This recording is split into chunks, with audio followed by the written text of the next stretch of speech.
Good morning, everyone. Thank you everyone for joining us today. We now begin the Tokyo Democracy Forum 2023, hosted by JANIC, the Japan NGO Center for International Cooperation. I'm Masako Haga, manager of JANIC.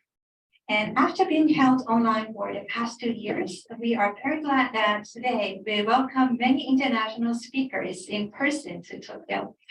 The distinguished speakers, welcome to Japan. Thank you for traveling a long way for this event.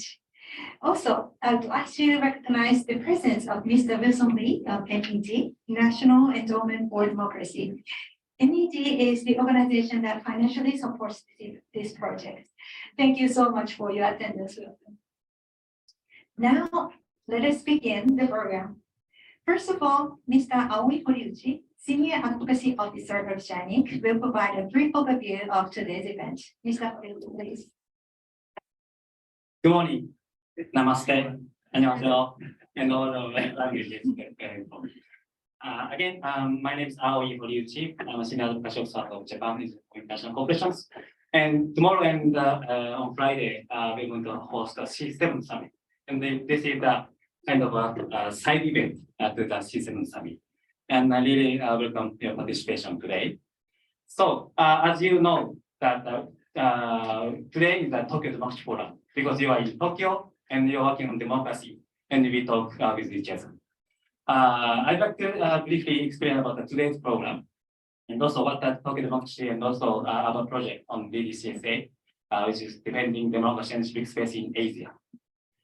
So here you can see the Democracy Forum logos. This is the 4th edition. And we started this journey in 2019 when we hosted the C20 summit in Tokyo. And the Japanese government hosted the G20 summit in Osaka. So we decided to use the opportunity to promote democracy and civic space issues using the Tokyo Democracy Forum on the first day of C20 summit. And after that, we had 3 democracy forums. Of course, after the COVID-19 pandemic, we went online and we had 2 online virtual meetings and focusing on COVID-19 and civic space, democracies in Asia, especially focusing on Asia. And today we have distinguished presenters and partners in Asian countries. And we also have several guest speakers from other Asian countries. And some of them are also focusing on thematic issues, for example, like foreign interference law, regional human mechanism, policy coherence for sustainable development, and also global health and democracy. So we all hear all different topics in the afternoon. Yes, but yes, so PDF, I just focus on PDF overview. You know that there are different initiatives on Democracy Forum, as you may know, that this initiative began in Busan in 2018, I believe. And Anselmo was one of the coordinating the core persons who's organizing Busan Democracy. And after that, we went to Ulaanbaatar, Mongolia, and we went to Kathmandu, and also we called it Asia Africa Democracy Forum. Yes, together with Asia Democracy Network and Community of Democracy, CODs. Now, last fiscal year 2022, JANIC focused on started the project. It is called Defending Democracy and Civic Space in Asia, in short, DDCSA. So we invited 6 key influencing partners who will be speaking today to conduct a concrete program or project for defending civic space and democracy in their respective countries and also regions in thematic issues. So we hear all the good practices, and also policy recommendations in their field and also to their government, also regional governments on civic space and democracy. So I hope that we can exchange our idea, hearing your presentations and also hear Q&As and also your comments are mostly welcome. So from now we have an opening panel moderated by Hideki from JANIC, and we have 3 speakers. And after that, we have a country focus session, session 1. And after lunch, we have a session 2 on thematic focus sessions. And session 3 is about the C7 C20, and also newly established People's 20 initiative. So it's more, today, we have really packed schedule, but I hope we can survive in order to defend democracy and civic space. Yes. And let me also speak briefly after the closing of Tokyo Democracy Forum. From 4 p.m., we're going to organize a C7 press conference in this room. But this is mainly for the Japanese media, so it will be conducted in Japanese. So, but you're also welcome to join. But you can also go for less. And after the press conference at 5 p.m., we have a preparatory meeting for the C7 summit, which starts tomorrow on Friday. So, and after that, from 6:30, we can all go together to a welcome dinner. So you are all invited today. Thank you. So I think it's time for the opening plenary panel, and I give the floor to Hideki and Bayashi.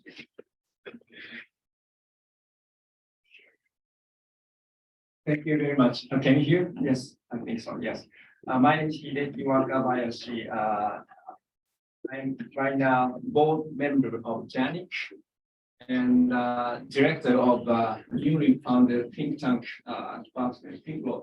So and my successor director of JANIC is over there. Could you please introduce yourself a little bit? Yes. She's the new director, my successor. And I also was the chair of Asia Development Alliance. Jamila is my successor. This is my first time to actually meet her in person. Without knowing her, I handed over to chair. But it was very nice meeting. But first of all, thank you very much for coming to Tokyo Democracy Forum P7 Summit. And some of you might be able to go to Hiroshima Civil Society Summit. So it's going to be like a 1 week civil society week of Japan, starting from this event, Tokyo Democracy Forum. And after 3 years, this is my first time to actually meet.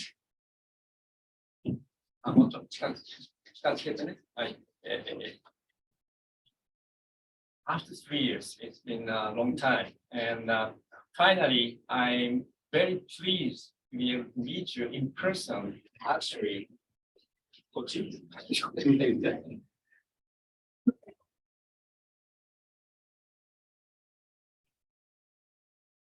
That's better? Yes, I am. Thank you. And okay, I forgot where I am also. Sorry, yes. It's been a long time, 3 years. And I didn't think it took a long time, like such 3 years when COVID-19 broke, 2020, February. But finally, I'm very glad to be able to see you in person this time. And this place, name of this town is Nagatacho. It's a very famous town of the political city. It's like a Downing Street of London. So you can walk to the Prime Minister's office. LDP, long time ruling party's office right up the street. Diet building, everything is here. So I was a politician of House of Council, Upper House. So I work for the office building right across the street. So, and you can, go to the Prime Minister's office to be able to meet a Prime Minister if you wanted to walk in distance, but no wait. But it's a very, and also this building, Sabo Kaikan, is a very famous historical building. It's already rebuilt, but this is the Sabo Kaikan, all the powerful, influential politicians' office, personal office are located in this building.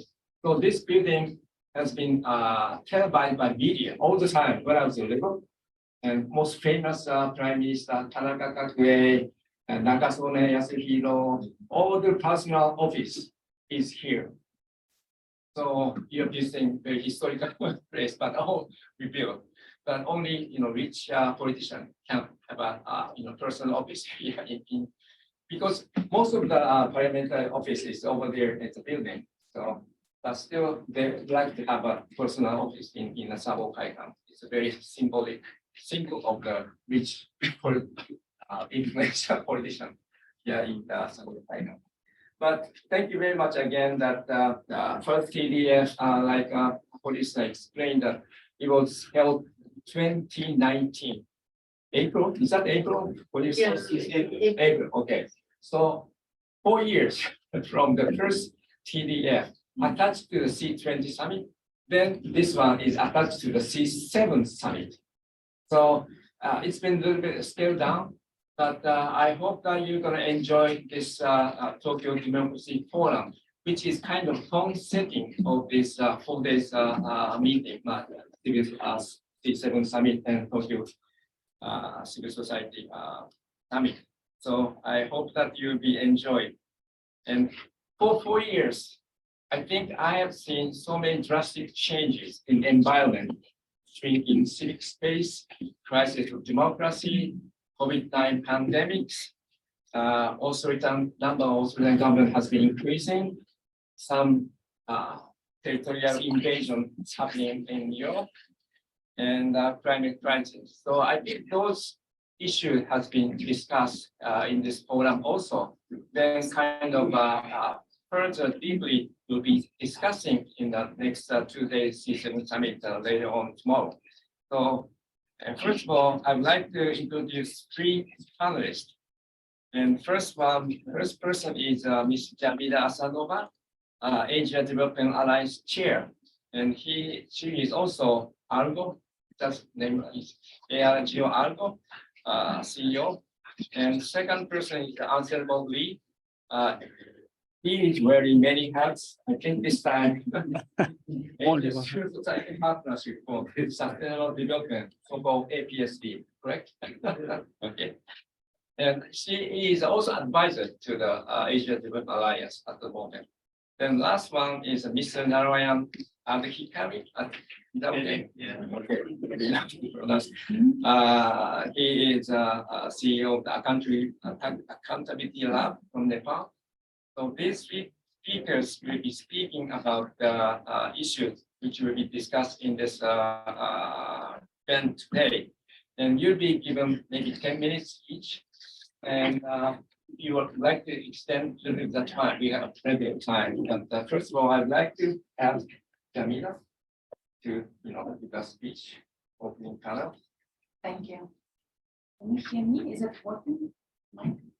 Can you turn it? Now it's better? Yes. Okay. Okay, thank you. Thank you, San. Good morning, dear participants, dear guests, dear members of Asia Development Alliance, JANIC.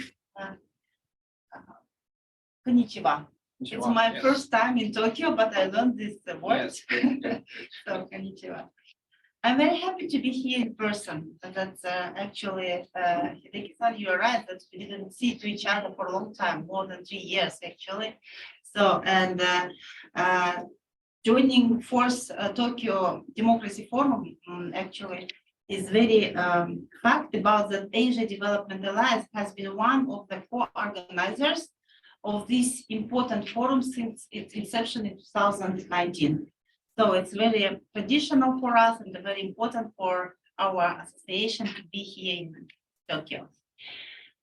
From Hong Kong, Myanmar, Afghanistan, Sudan, Chile to Lebanon, citizens are once more reminding us of common hearing of honest governance and the universal abhorrence of corruption. And incidents, pandemic corruption is fueling oppression, corridoring human signature, and equipping authoritarian leaders with a powerful tool to divide weakened democracies across the world.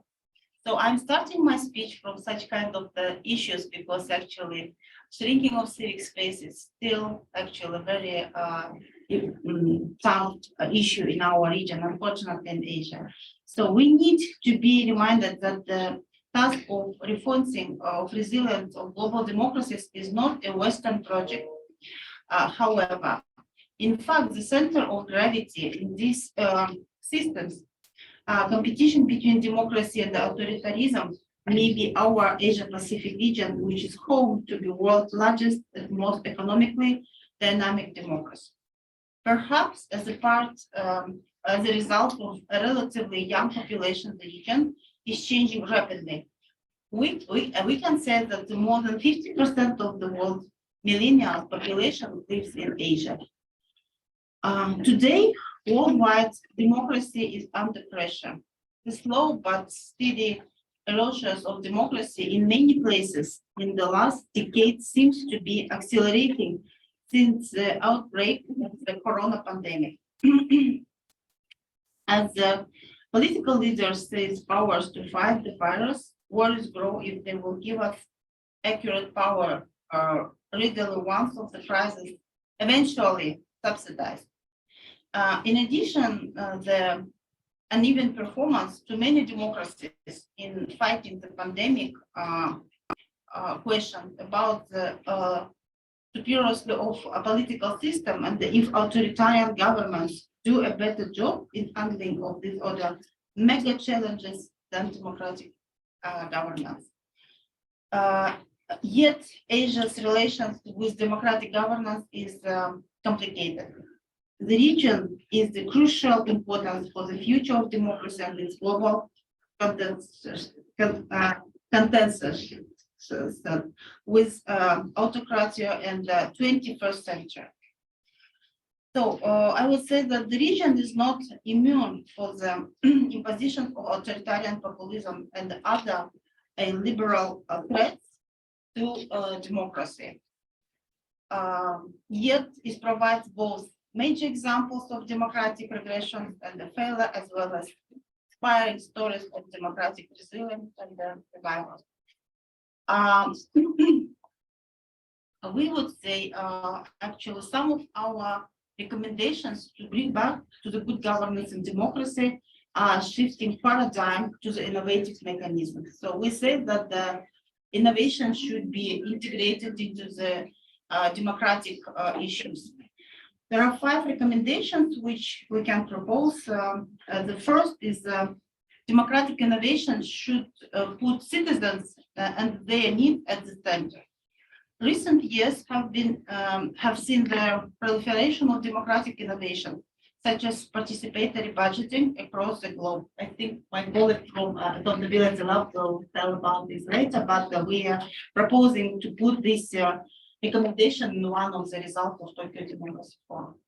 Second is that democratic innovation should not be only focused on doing new things. They also should be focused on doing old things in new ways. Meaning just that some old stuff like approaches of which human rights defenders are doing or advocacy stuff are doing, we have to do innovatively. And we think that this kind of usual democratic innovations are associated with new developing practices and experience. But also we think that it should be not enough and should be actually on their own to confront all the crisis of democracy. Third issues, which I would say that its democratic innovations should adapt to the changing communication environment. So the problem with contemporary democracies is not the lack of opportunity to speak up and out, but the lack of listening and the reflection. Fourth is about democratic innovation should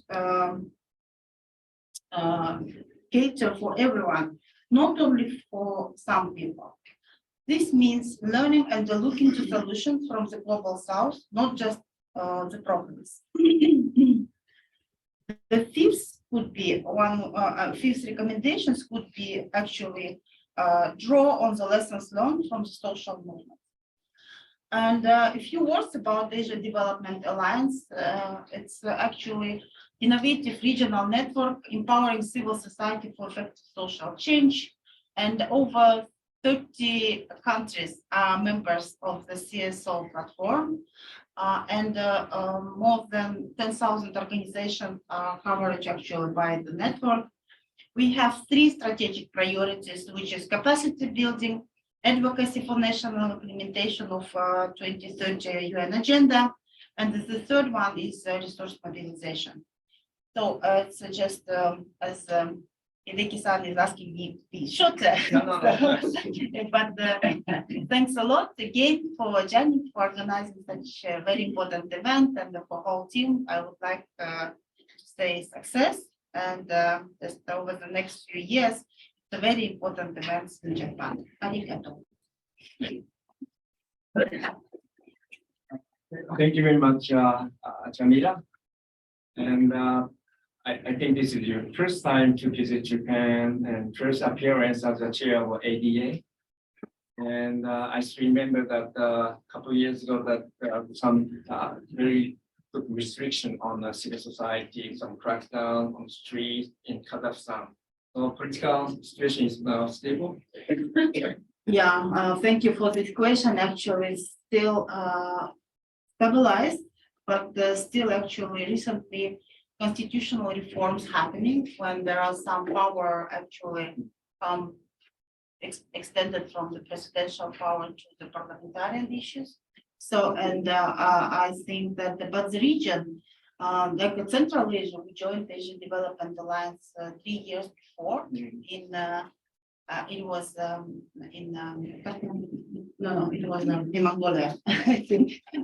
So, and since that time, there are several cases happened, not only in Kazakhstan, but also in Uzbekistan, border with Karakal, Pakistan.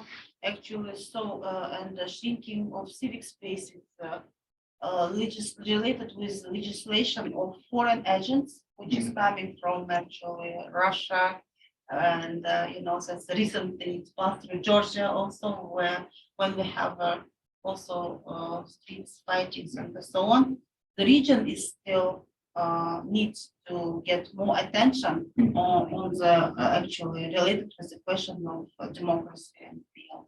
So thank you. Yeah, thank you very much. At that time, it was very hard to communicate with her under the pressure of the government. Internet shutdown. So hope that the situation will be much get better. But it's in middle of constitutional reform. Yeah. Thank you very much. Now I'd like to ask ceremony. Is that okay? You modified the old slides change already. Okay. Thank you. Please, yes. I revised the PowerPoint this morning because I didn't drink acai beer last night. That's my mistake. Okay, so my presentation is there's a PowerPoint. I hope there is enough power and points for this morning. Just to remind ourselves where we are, because as Aoi explained, this is the first edition of Tokyo Democracy Forum. And we have also other democracy forums. As I mentioned, we had a Busan Democracy Forum, and also next month we have a Gwangju Democracy Forum. But in Asia, we have traditionally the Bali Democracy Forum. But it was not by civil society; it was by the government, Indonesian government. Still continuing every December. And then after the first Tokyo Democracy Forum, we had also one in Kathmandu. Some of you remember Kathmandu Democracy Forum. It was a virtual, but not online.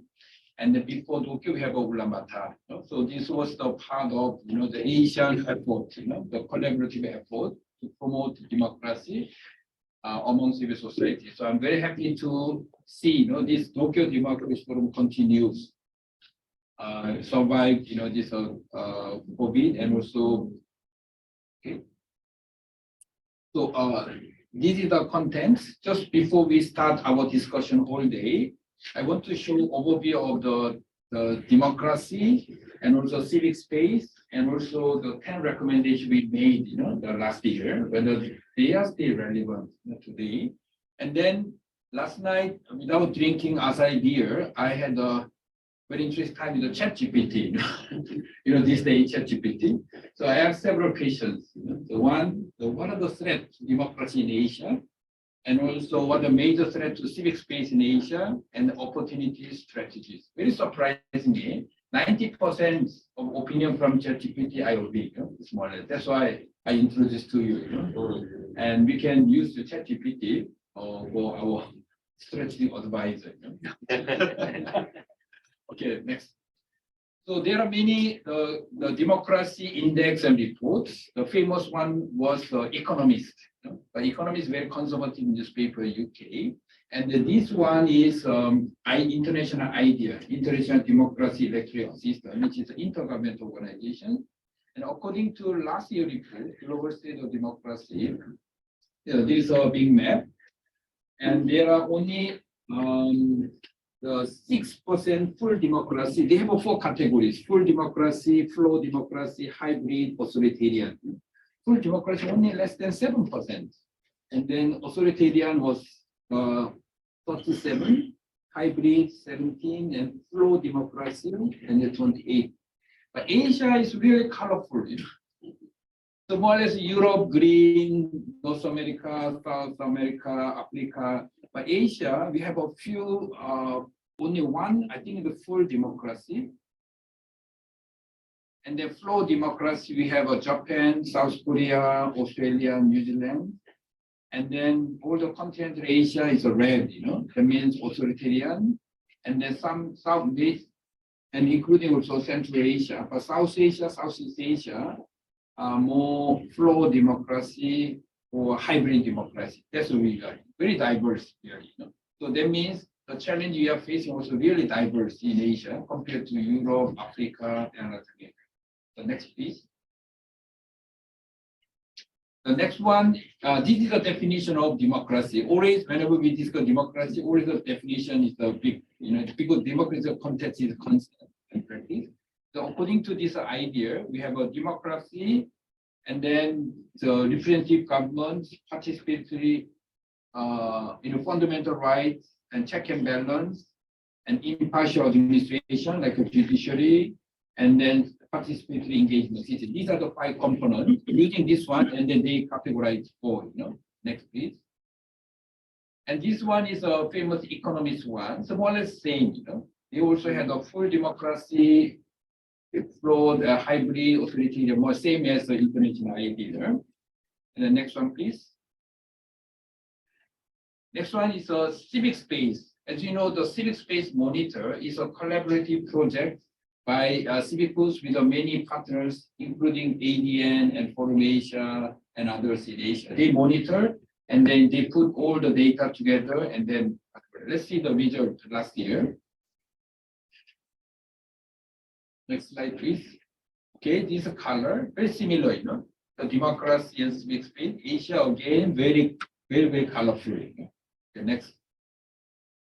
And then civic space again, in terms of working definition, basically they use fundamental rights from UDHR, freedom of association, freedom of expression, and then assembly and organization. So these are the basic categories of the civic space. Okay, next. And then when it comes to Asia Pacific and Central Asia, because Central Asia is a part of Europe for Civicus, they put together, Eurasia. And then some upgrade, some downgrade. So very interesting in Asia, the Mongolia upgrade, at least one good news, Mongolia. And the downgrade, Solomon and Singapore downgrade, Singapore. And also I think the Philippines downgrade, Philippines and Singapore. And Central Asia, and then there's no big difference, Central Asia, same. Central Asia is the red and then the brown color. Okay, next. And these are the 5 violations identified by Civicus in Asia Pacific regarding civic space. First one is restricted law, and the censorship and harassment, and protester detain, and then protest disruption. And then Singapore downgrade. I'm sure we will discuss later this afternoon some of the issues identified in this slide. Next, please. So now let's review ourselves what we did last year. Last year we had a virtual democracy forum, and we came up with 10 recommendations. Next, please. Oh, it's a little bit small, right? Let me read the keyword only. The first one is fundamental freedom and human rights. And second, civic space. Number 3, social security and safety. And number 4, domestic law and policies. Number 5, free and equal access to vaccine. Number 6, more effective communication and coordination among CSOs. Number 7, democratization and inclusive democratic governance. Number 8, citizen-generated data for participatory monitoring and research and advocacy linked to SDG. Number 9, intergovernmental organization in the region, particularly ASEAN and G7 and SAARC, South Asia, and also G20 summit. And then number 10 was the ADB, and then COICA, JICA, the developed cooperation. So these are the 10 recommendations we made. And I believe some of us, depending on your mandate, we have been working and some of these recommendations, I hope you can get update later during the discussion. But here we try to really identify the role of the regional organizations, especially the G7 and G20. But unfortunately, at G20, there's no democracy agenda G20, but G7 has a democracy agenda. That's why I think it's very important to use the G7 and the mainstream this democracy agenda into G20. So as you know, as I put there, we have a People's 20, which I'm going to discuss this afternoon. This is another venue to mainstream democracy into the larger G20 process. So in this sense, it's very close connection between the C7 and C20. But very interestingly, as Teki said, Tokyo Democracy Forum was born 4 years ago at the margin of C20 summit, right? But now with a C7 summit. So it's very interesting. So always democracy, C7, C20 goes with the democracy. So let's continue this one. Then lastly, now ChatGPT. Let's see what ChatGPT said about democracy. Okay, next. So when I ask this question, what are the major threats to democracy in Asia these days? The ChatGPT identify 5. Number 1 is authoritarianism. No need to explain. Everybody knows, right? Number 2, corruption. Corruption, as we see in the Singapore, like the Sri Lanka, huge political corruption, and also Mongolia. Everywhere, the corruption is really a threat to democracy. And the third one is religious ethnic tensions, as we see also many countries in Asia. And also disinformation and fake news. We have expert James Gomez will elaborate on this part. And the economic inequality. So very comprehensive, very surprising, because ChatGPT was a very broad, comprehensive perspective of democracy, not very narrow. Especially last one, economic equality is a threat to democracy. As we see, the many countries in Asia. So these are the, hopefully we can discuss some of these aspects in our discussion later on. The next question was, what are the major threats to civic space in Asia these days? And ChatGPT said, it's like a Bible, said 5 again. Number 1 is the repression of civil society.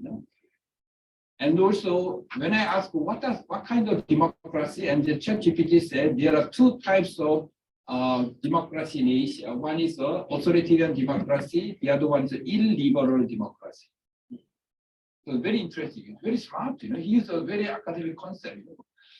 Authoritarian democracy. It's a democracy. All Asians are democracy, but very authoritarian. It's not black and white. Democracy against authoritarian. Authoritarian democracy, illiberal democracy in the name of liberal democracy. Let's see in the many countries, Pakistan and others. And then to make it a bit larger. This one. Okay, slide. Oh yeah. Okay, we'll share this PowerPoint immediately after this one. Yeah, it's already the. Okay. You already watched it. Good. Thank you.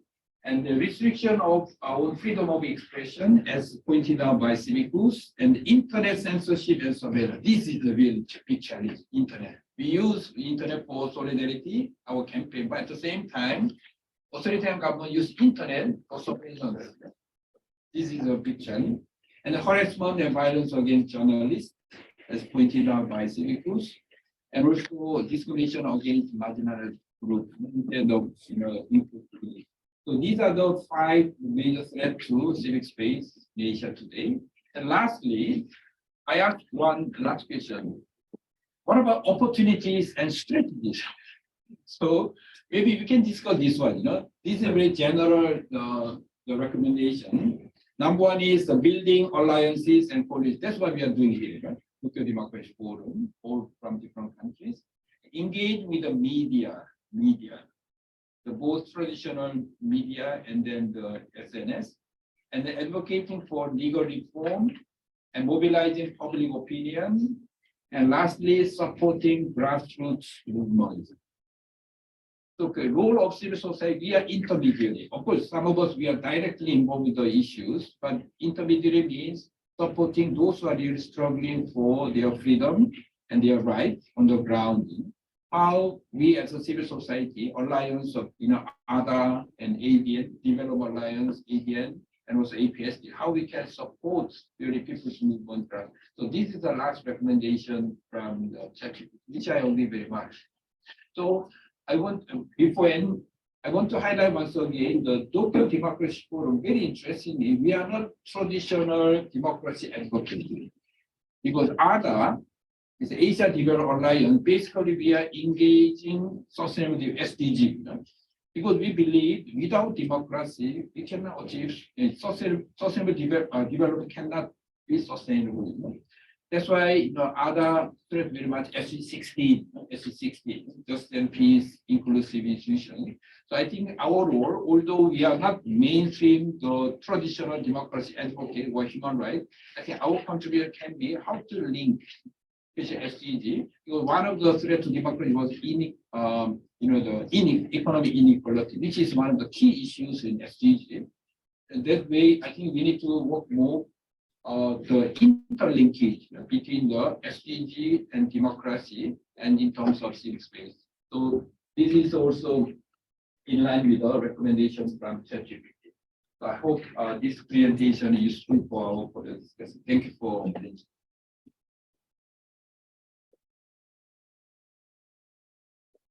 Thank you very much, Anselmo-san. And Anselmo is kind of a living dictionary of the civil society movement in Asia. So he knows everything. But I'm very glad that we try to connect the democracy movement attached to civil society. Of course, C7 is sharing the universal value. It's a group of G7 countries to share the universal value, which is democracy, human rights, rule of law kind of thing. So that's why this is a good opportunity to discuss democracy during the C7 summit. And our policy will be handed over to Prime Minister, chair of the G7 in a couple of days here in Tokyo. So thank you very much.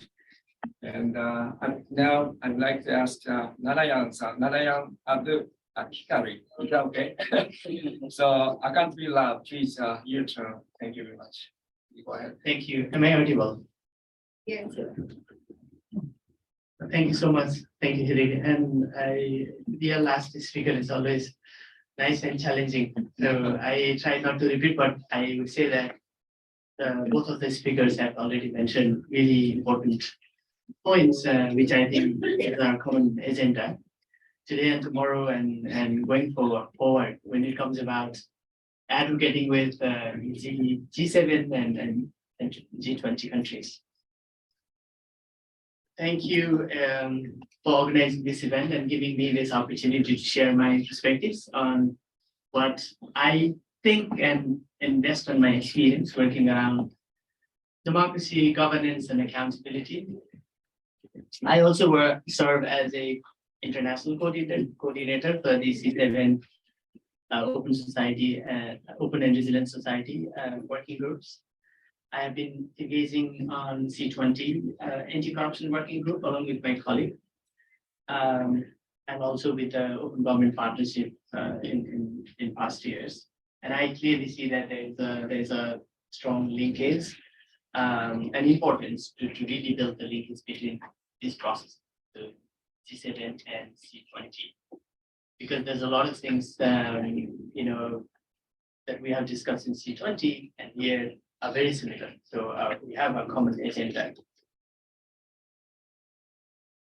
I would like to express my gratitude for the JANIC because you guys are you're very wonderful and having a lot of efforts on making the civil society a conclave, not just in one country, one region, or one continent, but really try to bring the global aspiration of the civic movement that we all are engaged in our part of the world. As we are here today, we cannot ignore the challenge faced by societies around the world. Many societies around the world are closing, as you know. Politics is becoming more divisive. Rights are being curtailed, and politics are polarized. The people are divided into two walls, and literally there's no people in the floor and having that open conversation and with trust and finding a common solution. Corruption is increasingly undermining the fair and equal systems.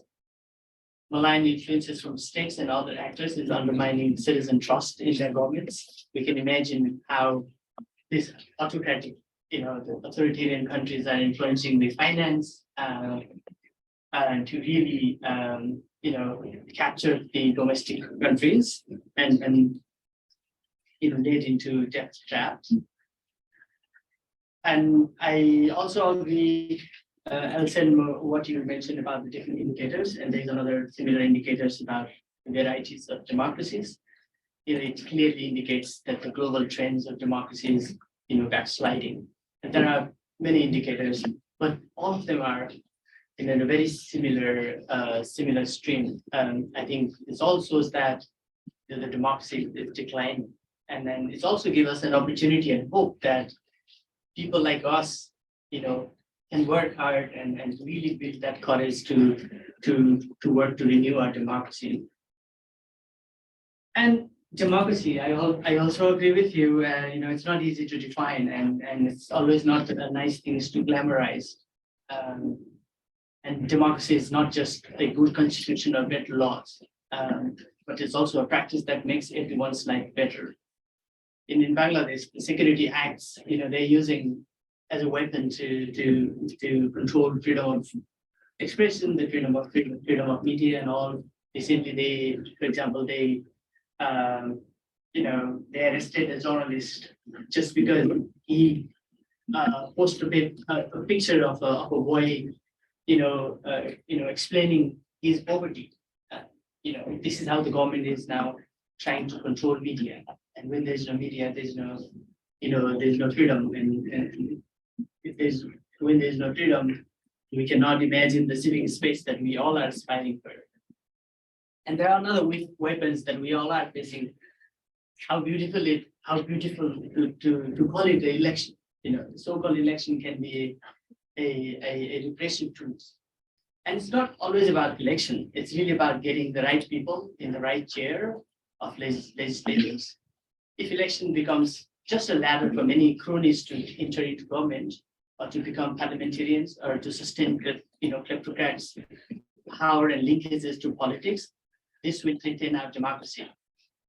So we must use elections, civic movements, and progressive fights to oust leaders who undermine democracy, promote authoritarian succession by blocking power grabs and winning pivotal elections. So, and there are some signing, examples in many countries, even within the harsh situations, the young people and the new and alternative parties have tried their best and to oust the traditional and the stereotype leadership. And the narrative should not just be about democracy delivers, but about rights, freedom, and autonomy that resonate with people. We have to find messaging that works, perhaps around rights, freedom, and autonomy. Again, we need to share what is working in the most fair, free, and just way among pro-democracies, leaders, activists, and frontliners, and support them fighting against anti-democratic forces. Focusing on corruption as a key problem undermining democracy, the solutions being efforts to shift norms and practice towards integrity. It's not just about anti-corruption. I think it's really about building integrity. It is not just about finding the dark spots and punishing them, but it is also about recognizing good doers, giving them hopes and pushing collective action to build integrity, of individuals and institutions. The cost of corruption is high, and anti-corruption measures are burden to many nations, economically, socially, and culturally. Thus, we need to build integrity, which is very positive, fun, and trust-based against antagonistic or enemies. So I think we need to balance, the way that we are traditionally fighting against corruption or any sort of, kleptocrats has been very, very rhetoric, tick box exercise. And now, Jamila mentioned about the innovation around democracy. When you talk about innovation around democracy, we need to talk about innovation around accountability in governance, like giving space to the ordinary people who have extraordinary power and stories, the local innovation that can use it as a model to really showcase how they've been practicing traditionally on giving equality and happiness within their communities, which I think those the traditional way of bringing happiness within the communities, and self-operating is losing because we are somehow fantasized with ideas of Western democracy and so-called the internationalization and globalization. Although I'm a fan of the internationalization and globalization, but I think we should also be equally giving spaces and recognize those organically evolved ideas that are coming from the communities to advance their democracy.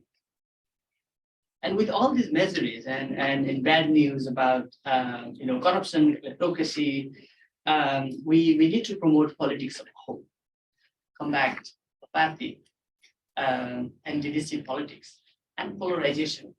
Democracy should not just be glamorized, but must deliver for the most vulnerable and disenfranchised citizens. Countries like India, Bangladesh, Nepal, and Indonesia needs to prioritize serving their poor, ensuring freedom of expression, supporting open media, and advancing civic space. There's a lot to do, but I'm convinced that if we come together, we can begin to push for the kind of change that we would like to see. There's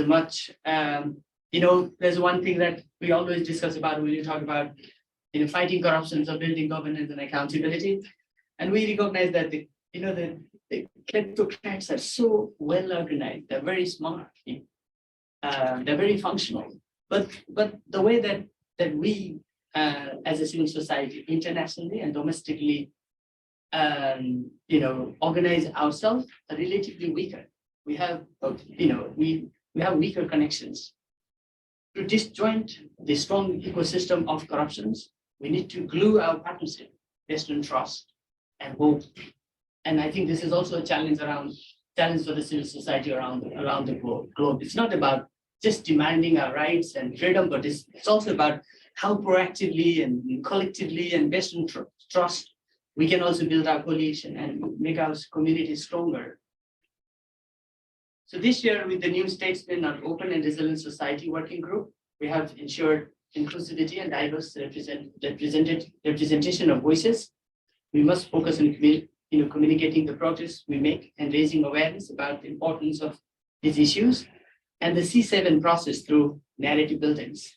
Moreover, we must drive implementation of all recommendation and ensure that civil society perspectives are not an afterthought, but an central part of C7 process. Together, let us work towards building an open and resilient societies, promoting democracy and ensuring accountability for the benefits of all citizens. Thank you, and I wish you all the best for this Tokyo Democracy Forum. Arigato.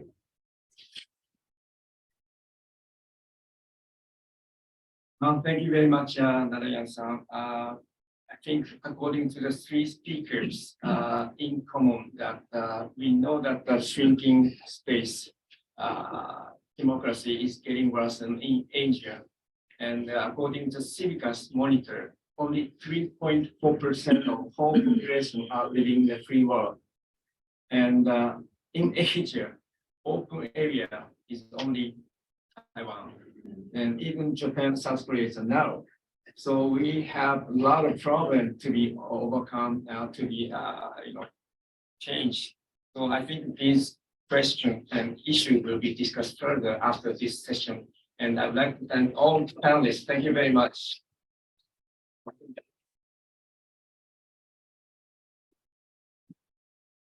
Thank you very much for a wonderful session. Please give them a round of applause. Okay, now let's move on to the session 1 on civic space in Asia. So let me invite the next panelists to the stage, and they are Ms. Hima Kamal, and Mr. Bilben Tumabanta, and also, well, actually, he joined us online today. And then Mr. Arjun Bhattarai and Mr. Mohammad Siarurame. And the session moderator is Mr. Ali Kolinti JANIC.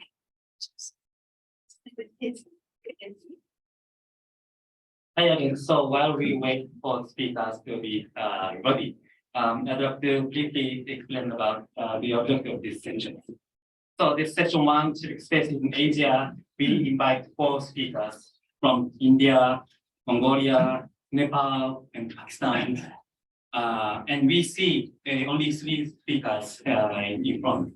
Actually, Mr. Bilgun are not able to come here today in Japan. So instead, I believe he is online. I believe. Can we see if he can speak during the sessions? I hope my team will work on it. So while we also the rooms, let me also tell about the sessions today. Now, as I discussed in the opening, last year, JANIC started the project DDCSA, Defending Democracy and Civic Space in Asia. And these sessions, we focus on 4 countries, colleagues, civil society colleagues from 4 countries. And they conducted the research or project starting from June last year until February or March this year. So for the last couple of months, they organized seminars, workshops, online meetings, presentations, podcasts, all the different methods for promoting civic space and democracy. So I'd like to hear their good practices, policy recommendations, any other good idea that we can share for the participants today. And I'd like to start until 11:30, we have about, I think, one hour for presentations and the Q&A. So without further ado, I'd like to invite speakers one by one. First speaker will be Hemal Kamal from Voluntary Action Network in India. We call it short in Bani. Yeah, so we all know Bani. And Hemal is the STEM committee or board member of Bani, yes. And she's actually not from New Delhi, but Indore, right? So she actually took a 24-hour flight from her hometown to Japan. And so I'm really glad that she can make it today. So Hemal, we'll start your presentation. You have 7 to 10 minutes. Thank you. Use the microphone. Yes, no, you should. Can you put it in the? Yeah. No, but I think it's better to change.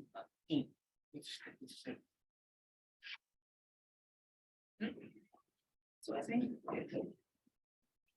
So I think we don't have a presentation, Hemal, in our team. So I think it's better to change the order. Okay. Yeah, while my team will work on to show your presentation. So just send it to Yuka.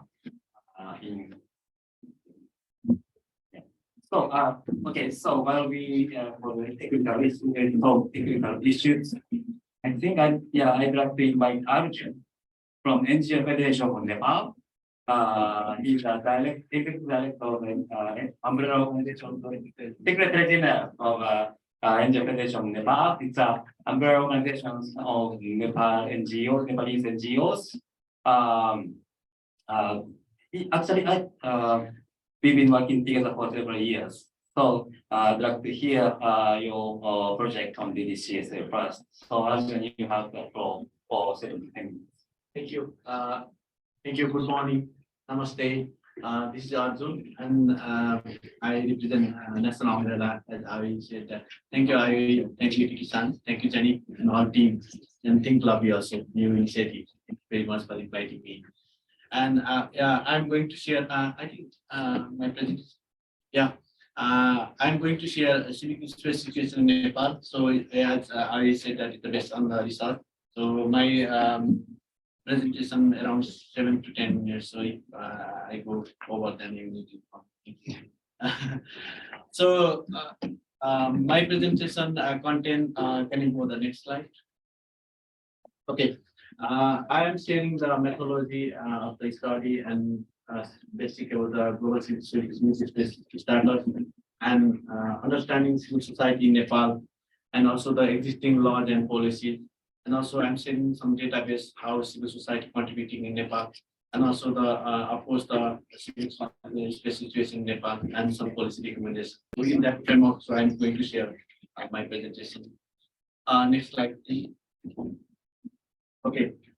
So this report has been prepared on the basis of primary data collected by 75 NGOs and interaction with the representative of 158 CSOs, organizations, and 5 government agency, and collected data from the secondary source. So we did that.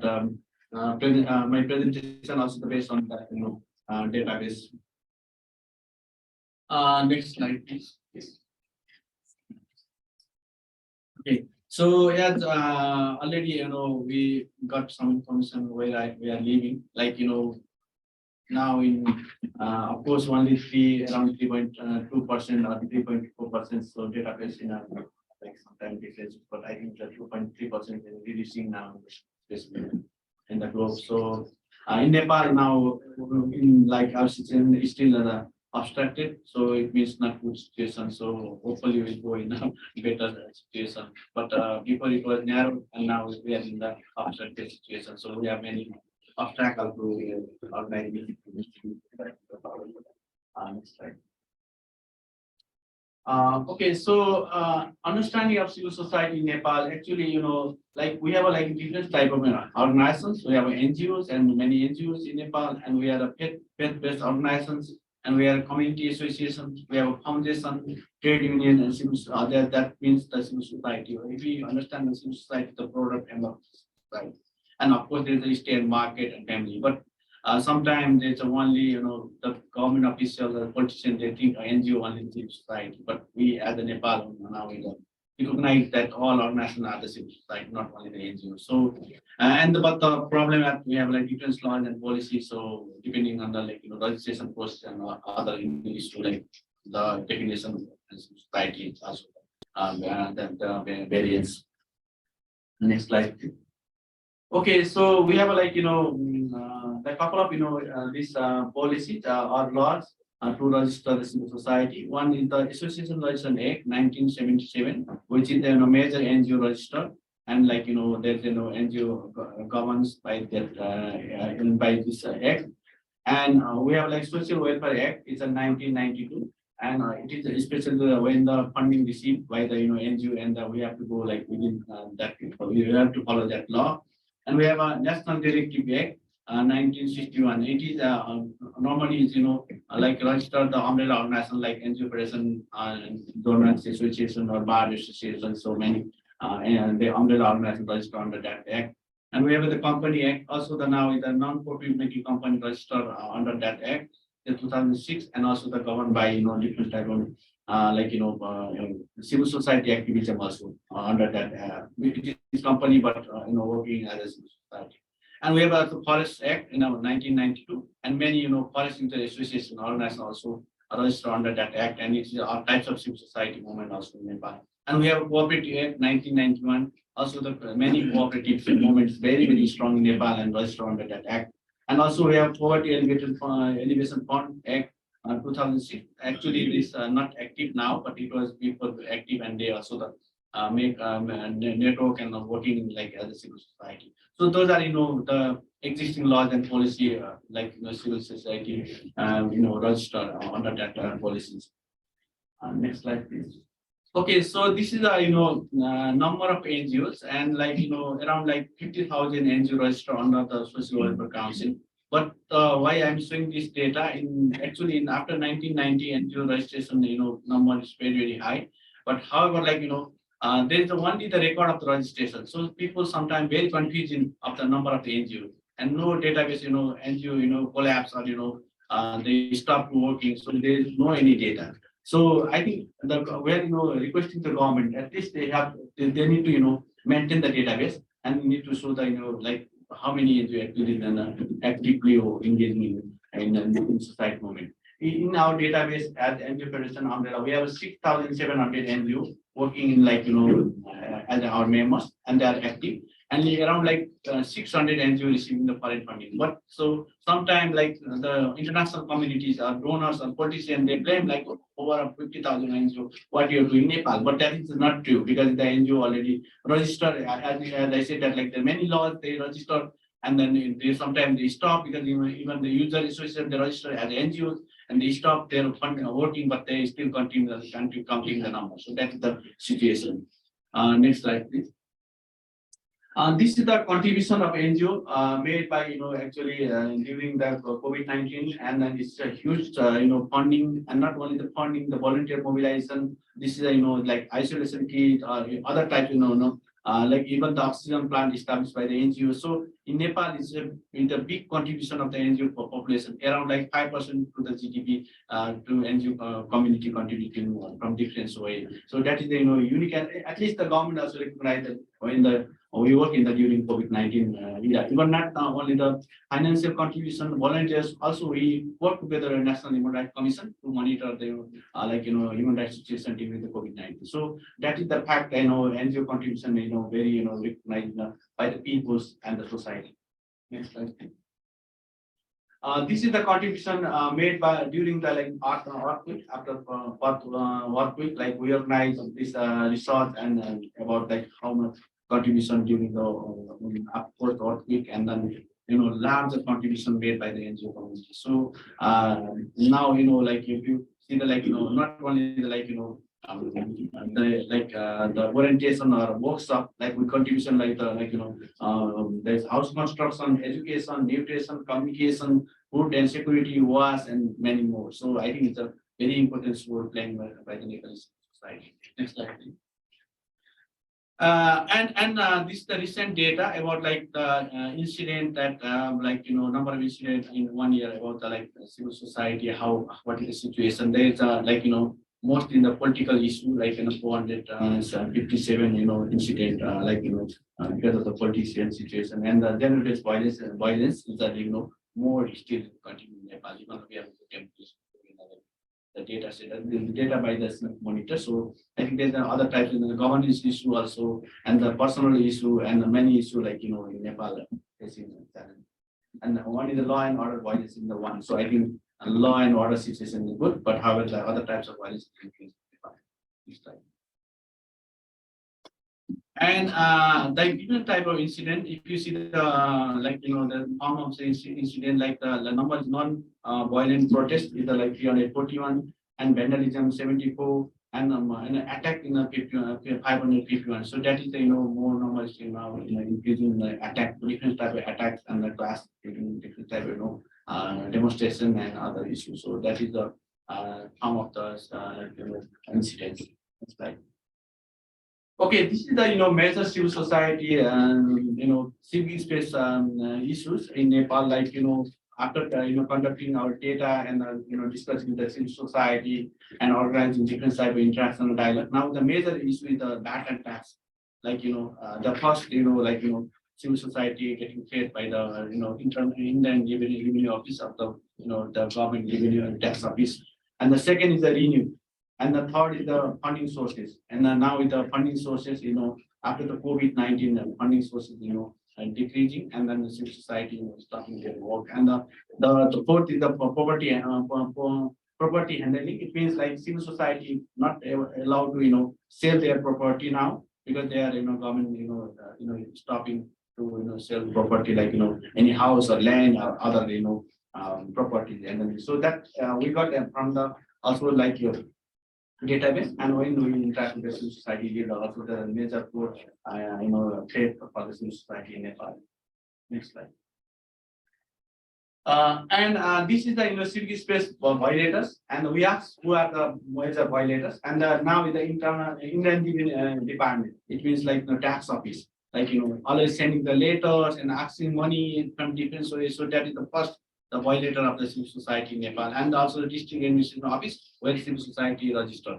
Actually, the case is registered is easy, but when you go the renewal each year, then there are always many threats and many problems in Nepal. And journalists means like journalists are also the part of the civil society, but sometimes this they publish the fake news or different types of news. So nowadays also the sometimes the journalists also in the third position, journalists also all kinds of violator of civic space in Nepal. And other government agencies or government officers also the violator of the civic space in Nepal. So those are after discussion, and also the database showed that like the major threat from the Indian Revenue Office in the Indian Revenue Department, where the tax collector and the actually there are many letters received by the NGOs nowadays from the Indian Revenue Department.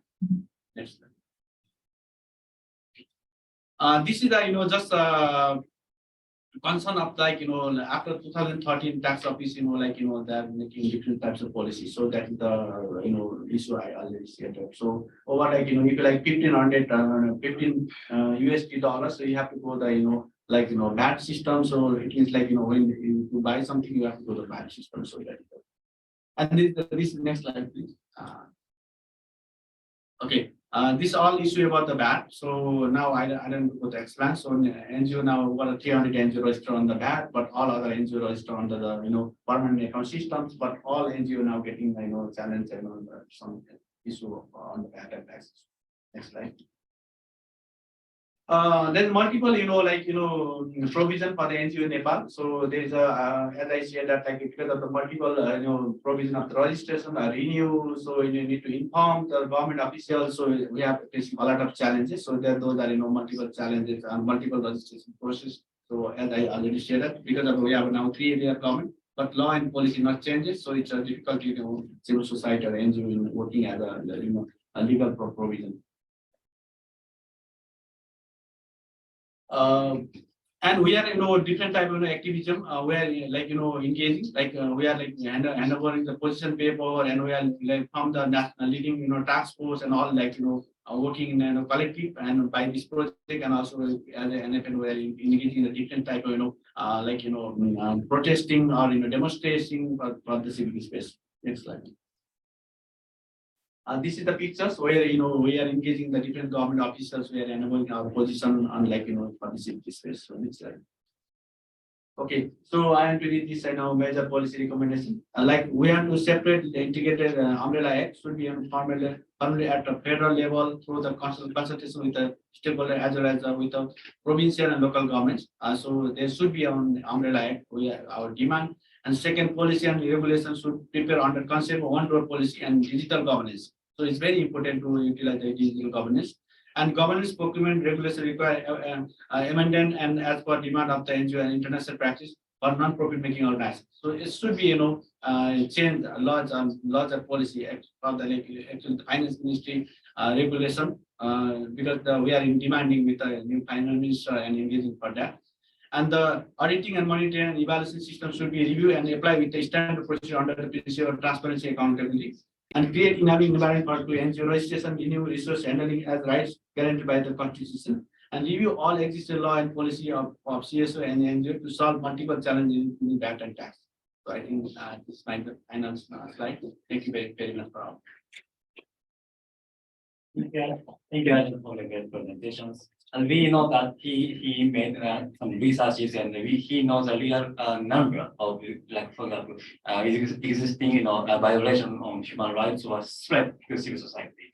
we all talk about civic space or policies, but we don't know the reality. So if we have a figure, a number, that's really good. And he used those numbers for his advocacy work.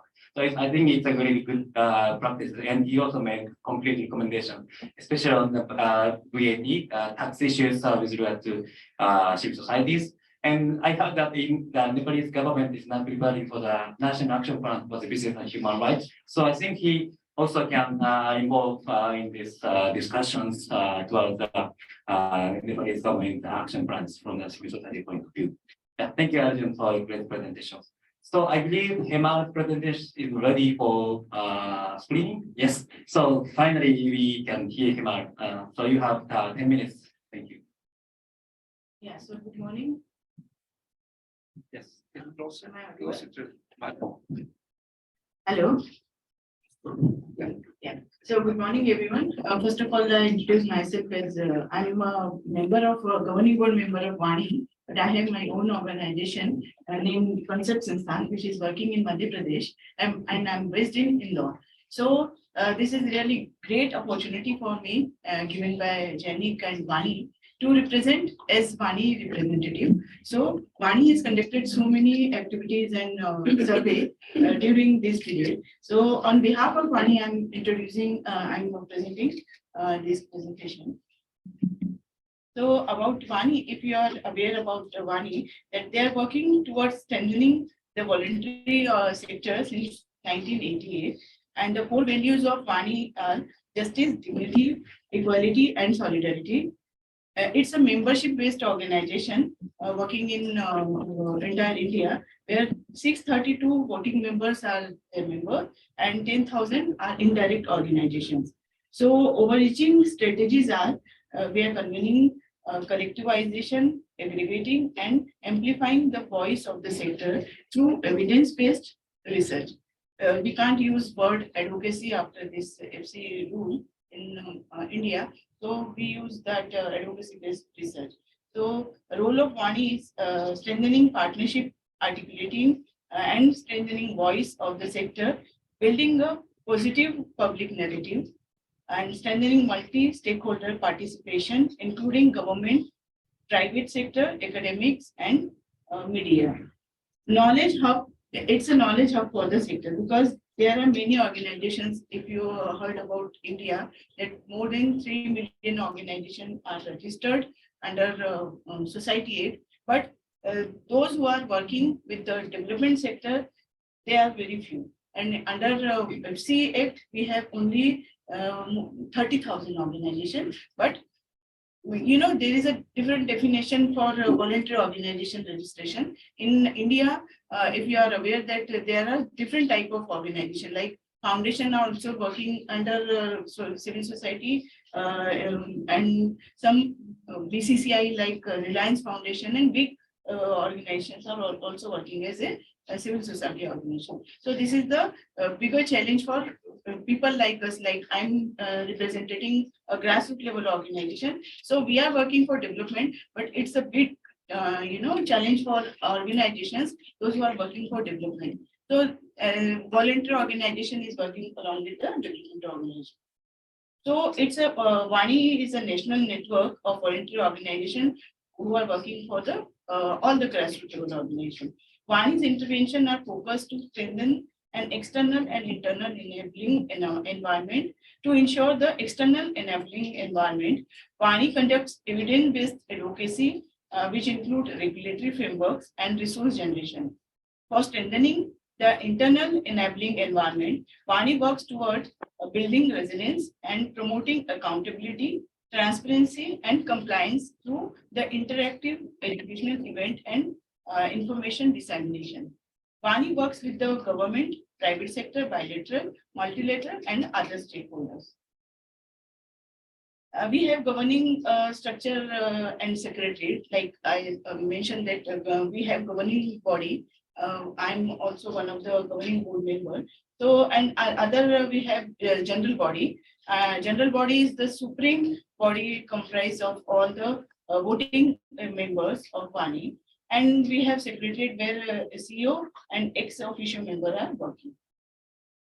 So role of Vani in India, it's very important that when you are working with the community and when we are working with the society.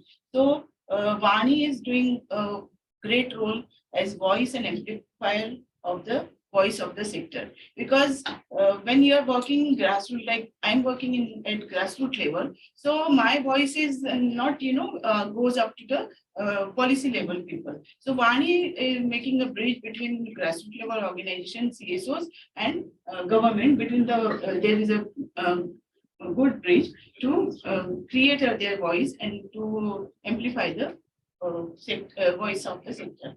So another role is congregator and collectivizing the sector.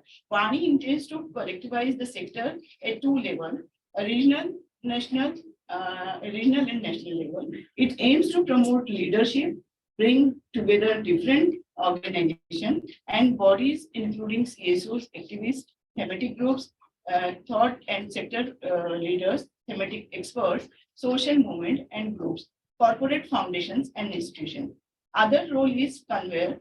Vani has been and shall continue to provide multi-sectoral platform and dialogue to key stakeholders by way of holding, facilitating, and organized consultation, conclave, workshop, and training, formal and informal discussion. Another role is aggregator. Vani is a representative body of the voluntary sector, which is a big and has diverse information needs. There is a need to provide provision voluntary organization with time-saving solution to meet their everyday operational needs and enhance their effectiveness and efficiency. There are some achievements of Vani. I think we can move the skip because we have already used too much. We can select it. Oh. We can see the presentation. So the recently concluded project was strong partnership through promoting SDG 16 among Indian CSO for enhancing civic space. So objective of the project was this project was aimed towards strengthening leadership and recognize the importance of collaboration. This was invoked and focused on furthering goal 16 to collectivizing Indian CSO civil society leaders and urge focused efforts towards achieving of goal 16 towards strengthening partnership. So we have conducted a social media campaign for SDG 16 plus. So Vani undertook a social media campaign, series of 5 social media posters to create awareness about SDGs 16 and generate interest and role of CSO may play in furthering it. The campaign informed that the CSO led Vani along with JANIC believe in mutual collaboration and strengthening leadership to respond to humanitarian issues. This was only possible by creating awareness and strengthening partnership of CSO. Further, it was informed that the aim of this campaign was to introduce partnership spirit in collective action and ownership by the CSO for uplifting the human rights and make it clear that sustainable development cannot be achieved without ensuring civil and political rights. So, some suggestion what can be done for protecting the fundamental rights organization by Vani, that this is the last post-it important campaign where in knowledge on different approaches of protecting fundamental rights are being shared. The concept of SDG 16 plus is so prevalent because the multi-faceted, disempowerment of those who are left behind will not be adequately addressed if we adopt fragmented approaches, designed in silos and applied as band-aids. We need integrated approach, ground in board participation and build on the mutually reinforcing work of many communities. Some innovative approaches are support, networking, exchange of knowledge, and idea of develop learning and sharing platforms. Identify common issues and challenges and make lobby and advocacy support and innovative solutions to the obstacles of to meeting the CSO and realizing leave no one behind. Freedom from fear and freedom from what cannot be achieved in isolation from each other. The multiple and overlapping structure impeding that prevent justice from being done express the relevance of indivisibility, impossible to separate and interdependence of all human rights. So we have printed some leaflets to distribute among the social media and some suggestion given by Vani team that there was worrying trends and we need to strengthen the counter narrative for developing more resilience among the civil society. It is lack of courage on the part of CSO is causing them to assume that they cannot act as stand up and face the situation. In this way, they are shrinking their own space, doing serious damage and self-confidence to the sector. Vani India suggests encourage and support organizations to work collaboratively with each other and with other stakeholders to strengthen the case for enabling environment for the civil society. That's it. Apart from this, because I'm basically from grassroots level organization, these are the facts given by Vani, but I have my own experiences by working with the grassroots level. So if you allow me, so I can give one or two examples like at grassroots level organization or at national level or regional level organization, it is very difficult nowadays for any CSOs to raise their voice after before 7 years. We are working as a activist. We are working as a different type of working we have done. But since last 7 years, there is huge changes among our society, huge changes in our society. What I feel as a development organization, as a human right defender, what I feel when I'm working with any organization, so it is my core duty to protect right of my last man, who is my community, who is my community-based organization, who is my beneficiary. So this is a big challenge for us that we cannot work for our community, freely, because they are differently presented in government scenario. Like those who are working with the since I'm working with my organization since last 27 years, but when I have prepared my organization and I have prepared my community-based organization, they were differently, empowered and their leadership is differently empowered by us. But since last 7 years, all my CBOs are, trapped by some government institutions. So sometimes I feel in national forum and international forum, we are more worried for our own, civic space, or we are more worried for our shrinking space of sector. But we should be more worried for the people for whose we are working. So this is my submission. This is my observation. We have to work freely in future also, but in India, there is huge changes since last many years. So there are some different dynamics where we can work freely, and I don't know how we can work freely for the community. Thank you. Thank you very much for your great presentations. And I really like your idea that you're highlighting the people's voices, especially in this time of the crisis in terms of freedom of speech. And you also highlighted that civil society can amplify the voices of the people from the ground. And you use a social media campaign to raise awareness of 16 plus. So I think we can collectively help you together. So just please share the post in the WhatsApp group, because we are already connected, via the social network. If you can put it in the chat box or in the WhatsApp group, if it's in Twitter or Facebook or TikTok and any social medias, we can also amplify our voices collectively. So thank you for your presentation, and looking forward to the discussion from now on. So we have one more speakers in Sabokaitan, and we also have online speakers as well. But I'd like to welcome Muhammad Ziaul Rehman from our CDS Pakistan, also Pakistan Development Alliance, on his project, and he's here to present the Civic Space Charter, right? Civic Charter of Pakistan civil societies. So the floor is yours, dear. Thank you very much indeed, Ai, and thank you, JANIC, for inviting me here to talk on these civic rights and spaces in Pakistan. I will not talk about Pakistan Development Alliance, but Pakistan Development Alliance is a decade-old alliance of civil society organizations working together on for better governance and accountability in Pakistan. Almost for the last 1 decade, the civil society in Pakistan has been facing lots of challenges. The government has introduced new regulatory frameworks, multiple laws, multiple requirements for implementation of human rights programs and developmental interventions.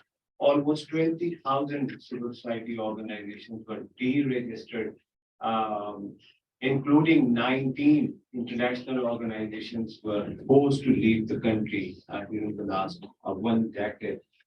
Generally, the security agencies and the government say that most of the civil society organizations, particularly those who are working for the human rights based approaches, they are termed as anti-state, anti-national, anti-cultural, anti-religional, religion, etc. According to the Civicus, we are under the repressed category, but we decided to create our own local evidence to see where we stand in civic spaces and human rights. We did a nationwide survey. During January till October, there were multiple surveys, and thanks, JANIC, for supporting one of them.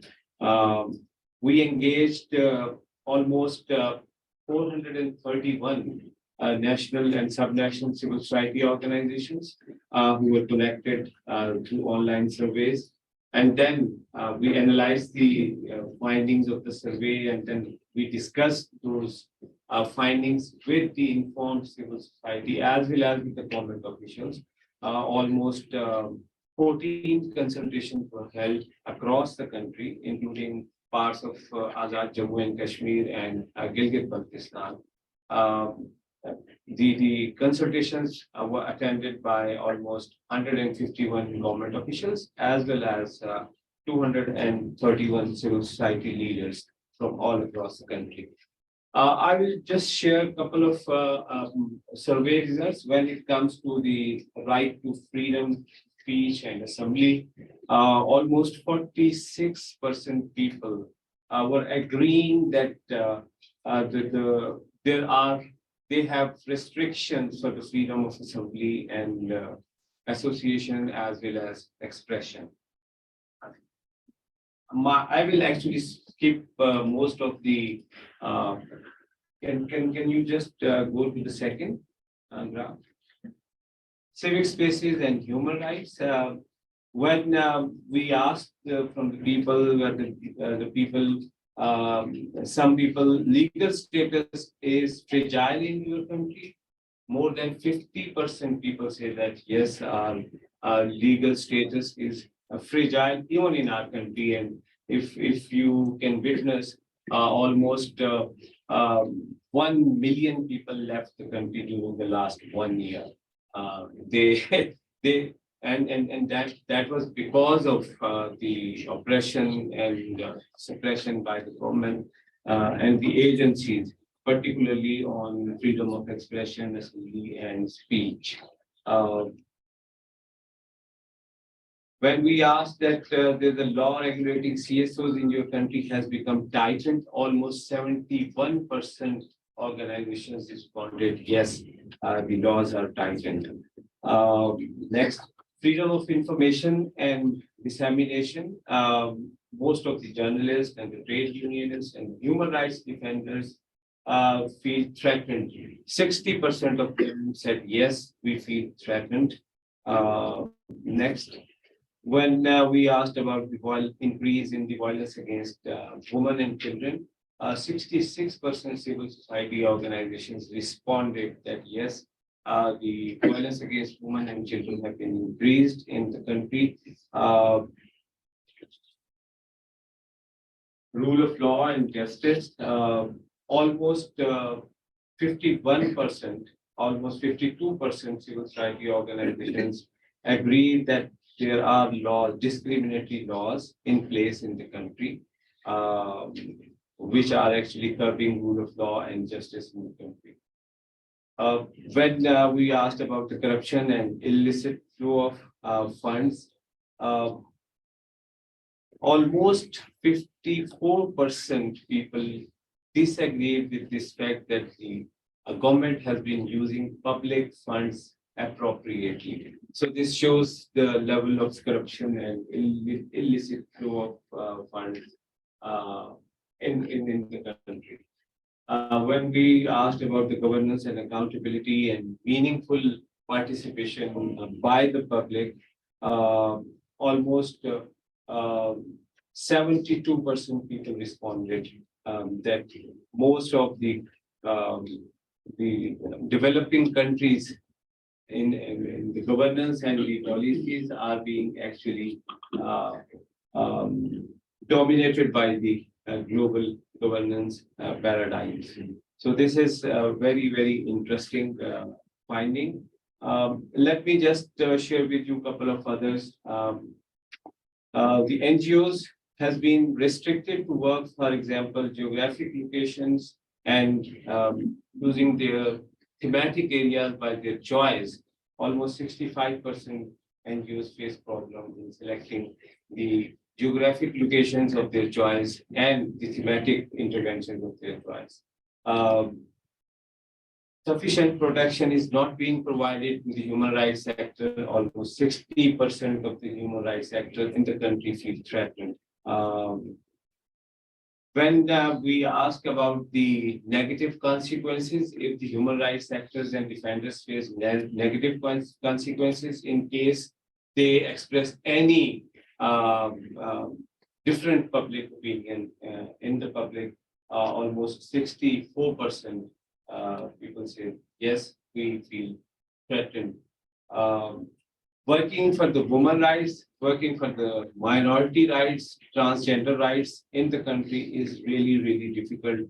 And almost 58% people altogether, the civil society organizations were expressing that this is very, very challenging. This slide is very interesting. 81% civil society organizations in the country facing problem to operate their bank accounts. Almost 62% organizations are facing challenges to receive foreign contributions. And almost 10% organizations have been forced to close their accounts. So this is the level of restriction that we have been facing, and almost 60% organizations are facing problems from Federal Bureau of Revenue, from employees' old age benefit institutions, and other social protection institutions. This slide also shows that 87% of the civil society organizations who responded to our surveys, they said that the civic spaces and civic rights are squeezed. So it's a huge number of organizations who have been talking about the squeezing of civic spaces and civic rights in the country. Civil society organizations feel threatened by the security agencies. Almost 47% civil society organizations expressed that they feel threatened by the security agencies. So in general, the major challenges for restrictive illegal environment, financial viability, and public image is critically damaged. Cyberbullying, online harassment, offline threats, trespassing, suspension of accounts, character assassinations, illegal detentions, persecutions and imprisonment is being done.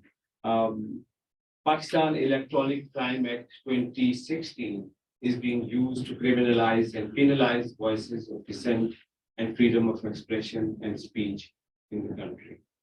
I've already shared these major findings through our survey. Let me just move on to the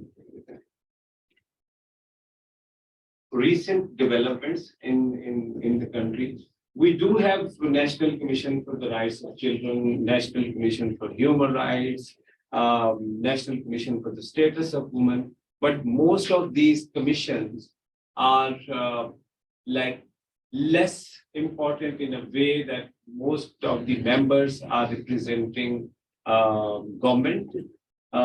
They are the retired, either they are retired bureaucrats or they are retired military people. They have actually captured these independent institutions and they are not autonomous at all.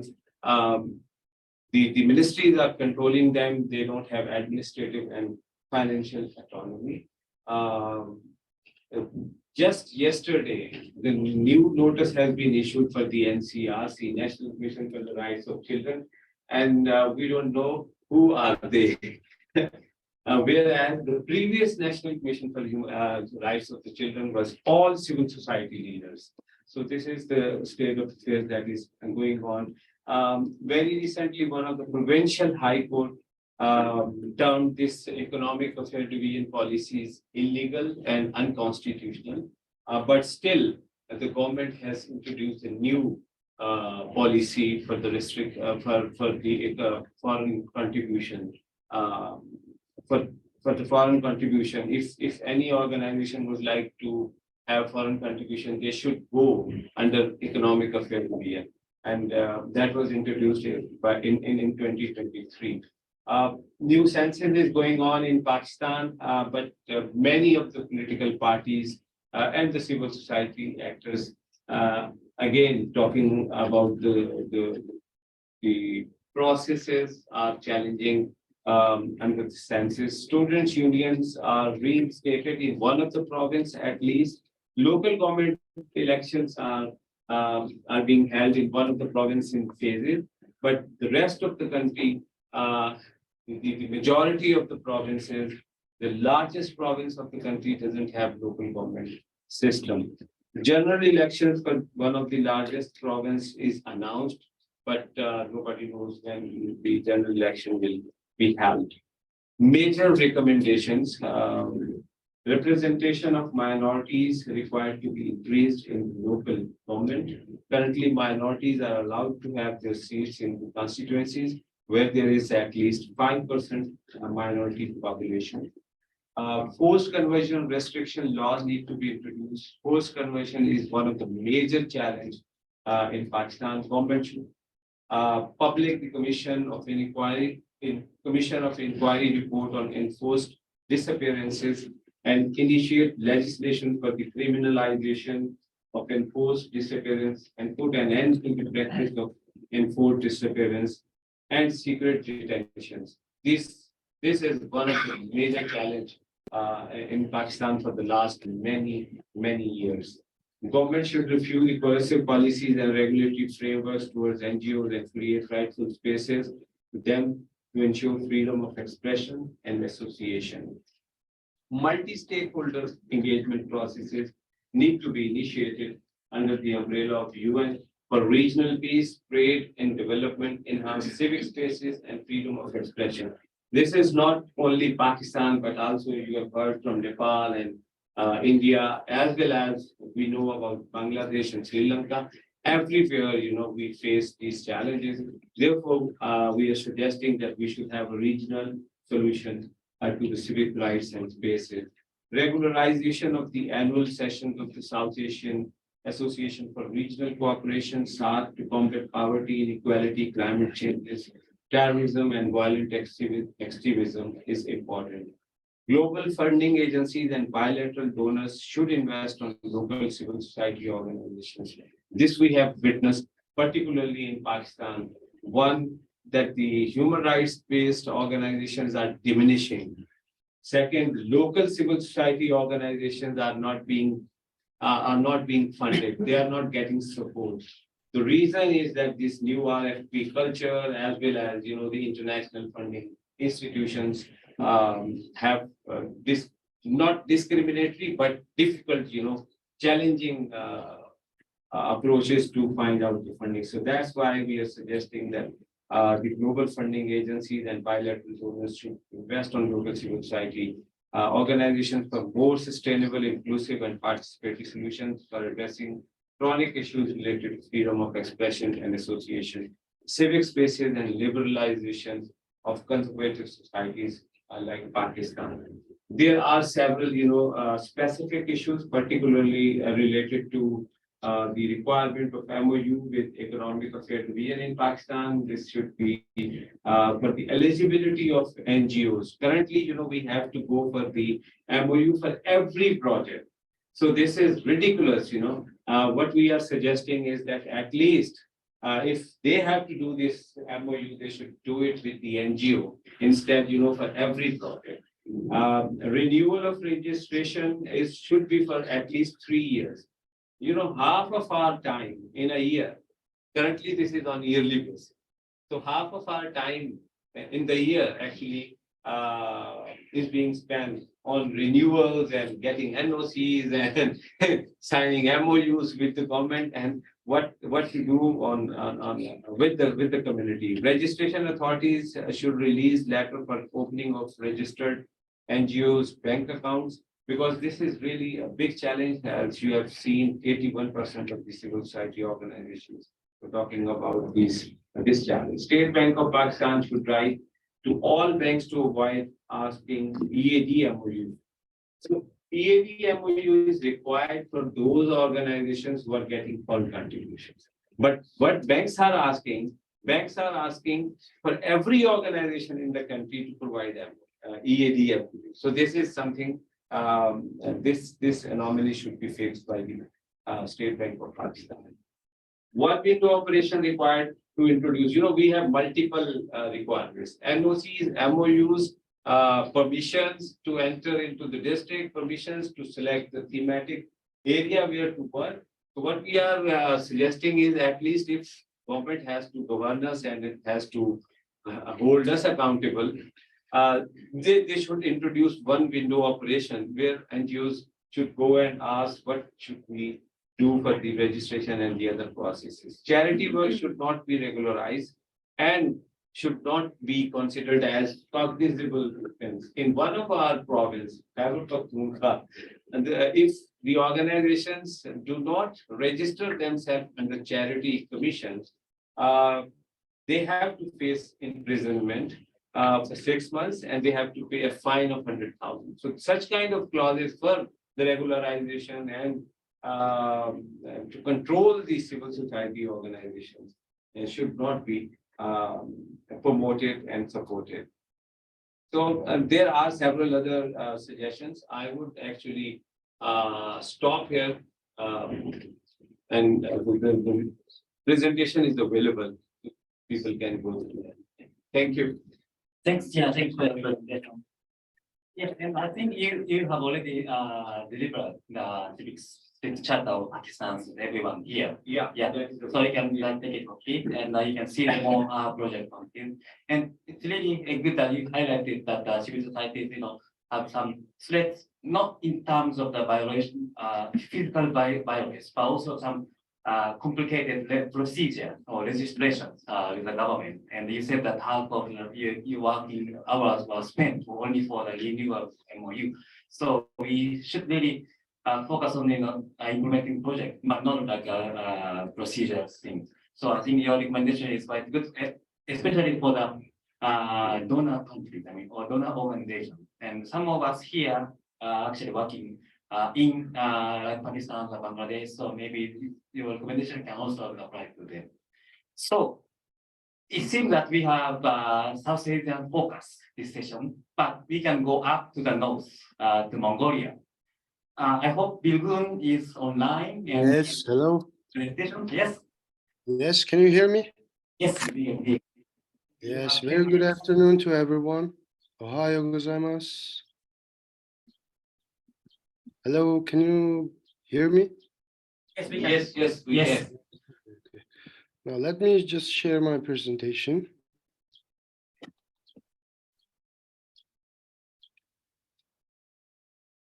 Can everyone see the slides? Yes. Yes. Okay.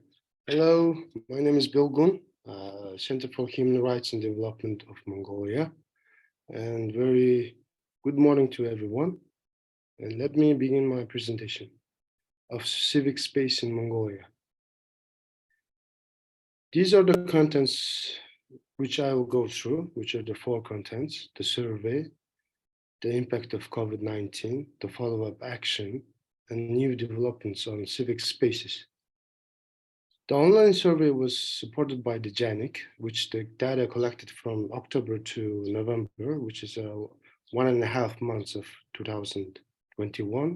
There are 127 responded organizations, which is 57 is in the capital city, and the rest remaining is from the 21 provinces from Mongolia.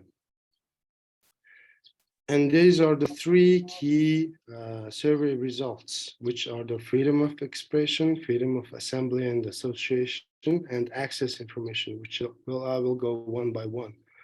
As from the survey, we see that from the freedom of expression, 42% of respondents don't feel free to speak in public, and 45% don't feel free to speak to the media. Most of such responses were from NGOs working from the provinces. The freedom of assembly and association. 34% of respondents feel free to hold assemblies peacefully. 49% of them feel free to join civil society groups. Almost 2/3 of the respondents don't feel free to hold public meetings and gatherings. As for the access information, it was negatively impacted by the COVID-19 pandemic. The public information was almost closed for journalists, and they struggled to find the official and reliable source of information because they were very afraid that they will get certain bans or certain fines by giving unconfirmed and unauthorized information. It was being, according to Mongolian Media Council survey conduct in 2020, 300 journalists has been restricted since the pandemic. And also the mass medias and the TVs also have a contract with the closed contract with the politicians to censor any critical issues and never say the truth, or they did not say the truth because of fear of intimidated or harassed. During the COVID-19, there were increased incidents of arrest, detention, prosecution, and fines. And we can see that from the main conclusion of the survey results shows that civic space is not the same in Mongolia. The civic space is more open in Ulaanbaatar, which is the capital city of Mongolia, than the rest of the provinces and Sums, which is a smaller area than the province. And it's more closed on the Sums, which we call Sums. First, it's a capital city, and then it's a province, and then more smaller is the Sums. The COVID-19 pandemic has affected the specific civic space countrywidely. There is more civic space support from the CSOs in provinces, especially in Sums, to protect the civic space. There are 8 following actions which the CHRD has been given. Revise and approve the state policy of CSOs development submitted, which was already submitted in 2012. Return back to government the draft laws of legal status of association and legal status of foundations for proper consultation. To develop policy regulation for enabling of CSOs and reflecting in the newly developing laws. Introduce and reflect specific policies to support strengthening NGOs, CBOs, citizen groups, and rural Mongolia. To develop and approve the law of NGOs and full and equal participation of all parties, according with all the recommendations from these 3 organizations, UPR, OGP, FATF. to improve the understanding of civil servants of the CSOs, accept CSOs as equal partner for development and sign for effective cooperation, to improve accountability of mechanisms for civil servants, to improve the implementation of laws for direct participation of citizens, such as law about law, the law on public hearing, the law on deliberative consultation. As you can see, CHRD, you see Ms. Oruncaj, there has been in Mongolia we have a civil society day organized. We have done a press conference with the 57 members of organizations, and these are the follow-up actions. Although we have been doing very active jobs in here in actions in capital city, but the survey, as we can see, and the more rural areas, people don't get the information about the civil space and civil rights. So what we did is that we have translated the survey report, training workshop on civic spaces. This training is mostly focused on the more rural areas other than the capital cities. The training workshop resulted in development of actions for strengthening civic space of respective zones and provinces. Inclusion of provisions for CSOs enabling environment governance sub-program of Vision 2050 to be implemented for 2020 to 2030.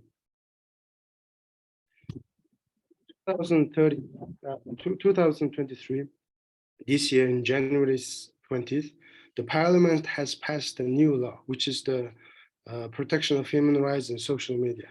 But the problem was that the law was submitted to the Parliament without any consultation of the SCOs.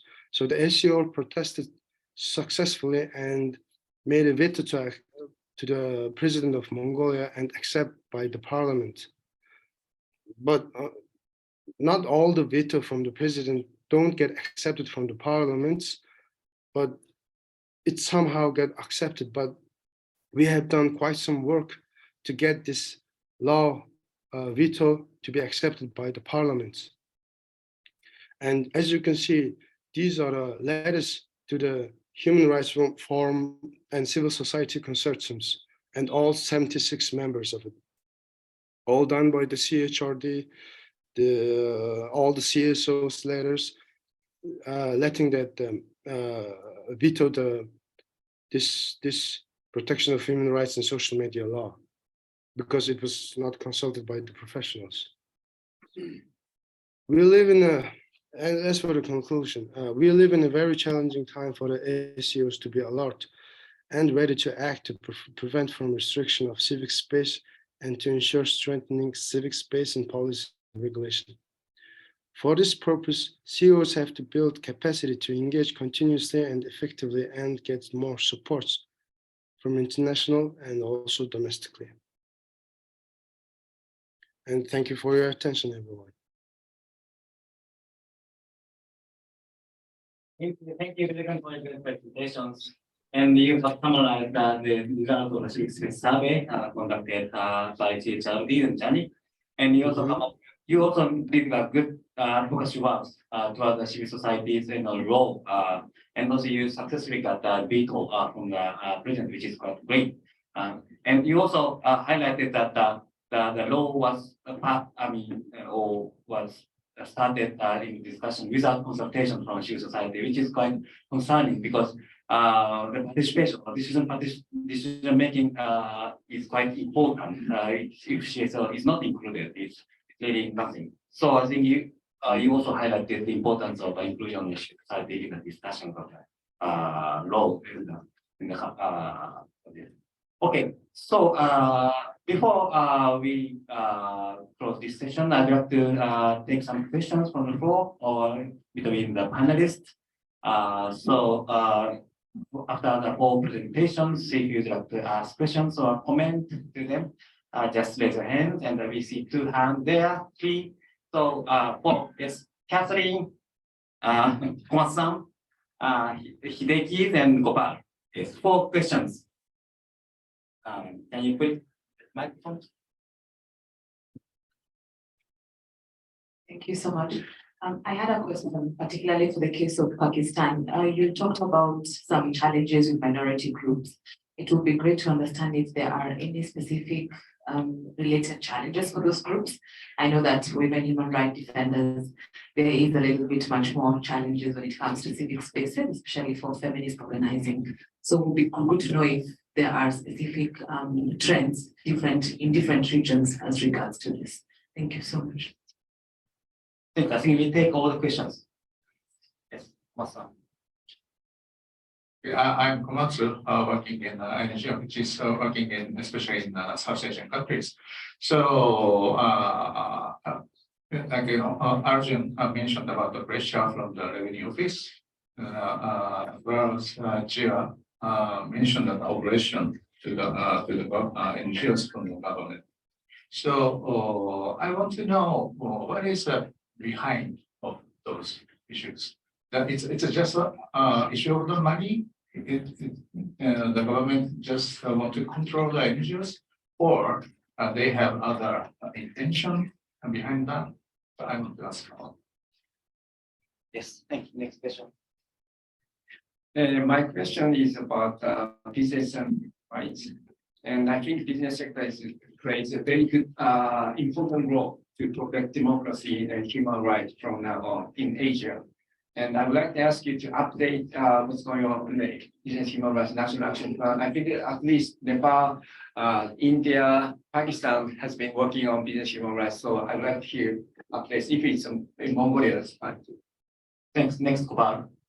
Thank you. Are the question supposed to be addressed also to the previous panel or only to this? Okay. Go ahead. Both? Yeah, both. Oh, okay. Thank you. Thank you. All right. Okay, for the previous panel, it's not a question, but just a suggestion for in the presentation of our respected Professor Ansel Mali with regards to the major challenges that he has identified. I would like to add the culture of impunity as another major challenge that we're facing in the region. In every sense of terms, in the governance and election and human rights and and conflict and post-conflict, etc. With regards to the Narayan's presentation, yes, he mentioned about the election, but in terms of like what can we do as civil society organization is in order to promote and enhance the freedom of elections, the electoral freedom. I think the close monitoring of election, not only as an episodic fashion, but as a part of the 360-degree cycle of the whole electoral engineering, electioneering, both by the local organization and in coordination and in collaboration with international organizations engaged in electoral freedom, not only election monitoring, but total electoral freedom. Sorry, and the last one with regards to Pakistan, very eloquent presentation. Thank you, Jia. My question here is with regards to what is the how the NCHR, the government one, right? The government human rights commission is functioning with regards to safeguarding the rights and the civic space that you mentioned. What is the role? What is their mandate and scope and limitation and jurisdiction? And there's a civil society body too, yeah, very old one, SRCP. And how do they coordinate each other, or which one do you trust more with regards to the safeguarding human rights in Pakistan, particularly in terms of civic space? Thank you. Thanks, Kubar. And we have 4 questions to each of the speakers. So I think I can answer on to 3 minutes for each, including the final remark. So one by one, you can also answer the questions and also have some final remarks. Want to go first? Yes, yeah. So thank you for raising this issue of minority rights. Minorities are considered as second grade citizens in Pakistan. They face challenges, as I mentioned in my presentation, forced conversions, particularly the girls, young girls. Very recently, I visited one of the area in Punjab, in district Rahim Yar Khan, the villagers, they were not sending their daughters to the school beyond grade 5 because they are now grown up and they had this fear that they may be forcefully be converted into Islam. So this is one challenge. There are lots of other discriminations. According to the Law Commission of Pakistan, almost 120 laws in the country are discriminated towards the minority and minority rights. During the COVID, while people were distributing food to the people who were actually restricted and they were not allowed to come out of the homes, so the food was not being given to the minority people by the organizations, considering that they are Christians and Hindus, and the sawab, like the benefit, the God will not be happy if we feed in the minority. So this kind of the mentality that the minority people have been facing. Your question regarding the issues and challenges, why it is happening to the NGOs, very interesting. This is, I think, no comment likes the civil society organization. Those who really talk about better governance and accountability, particularly the countries like Pakistan, where almost more than half of the time since our inception, we remain under military regimes. So we have these kind of, institutional and systemic challenges that are actually restricted for the civil society organizations to grow freely. And this is not new. What I've been observing for the last 27 years, I have not seen even a single day where the civil society organizations, particularly those who are working for the rights-based agendas, they have been given any space. And this has grown up because the conservatism has risen up, the nationalism has risen up. You see India, you see Nepal, you see Sri Lanka. The civil society has been facing similar challenges everywhere. Business and human rights, we have already signed plan of action, but unfortunately, the civil society organizations were not engaged in preparations of the business and human rights plan of action.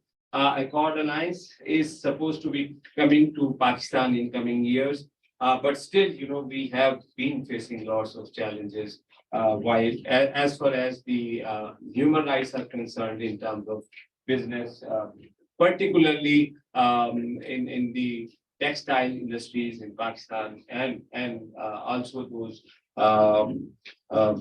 like businesses who are actually doing lots of exports.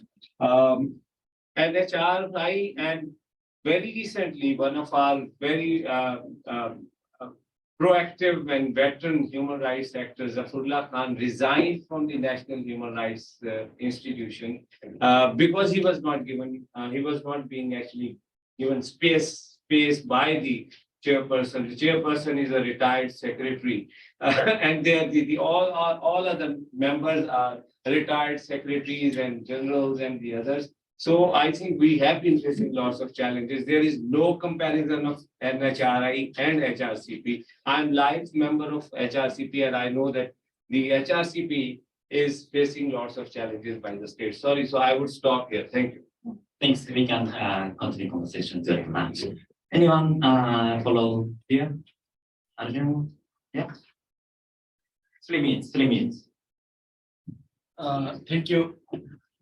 Thank you very much for questions. The question of the Kamal Su, if I correctly pronounce, the intention is, of course, the resource. The first intention of like if we see the Nepali government, because they have like a special target, and our revenue only cover like the cost of the civil servant, government officials, and then they think that the NGO have money and the easy money, then if you send the letter and they will provide that first intention.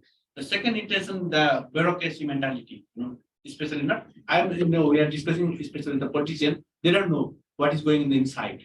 So the bureaucracy always, making some rules and regulation, and sometimes they are, lying or cheating to the bureau politicians. So that is the issue, in Nepal especially. And third, of course, the shrinking space, not only the Nepal in the region. So like a lot of insight on that factor.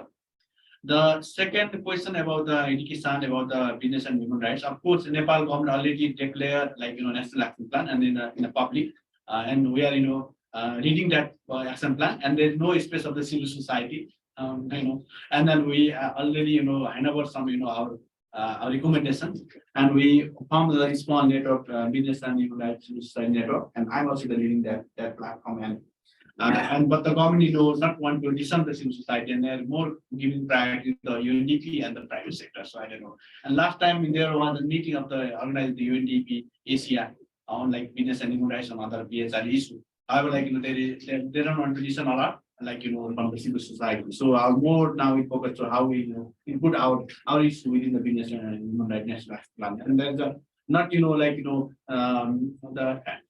implementation plans. But there are many issues, but we are bit aware how we can implement that plan. So that is the second question as mentioned. And of course the final word, in Asia there's a shrinking space and the power shifting to the corporate and the bureaucracy. So as and also the some country more the force security forces.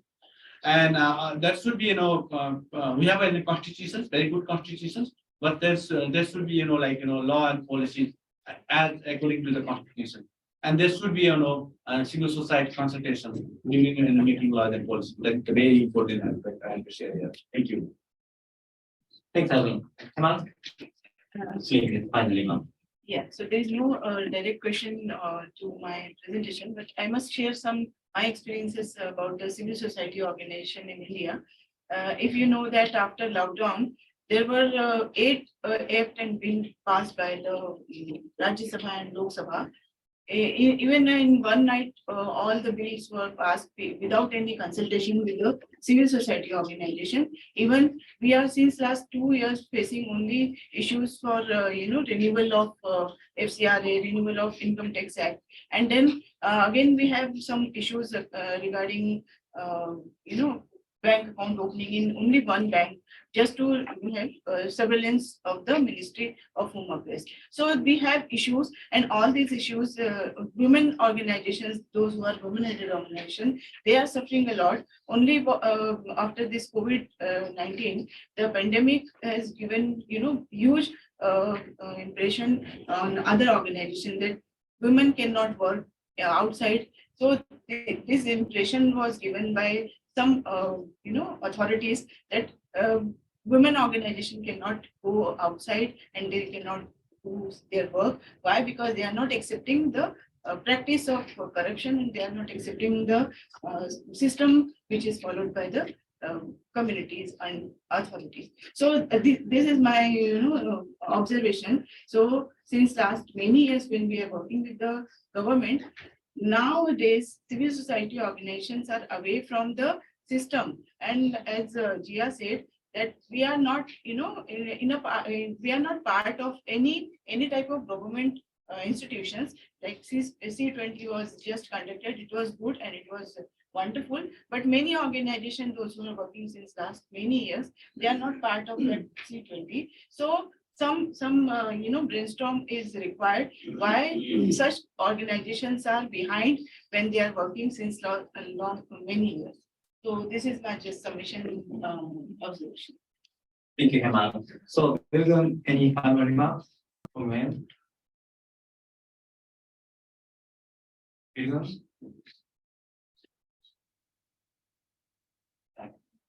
anyone see if he's online?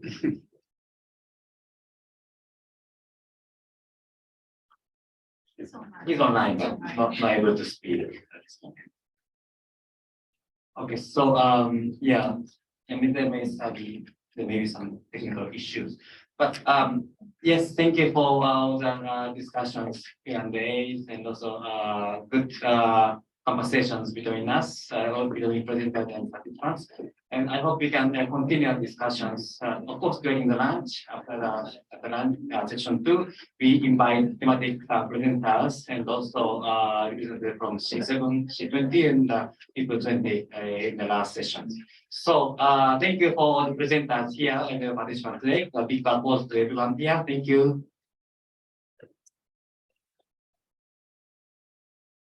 Thank you very much for your very insightful discussion. Please give them a big round of applause once again.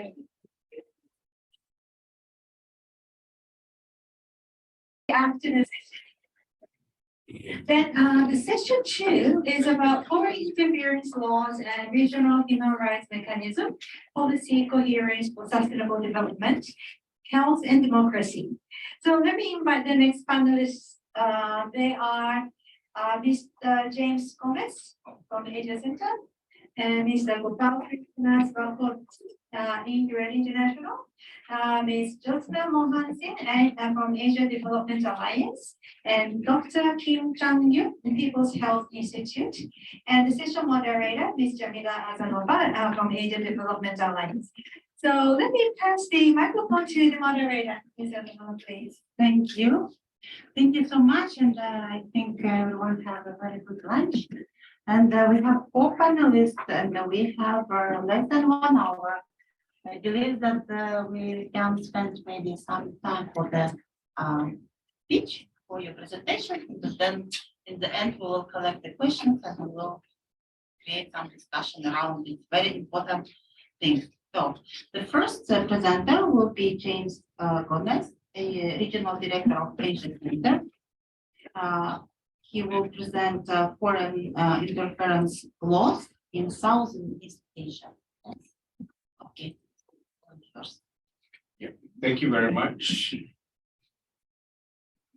Yeah, what I'm going to do is really to sketch for you very briefly, top line, what are the key issues when we talk about foreign interference law, and also how we are working on it through partnership arrangement. But before that, I have a very good summary for you in a short video. So I have to speak less and show you less. Okay, please, go.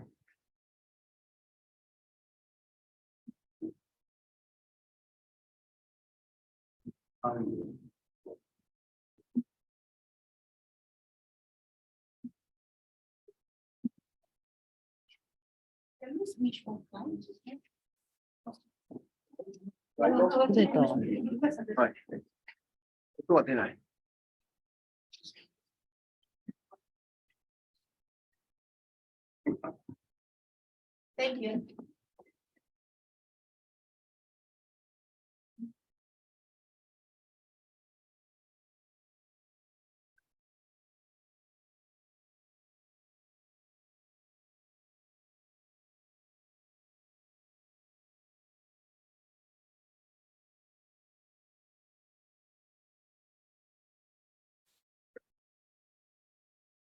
Country's democracy and citizens harmful foreign actions taken by foreign governments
the foreign interference laws that increasingly will be challenged in the pursuit of democracy in the region. So I think that's the first thing.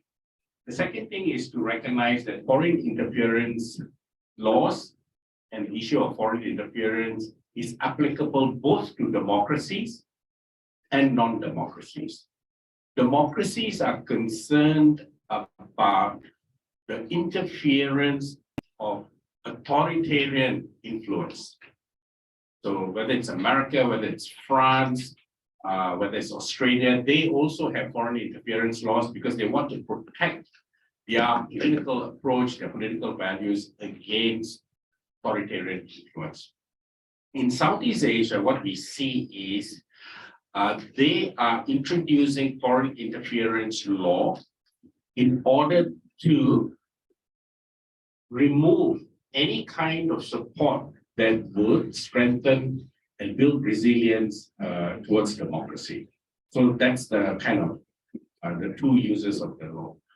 And what would you be looking for? And I think we saw in the first two panels the evolution of the foreign interference laws. Foreign interference laws have the anchor in NGO laws.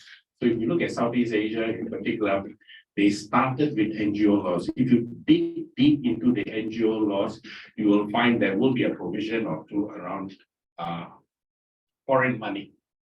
Because that's the main thing they want to do. They want to block foreign money so that they can starve you off.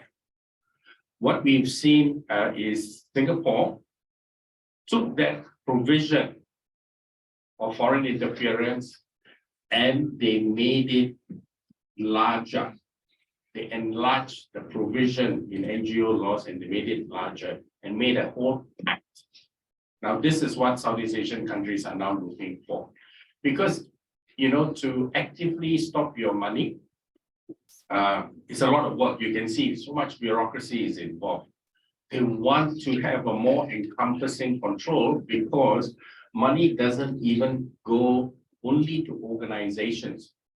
Because, you know, if you look at the NGO model, right, it's fragmenting. You know, if you have a membership-based organization, if you have a governance board, these are all old models.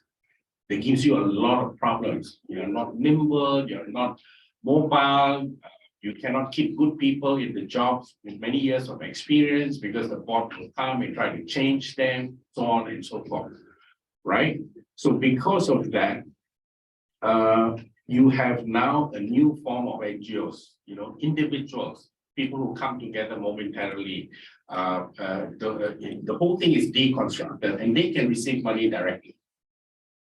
Right? So how do you stop foreign interference? Because foreign interference is no longer about restricting money to NGOs. It's also about restricting people from traveling, having contact with others, or receiving money bilaterally or raising crowdfunding. So this is where we will see the evolution and widening of the foreign interference law.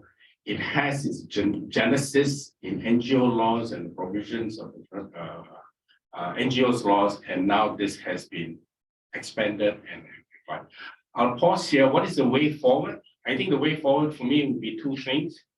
One, I think we need to rethink the structural component of how NGOs are consistent, this whole organizational approach, membership-based, having heavy boards, not making NGOs or such activities mobile. That's one.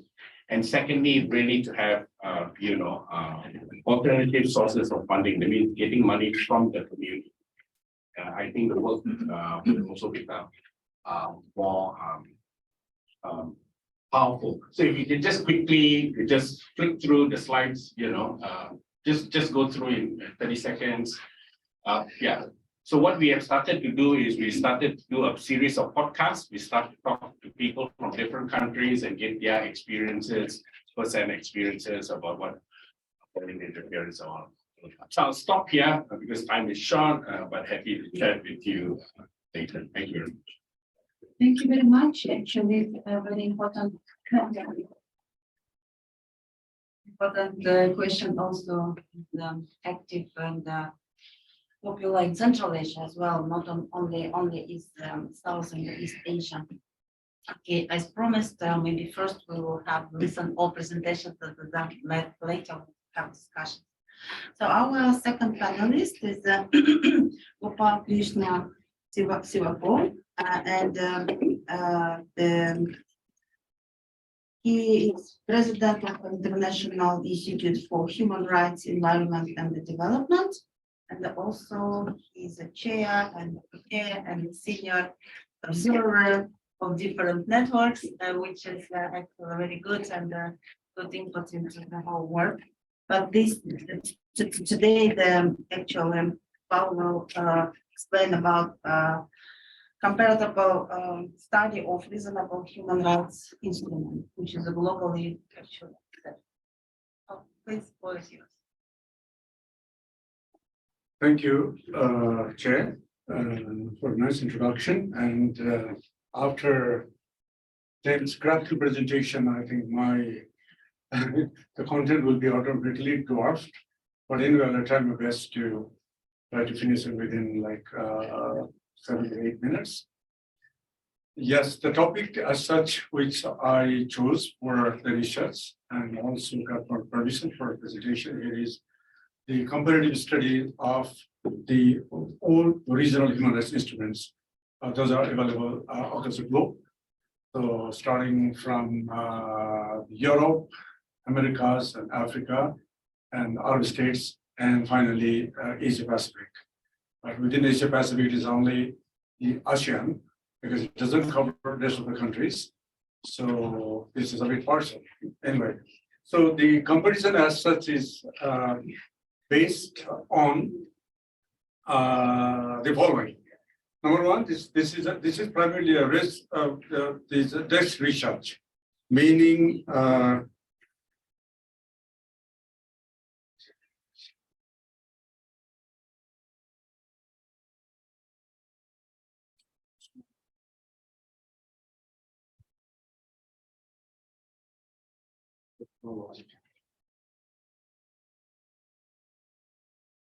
yes.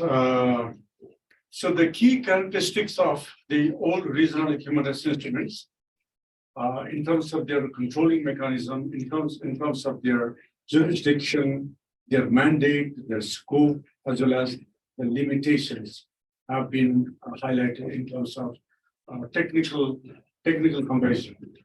And the primary thrust behind having this specific comparative research is to gauge about how our part of the world, particularly the Asia Pacific, is doing in terms of its performance to the regional or intergovernmental human rights mechanisms. So, and some case studies have also been presented in the long report, which I've not been able to bring here, but it's been already submitted to JANIC, 65-page long report, where the case battles, some successful, some not successful case battles in those legal mechanisms where the legal provision, the courts or ombudsmen exist. So those also have been highlighted. And the key findings in terms of future direction, about like where are the gaps, what are the challenges, where do you want to go, what are the lapses have also been identified in the research. Next, please. Yes, you can see in this. Sorry for the letters are pretty small, but the controlling in terms of the controlling organs. Look at Europe. In Europe, they have a very robust kind of institution for Council of Europe and also the European Union or European Commission as well. So in terms of overall the performance towards safeguarding and promoting human rights, Europe, to me, stands or score gets the highest score. So because of the political organs and the government representation there, in terms of independent expert bodies, like the list here, for example, European Committee for the Prevention of Torture and Inhuman and Degrading Treatment or Punishment, and then European Commission Against Racism and Intolerance, European Committee of Social Rights, etc. You know, the list goes pretty long, and then some of the countries do have the permanent, and others have non-permanent judicial organs. So, in the case of Europe, you have the single and permanent body, European Court of Human Rights based in Strasbourg, and Court of Justice of the European Union. So these are the mechanisms that do exist within the Eurofront. Second, please. In terms of country organs in Americas, for example, Americas covers both South and North America. And so they have especially two permanent mechanisms, which is Permanent Council and the Inter-American Council for Integral Development.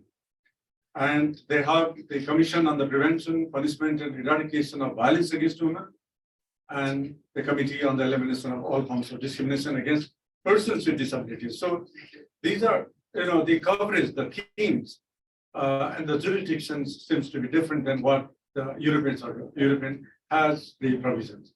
And in terms of permanent or semi-permanent institution, they have quasi-judicial Inter-American Commission, which was established in 1959. And then they have non-permanent Inter-American Court on Human Rights also, which was also established back in 1979.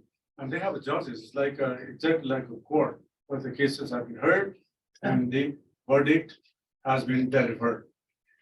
And in terms of Africa, the Assembly of Heads of State and Government of the Union and Executive Council of Ministers of the Union. The last one is Commission of the African Union. These are the three major institutions who exist within Africa.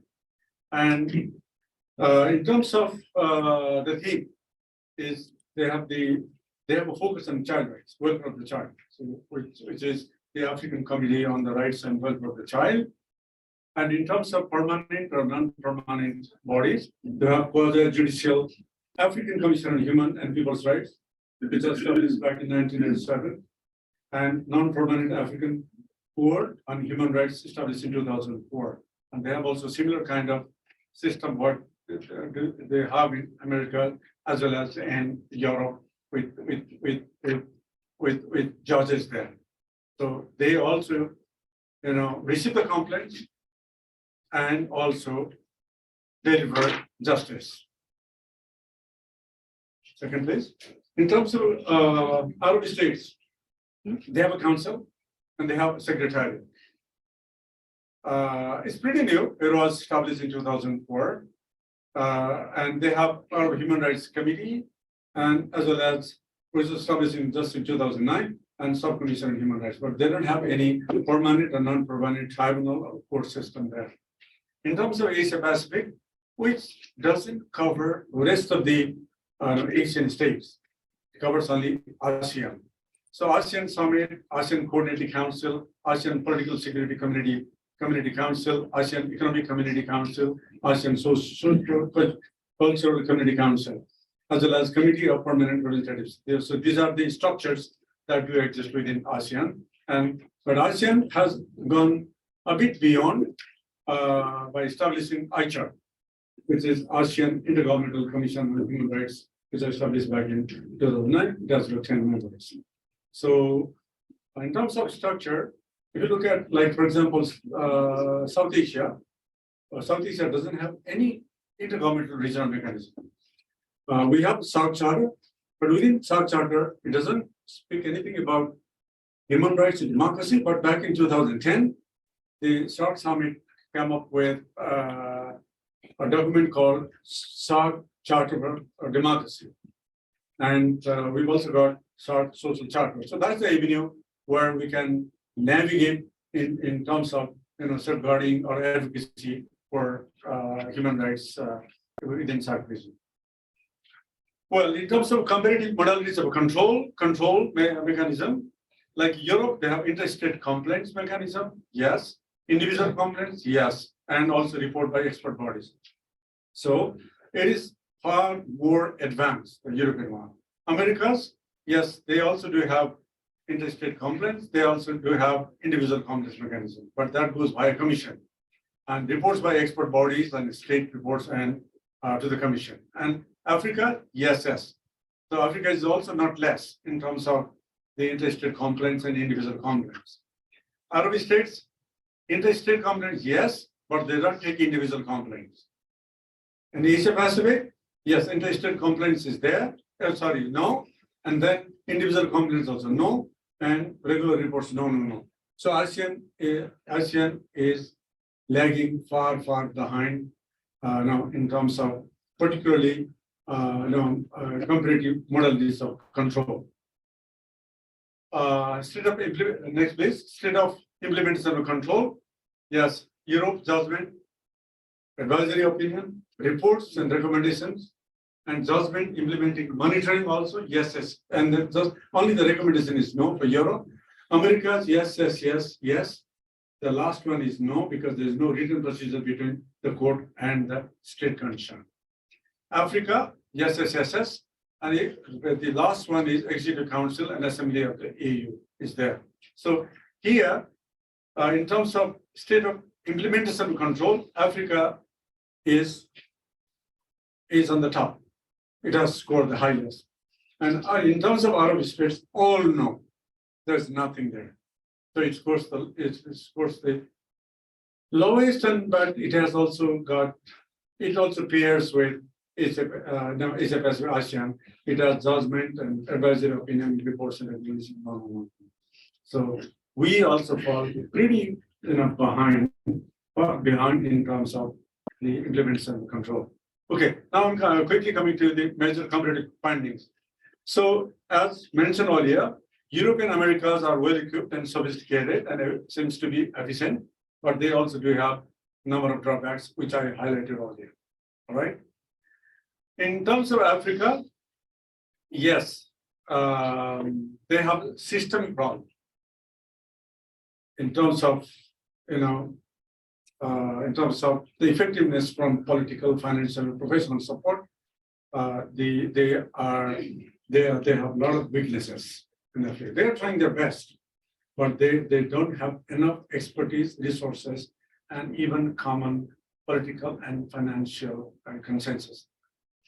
Our human rights protection mechanism, because it is a kind of a homogeneous, society there.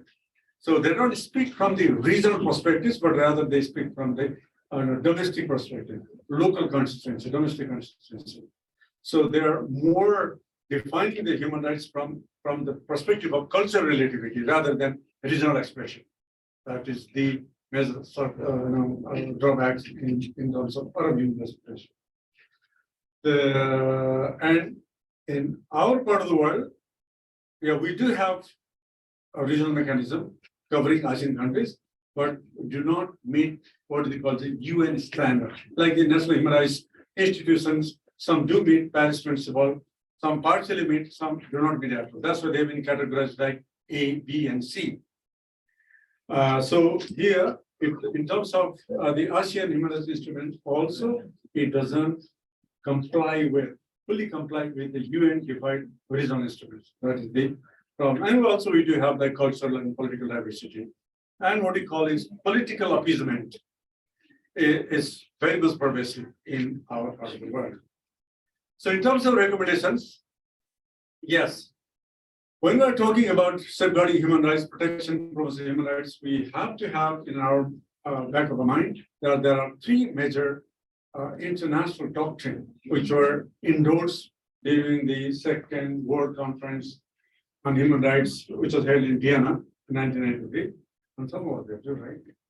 Yes. And so universality, indivisibility, and interdependence of human rights have been endorsed by the member states. So if those regional human rights instruments do meet the criteria or the expression or the doctrine of these three major elements, that means they have a better performance, they have more credibility. Second, yes, RHRIs under no circumstances should compromise the very essence of internationally recognized Bill of Rights. Bill of Rights, as probably you already know about the human rights instruments, and Bill of Rights covers UDHR, the International Covenant on Civil and Political Rights, and International Covenant on Economic, Social, and Cultural Rights. So three major international human rights instruments, which are the source of other convention protocols and sub-protocols or whatever. So these must not be compromised. And the global and regional approaches of human rights instruments should be mutually supporting and complementary. So means global is not always superior, of course, but some of the regional human rights instruments are doing better than what we have the global instruments, So there should be mutual reinforcing kind of approach. And in terms of ICHR, the ASEAN one should evolve to become an independent human rights body. It's not independent. There is some political evolution. There is a lot of high-handedness on the part of the certain governments, or sometimes all governments. So the representatives are not entirely, independent.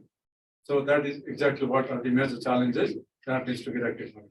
The last one, yeah. So in terms of ICHR again, because I'm focusing on our part of the world, ASEAN, that it should limit government's control over functioning of commission. Its independence, its financial independence, its mandate independence, and its recruitment independence, and recommendations independence should be there. So that needs to be, I think there should be some re-engineering required in that. And talking about SARC, sorry again, there is no any regional kind of intergovernmental body there, and even the definition of human rights, interpretation of human rights is very narrow. A SARC should establish an independent, effective, and accountable sub-regional human rights mechanism. If they do not want to go for a regional one, the moment, but at least you should have some sub-regional approach already. They're having a lot of exercise on the part of the civil society organization to establish the mechanism. And so expanding, so until or unless we have the sub-regional mechanism, then expansion of SARC social charter and charter and democracy should be there so that we will have some room for our advocacy, research, education, training, and civil diplomacy, for civil society organizations and human rights defenders to work to engage with some. Thank you very much. Thank you, Gopal.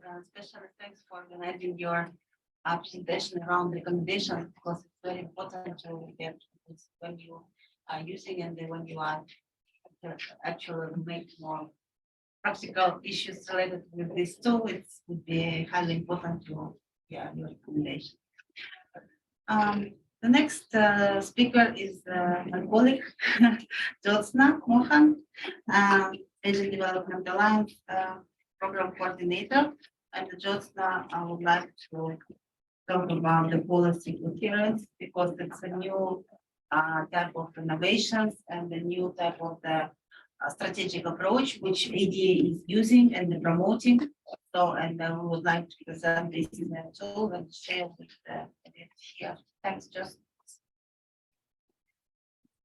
Hi, good afternoon. First of all, I must say this is a sin, complete sin, to have a serious meeting post lunch. So I hope that you all keep awake. And I wanted to actually focus about the study because Asia Development Alliance is a regional CSO platform, and we have members, as Jamila said, we are in 25 countries, about 31 civil society, national civil society organizations are members.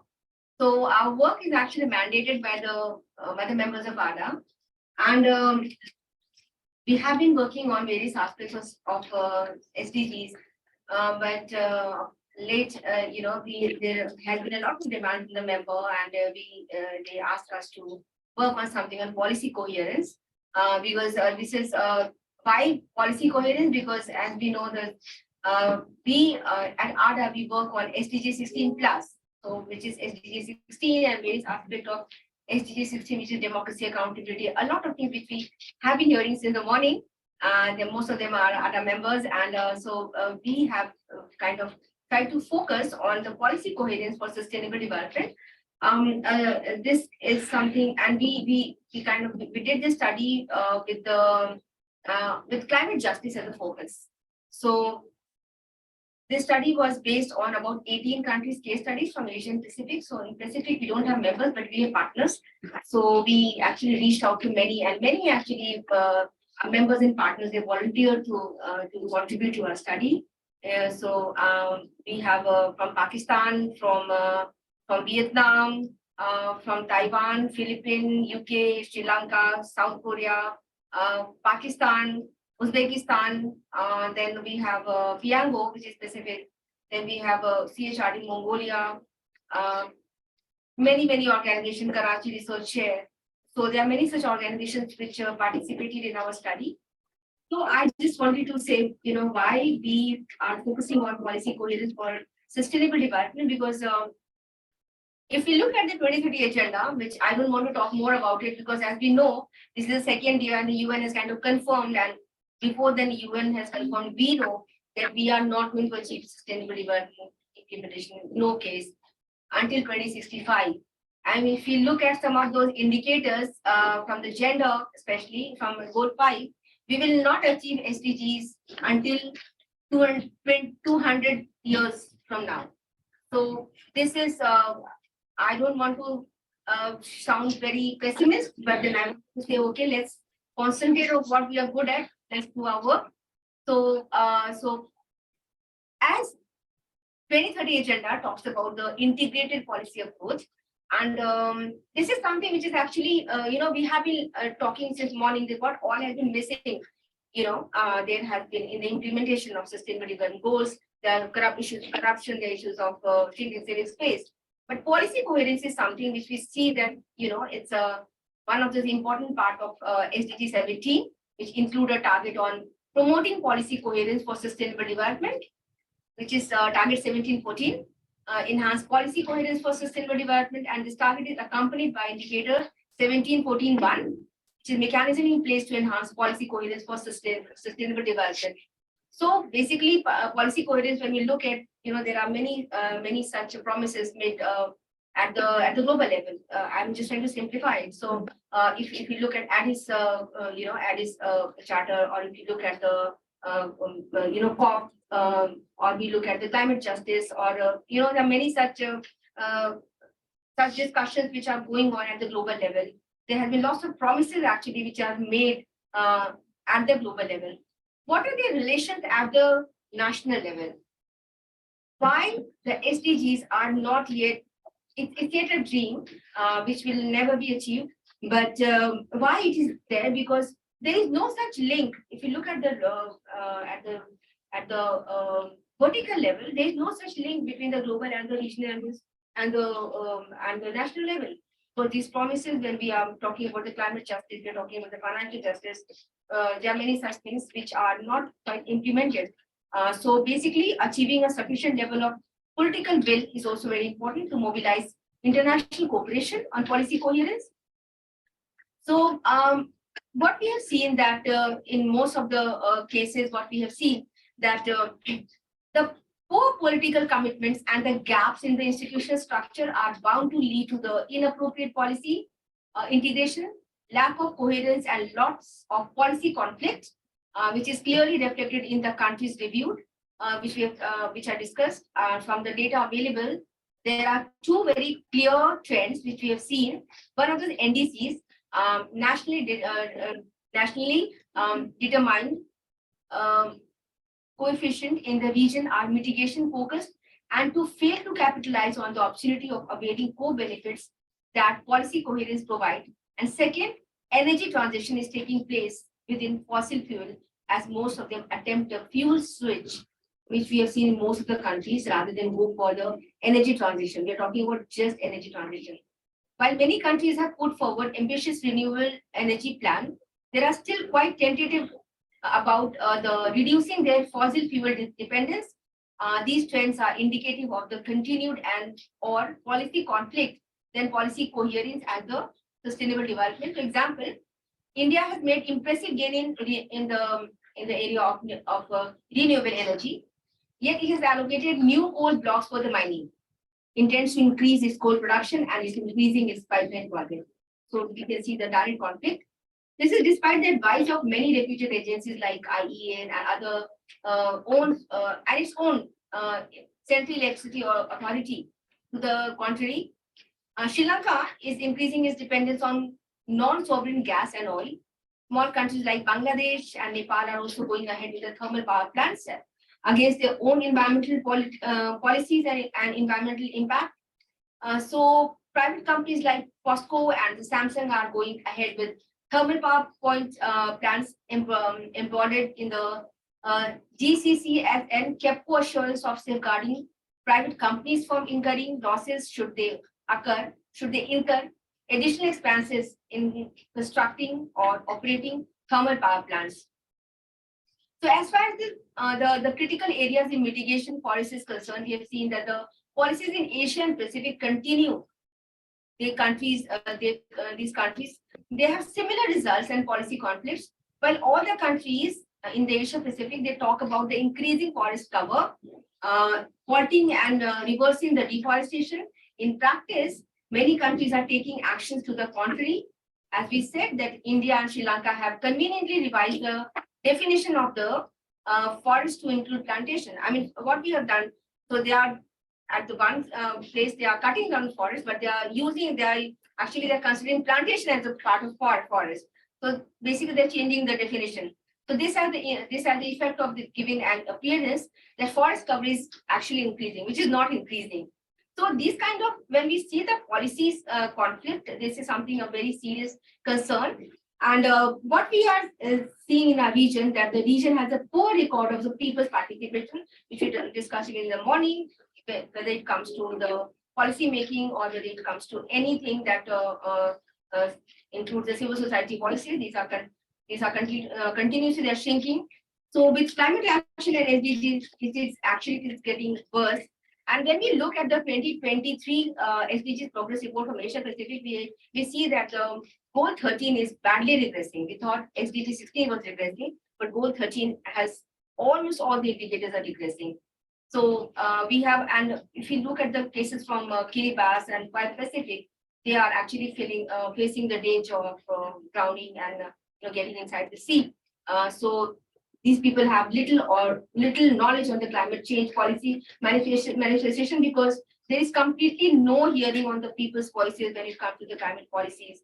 So in Indonesia, we have seen that despite the promises to return ancestral land to the indigenous population, more of the small farmers and plantation workers are facing dispossession. In Thailand, a large number of women farmers are being left behind in social protection benefits, including universal health coverage and contesting government claims that all Thais are covered.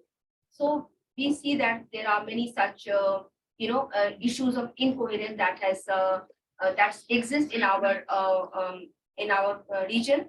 So some of those we have come up with some recommendations, and some of the recommendations which I would say very briefly in just 2 minutes. So at the national level, we are saying that develop a clear PCSD, policy coherence and sustainable development roadmap. Government should develop a PCSD roadmap with the time-bound targets. Creating awareness, a positive narrative should be created by the government and other key stakeholders around PCSD. Create avenues for civil society organizations and people's participation, which reflecting a whole of society approach to sustainable development and climate justice. At the regional level, we are talking about creating space for learning and discussion. PCSD is not discussed enough because, as we said, that in Asian Pacific, actually, we are one of those very few civil societies who started actually discussion on the policy coherence and sustainable development.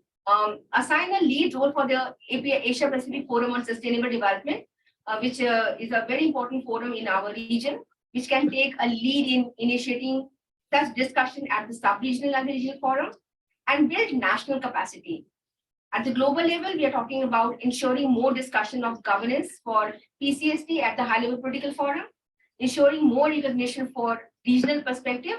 The outcome from all the outcome mechanism should be reflecting the local aspirations that coming from all the sub-regions or all the regions from the globe. Use other UN forums as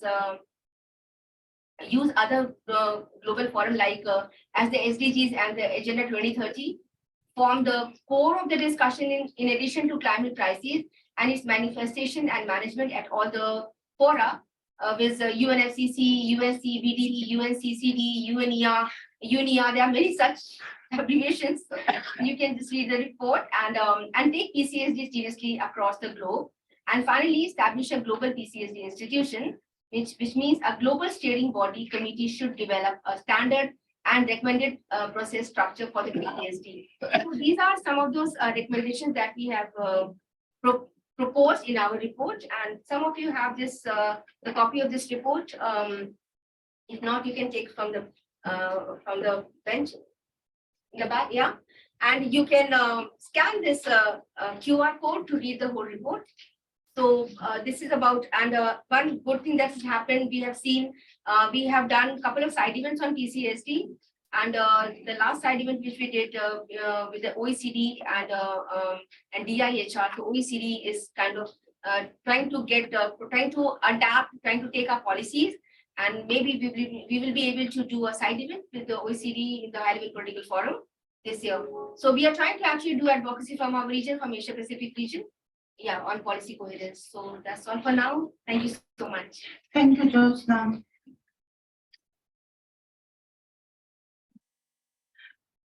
And the first speaker is Dr. Kim Chang-Gil, People Health Institute and the Seoul National Institute. Please, Dr. Kim, who is yours about health and democracy. Yeah.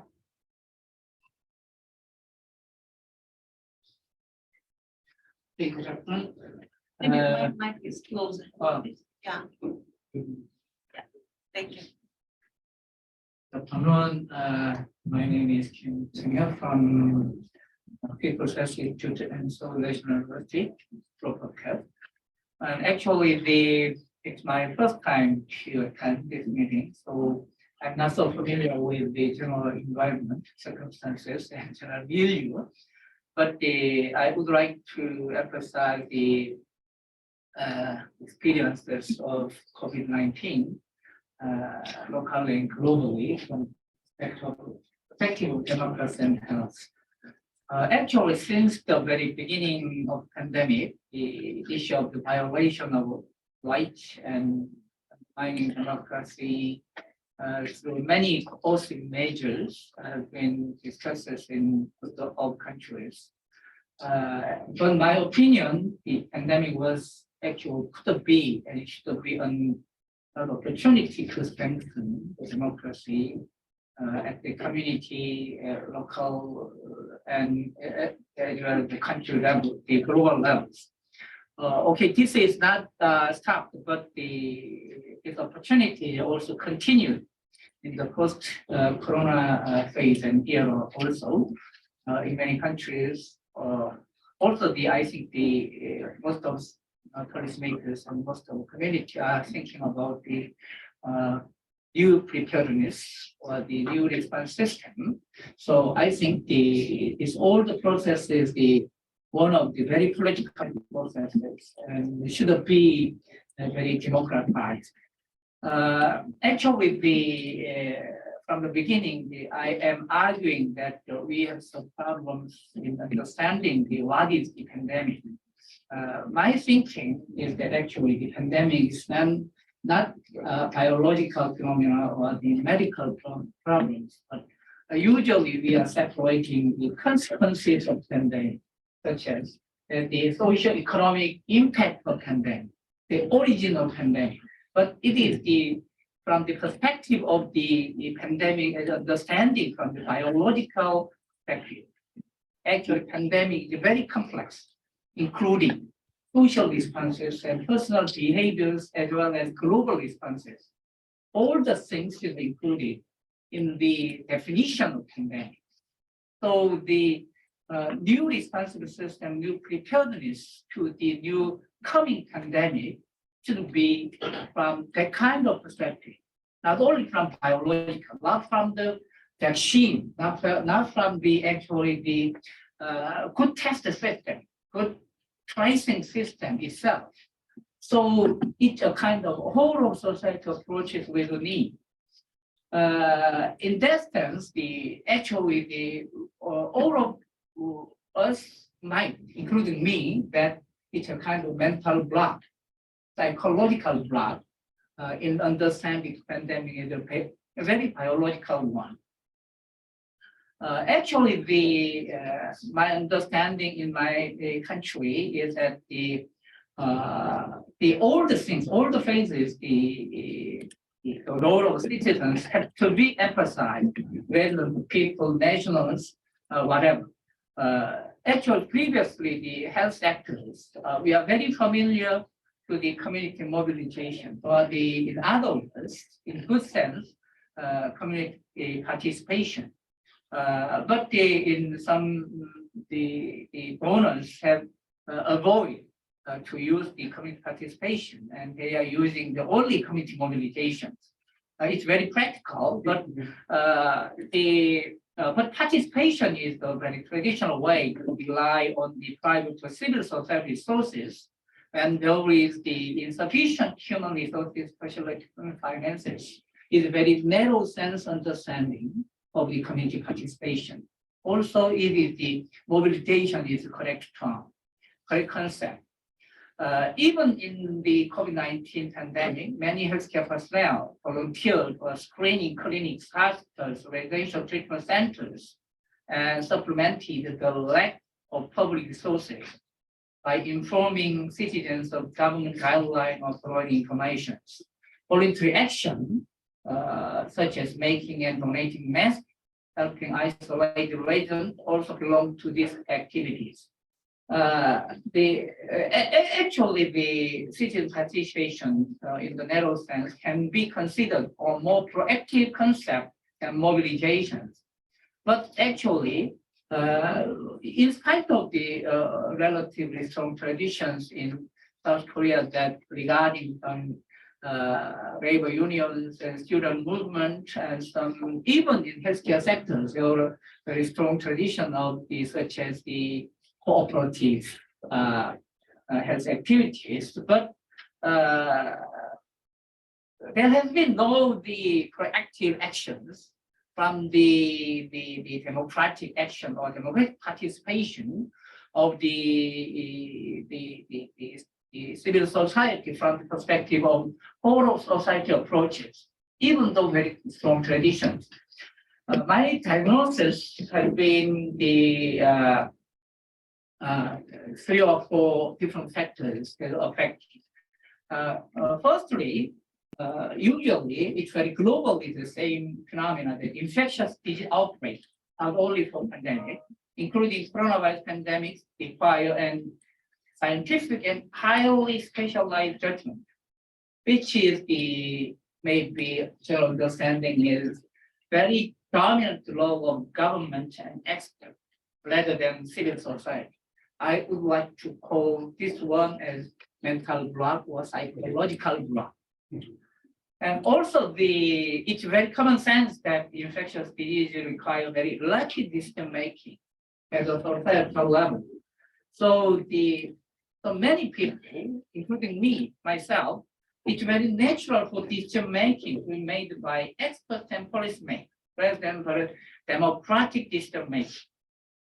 And so in that sense, usually civil societies and the civil society's activism, it is more important to be required to cooperate rather than in participating in some decision-making processes or some challenging the one-way decision-making process. Okay, it's a very urgent thing needs, but actually, within the government system, with the nation-state system, that how we adapt to the urgent situation is actually predetermined based on the processes or overall democratic processes of decision making. It is not called the actual by accident. It's the very baseline of the all democratic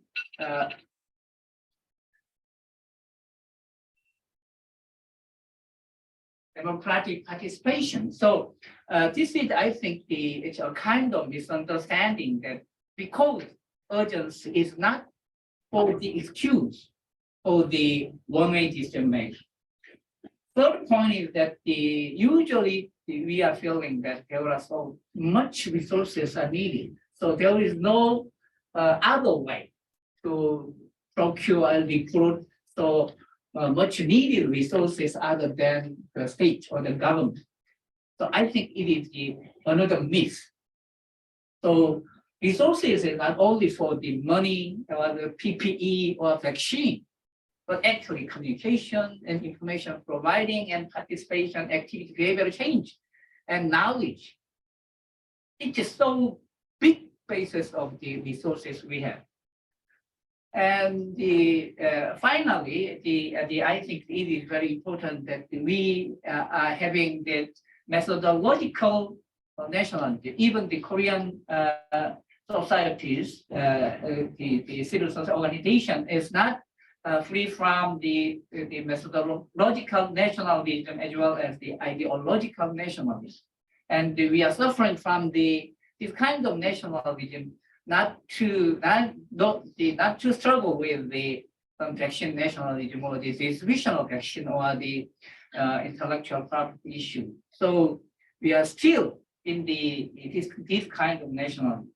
So actually my comment is to raise the issue of actually the regime for the global level decision making has very totally changed from sovereign state, one nation state centered one, to the some people cosmopolitan one. It is just like the climate crisis. And for the pandemic prevention, and the South Korea cannot tackle with the issues happened in Japan, happened in the United States, happened in China. And we all have the beyond the cooperation. And we have to make another kind of the governances. It's a kind of methodological cosmopolitanism we don't need. So only Beck has argued that. So in the processes, I think it is more important thing is actually we have to have very citizen cooperation or the people to people cooperation. And because the sovereign state government has no actually the strong motivation to be more foresight and form into the new state of the new governance, including the overall peoples beyond the national borders. Okay, I think this is the very the urgent issues for the civil societies. The challenge is still how we tackle with the actual methodological nationalism, the ideological nationalism. Thank you. Thank you.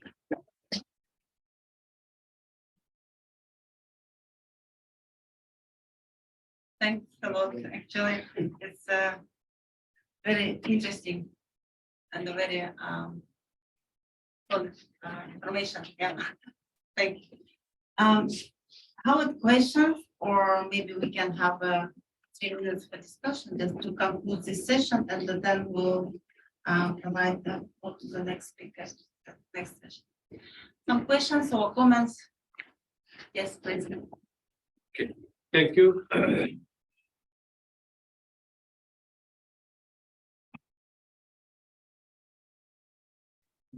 My question is from Gopal.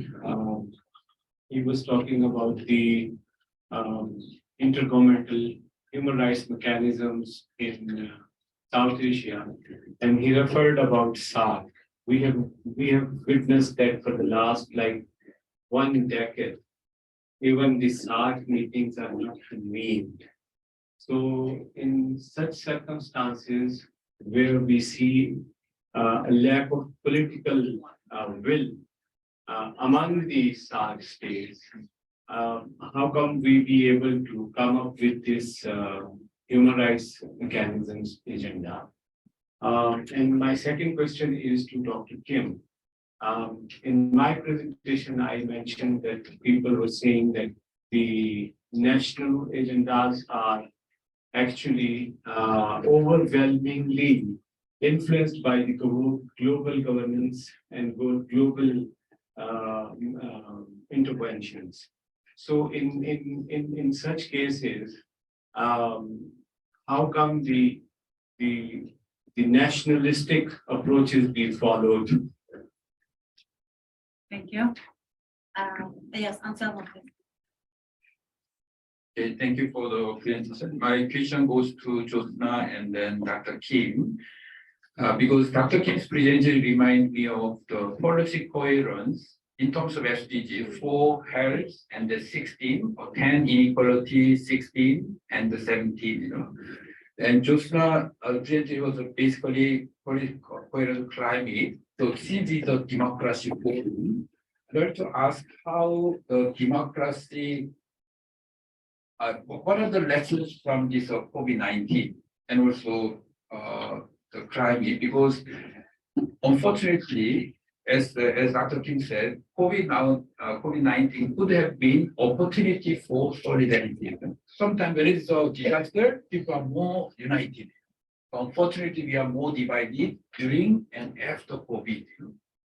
But if you have a genuinely the SDG approach, that means we have a 4, 5, 10, 16, everything is there, you know.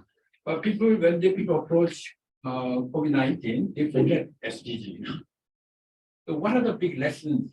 We have more challenges coming up, and how we can support whole of SDG approach, not only the whole of society and whole of government approach in terms of policy coherence. So I would have your insight on this question.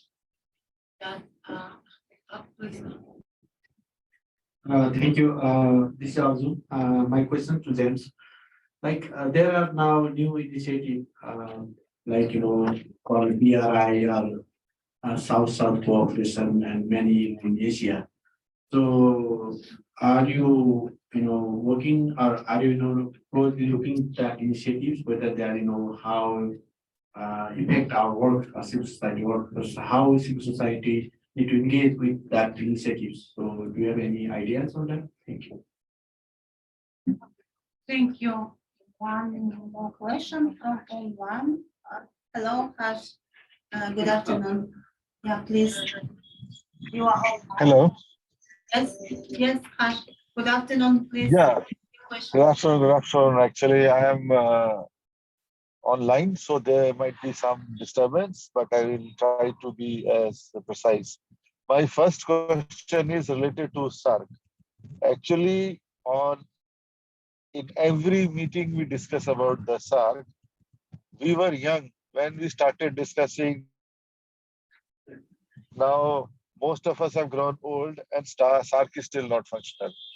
Now, the question is, how much more time we can spend on imagining.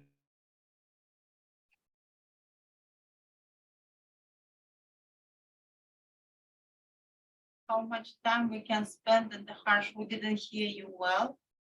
Can you repeat this? That SARC MDG came.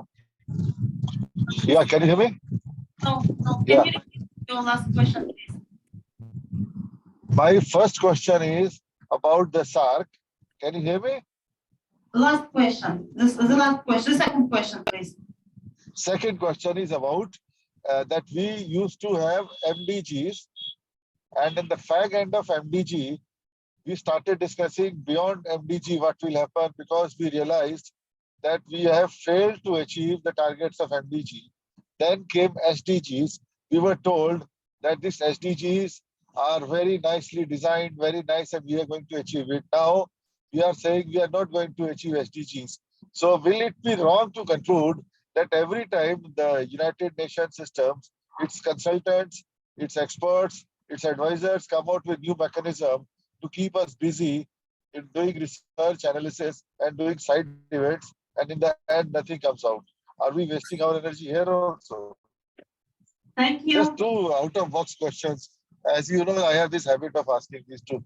And the third thing is about South-South cooperation. Actually, that is the area where we should all focus, because we should not be anchoring on events. We should not be anchoring on structures which are purely run by third party, and we don't know what is going to happen. Civil society should have its own mechanism, which are designed by itself to develop the collaboration and cooperation among the civil society. Thank you. I don't know how much I was able to, my voice was clear or not. Thank you.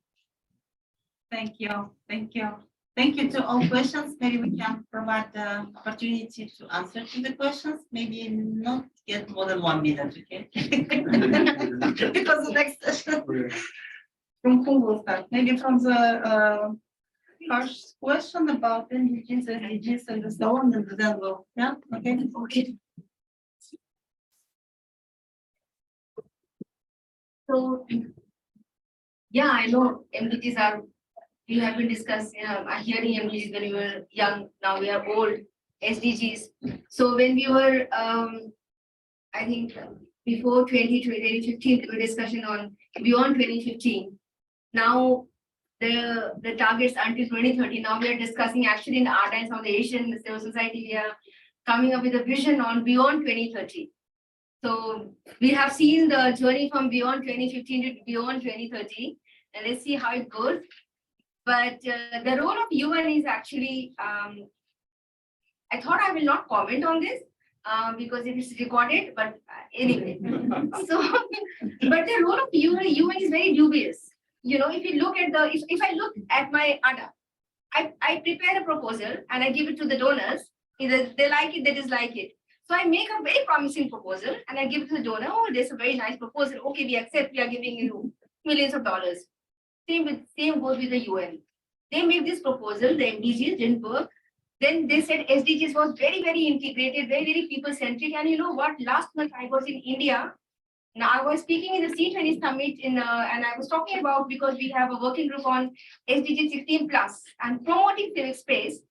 And there were so many questions from the audiences. They said, "Why are you talking about SDGs? How SDGs are relevant to us?"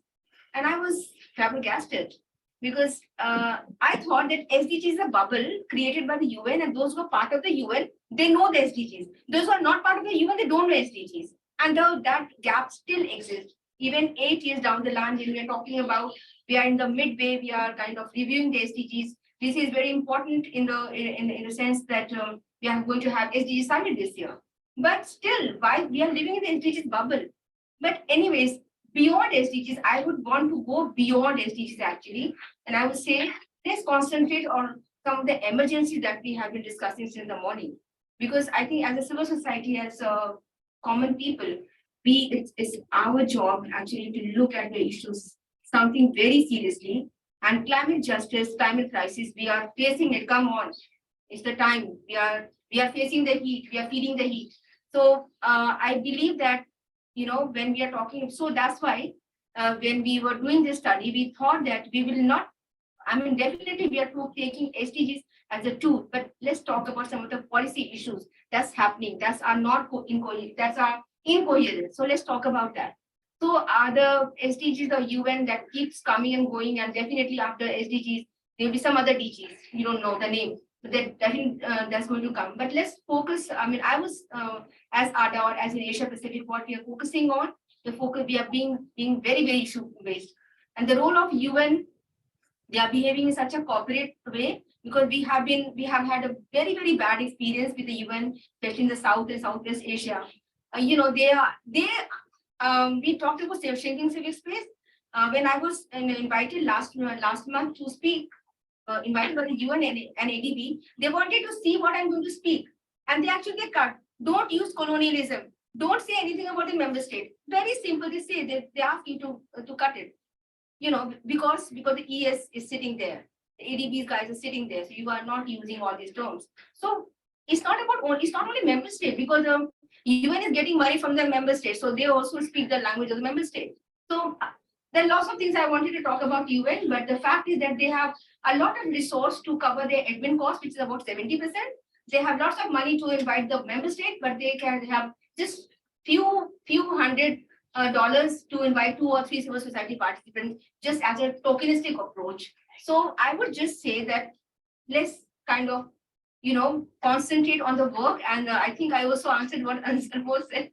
Anselmo is a master. I mean, I learned from Anselmo because we had very good training on SDGs, but half year down the line, I'm not disheartened, but quite forthcoming on what we want to do. I think we are very focused what we want to do, but maybe not under the purview of SDGs. Thank you. Thank you. Thank you, Jyotsna. James. Yeah, just 3 very short points. First, in response to Dr. Kim, I think I will look at it very differently. I think I'll look at it from the perspective of crisis. And in Asia, we have, if you look from the 1997 financial crisis, tsunami, September 11, and until now, every crisis has left an authoritarian residue. And we have been building up this residue of authoritarianism. This, I think, is a big feature of the region, and I think we need to kind of recognize that. Secondly, I find SDG, UN very, very contrived. It's fake objectives we are trying to meet. It doesn't resonate with the ground. If you want to do political work, you want to move the needle, I think you've got to go past that crap. So for me, that's quite clear. And the third one, friend asked about PRI. PRI is program-related investment. I don't see much of that, and I speak only about Southeast Asia because it requires return on investment.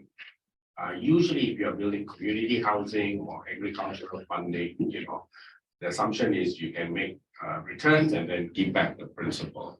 The only thing that I've seen in Southeast Asia, and some of you may remember this, is the provision of media loan funds for media startup companies, online portals, but they have not been successful because the nature of the media business is not sustainable, so they cannot make back that money. What I think is slowly working is social enterprise. I'll give you an example from a recent trip in Indonesia. Some of the NGOs, especially those away from Jakarta, who are a little bit, away from the city center, they rent, they own properties, they do little businesses, cafes, this, that, all to kind of, move away. And if you look at their annual returns, right, they have managed to reduce donor funding. Simply because donors don't have money to give anyway. And if you take donor funding, there's a whole lot of other problems as well. So you can see that shift, social enterprise, and try to be, they cannot be fully sustainable, but at least some of their core operations and group over there. So these are the 3 of them. Thank you. Well, thank you. Just a minute. Yes, about SARC. We've been playing the same old record of gramophone that the SARC is in coma, the rift between India and Pakistan, and etc. But yes, SARC is in coma, but human rights movement in the region is not in coma. It's very vibrant.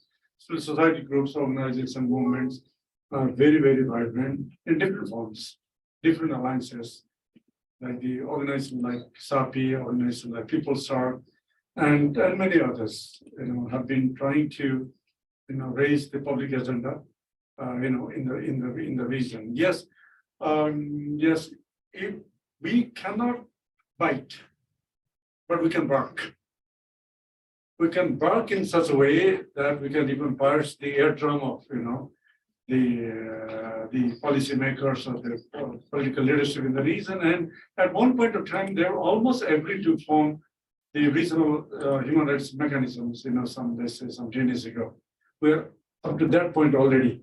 So because of our own, structure, advocacy, and campaign, and civil diplomacy, we have been able to make a lot of changes, at the country level as well as in the sub-regional level and different forms, but not on this human rights institution. But yes, rightly said, that civil society organizations should have their own kind of mechanism like HRC in Pakistan. Because of that, now finally the government came up with a decision to form its own state mechanism, or what you call NCHR, National Commission on Human Rights. So that builds up a lot of pressure actually. So otherwise, issues from home constituency or the sub-regions would go beyond at the level of like a Human Rights Council or other human special procedures, special rapporteur, treaty bodies, etc. So in order to contain that, the states should have use their what you call trained mind that issues should be resolved locally, so that the issues can be contained in the sense that with justice, of course, that is exactly what is lacking. But as Josna said, like she doesn't have much trust in the UN system or mechanism at the moment, but this is the only saving grace we have at the international level, because there's no any other kind of mechanisms internationally if you want to really raise a voice beyond the borders, right? So we need to have some trust on the UN, but not entirely, of course. I think that's all I can say at the moment. Thank you very much. Thank you. In the short term, I'm very pessimistic. And so I think all panelists are pessimistic. yeah, and actually the major theory in the international relations display is that a realist approach. Yeah. A realist approach is actually in global order is likely to prevail. And actually, all of us is recognizing that general circumstances for the new world order is very pessimistic. But I think my hope that the another one point is that the opportunities are opportunities, not always realized. So, but my thinking is from the gap or the contradiction between the existing world order and the grassroots lives of the human beings. Actually, I'm expecting that there is more and more gap, more and more contradiction between existing world orders and the sufferings and the lives of the old peoples in everywhere. So, so the motivation of new paradigm is actually from the grassroots and the people's everyday lives. And okay, actually, in that sense, the prime role of the civil society have to focus on, in addition to the very good social activities, but how we create the global public good of the moralities, is a paradoxical one. The world order is determined by the political economies, usually, but our weapon is the moralities and values. So the mission, I think, is how we create value, moralities, and some vision. So in that sense, we have to strengthen civil society to come up with the prevailing world orders and the value system or some any kind of the social orders based on the existing political economic regime. So that in that sense, I think the paradoxically contradiction and gap between the existing orders and new vision could be the source of my optimism. Thank you. Thank you so much for all panelists. I would like to leave this session with hopes, yes, with hopes and encouraging civic activism. Thanks a lot. And we have another session also with relation of. Thank you. Thank you very much for your very comprehensive presentation and sharing your keen insights. It was indeed a very inspiring session. Thank you so much. Please give them a big round of applause again. Now let's move on to the session 3. C7, C20, and People's 20. So let me invite the next panelists to the stage. And they are Mr. Hideki Wakabayashi, and Ms. Jyotsna Mohanty, and Ms. Vidya Dika. And the session moderator is Mr. Ansel Modi.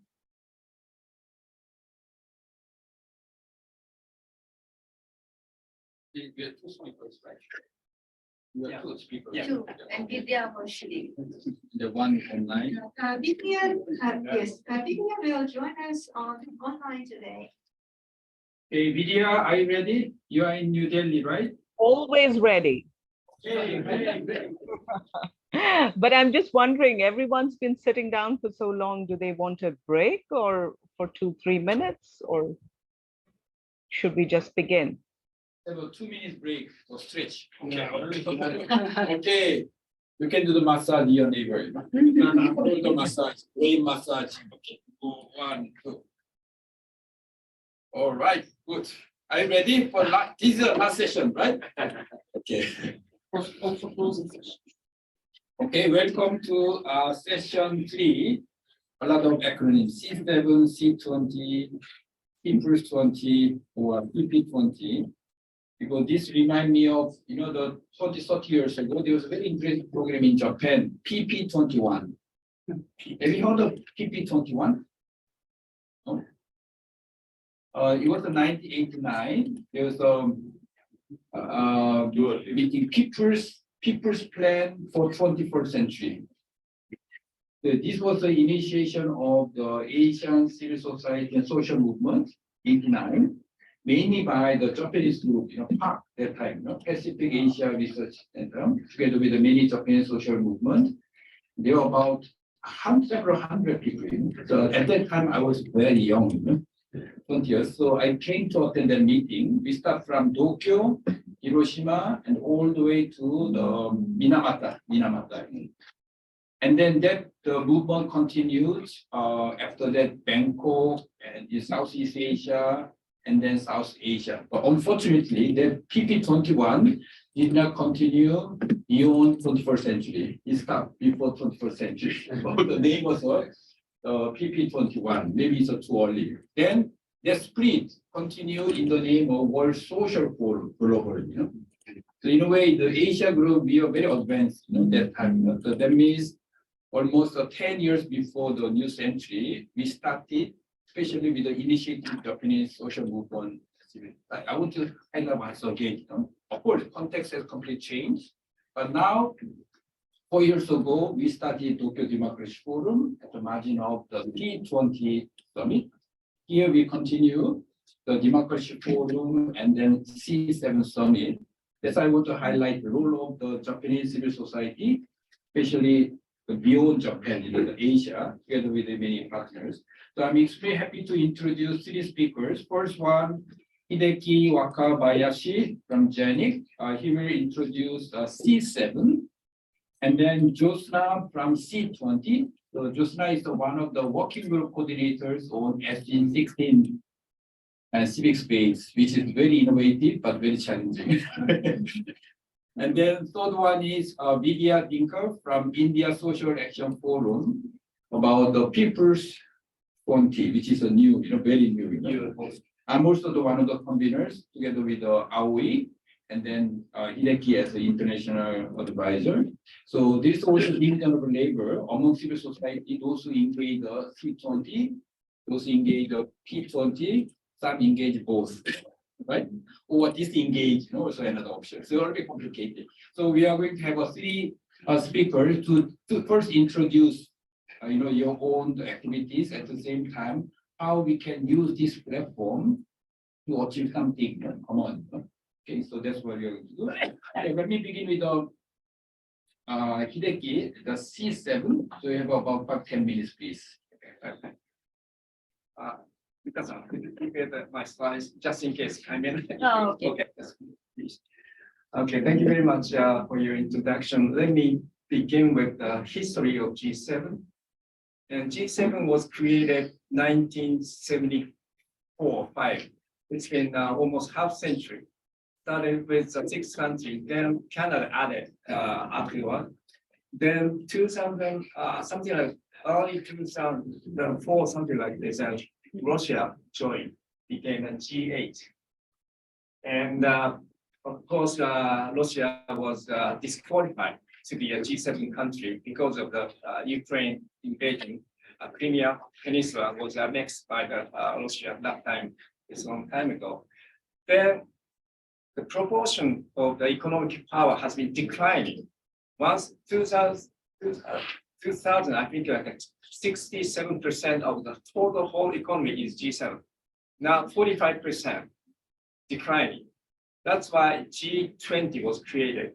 G7 summit was created 2008. But last 10 years, those G7 countries have been kind of united in terms of universal values, democracy, human rights, rule of law, because of the, as you know, that Russia's right, China, North Korea, and other issues. So I think nowadays, this time, Japan is 7th presidency of holding a G7 at this time. So I think because of this history, Japan is kind of proud of to be a G7 members. It's only one country from Asia. So I think Japanese government tried to raise the level to the other G7, G6 country. Of course, especially in terms of the social issue. That's kind of opportunity for the civil society, push the Japanese government to catching up social issues kind of thing. That's why we've been working on especially on democracy, open society issues kind of thing. So that's our opportunity. And at the same time, we are working with not only the G7 country civil society, but other civil society outside G7 country. Now, in the case of the C7, we have more than 70 countries, more than 700 NGOs people are joining this C7 process. They're working on the 6 working group. Could you please start a little bit? Okay. Then we came up with a C7 communique. Yes. I'm not sure if I say okay or not, but I think it's now in the time that the Japanese C7 steering committee members now handing over to C7 communique to the Prime Minister Kishida, who is the chair of the G7. Is that okay to say that it's has been the kind of secret, but I think it's now time. It's about time to hand it over. So I think it's very important to push the Japanese civil society recommendation, incorporate into the global G7 leaders communique. That's why we've been working 1 month behind the before the G7 summit in May. So I think that's kind of working. And also, I'm pretty sure that the Japanese government is trying to invite not other G7 countries, other non-G7 countries, but like South Korea, India, Australia, kind of a democratic country to the G7 summit in May. So once again, that this time, from the civil society point of view, I think this is my personal opinion that it's opportunity to reaffirm the significance of the G7 being held in Hiroshima. As you know, Hiroshima 2 atomic bombs dropped 78 years ago, resulting in immeasurable victims and sacrifice 78 years ago. But now, today, unfortunately, once again, that the nuclear threat has once again intruded. As you know, Russia, North Korea kind of thing. and forcing one-sided territorial invasion by ignoring international laws, as you can see in Russia. So we are also confronted with other complex and serious problems, such as shrinking civic space, growing inequality and poverty, climate crisis, spread of pandemics, hunger and food crisis. So I think now C7 gathers civil society from not only the G7 country, but all over the world, 70 countries, 700 people, active discussion in 6 working groups. Could you show okay, this is working. I don't know why I put the yellow economic justice transformation, but we have 5 working groups, plus new one is the nuclear disarmament. This nuclear disarmament working group is created this time because Hiroshima G7 summit will be held in Hiroshima, hoping that no nuclear free world, no nuclear world we are insisting. That's why people especially from Hiroshima and of course Nagasaki in the area, the 2 places dropped nuclear weapon long time ago. So I hope that these 6 working group communicate is in the communicate, then hand over to the G7 leaders of the this time again. So lastly, I'd like to close my presentation that I think it is very important to respond to the current crisis, what's happening in the world, poverty, conflicts, other issues. But at the same time, of course, we need a humanitarian assistance relief kind of thing. But at the same time, we need a preventing measures, I think, which is SDGs. As you know, we have not given up achieving SDGs yet. Of course, that's why preventing measure is very important. That is a SDGs at the time. So we'd like to reaffirm the importance of our efforts towards achieving the SDGs only 7 years ago. That's the kind of purpose of the G7, the C7 this time in summit in Tokyo. Today, tomorrow, the day after tomorrow, we'll be discussing many issues at the same time. So once again, I'd like to thank you for attending this time. And we put out the AAA in the preamble of the C7 communique, which is ambition, action, accountability. We need AAA to promote, to overcome those issues. Thank you very much. Okay, now we go straight to C20. Listener, please. Thank you, Zanun. So you want me to speak about the process that's going on in India? Because Yeah, so it's a kind of update. Yeah, so we all know how and when C20 started. So basically, C20 India, we have about 14 working groups, there are 14 working groups, but just a couple of days ago, they have added 1 more working group on disability, which is again a very good thing, because so far no C20 could actually, or any civil society, at least I know in India, there has been a lot of issues with the voices of the disabled people. So the independent disability group has been established. It's going to be public soon.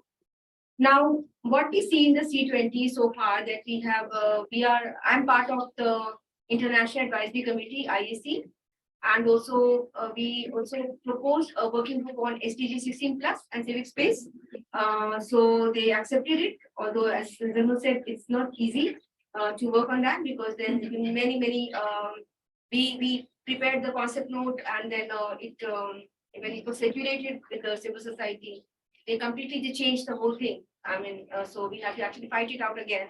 We wanted our own concept note, which they agreed, and so it's a little challenging, but there are many civil society in India and abroad which are now part of the Civil 20, the official Civil 20 group, and they have been. But this is also true that the civil society, the C20 is. I mean, we have seen even in the past, but India is no different again.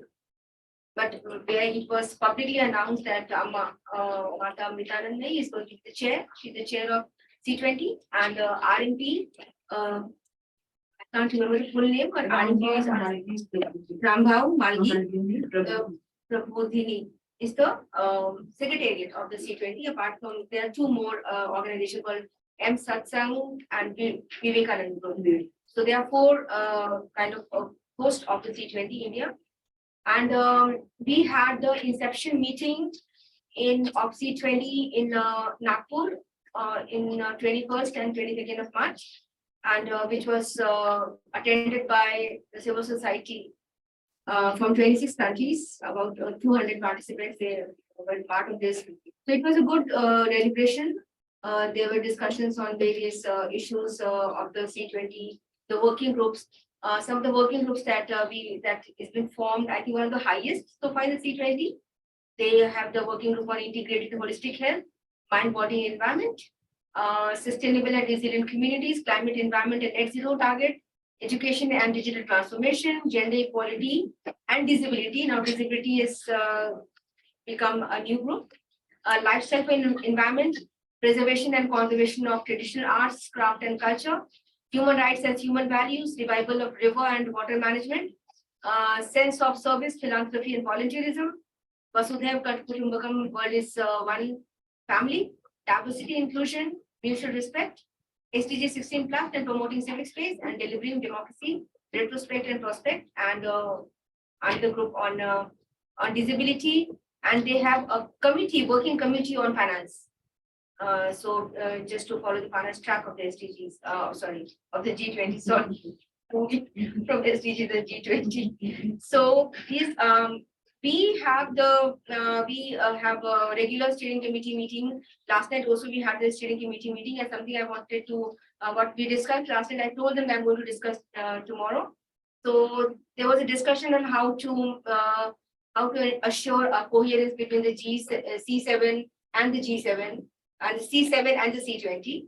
So they asked me to talk about it. I mean, how can we work closely, because there are lots of developing countries are part of C20.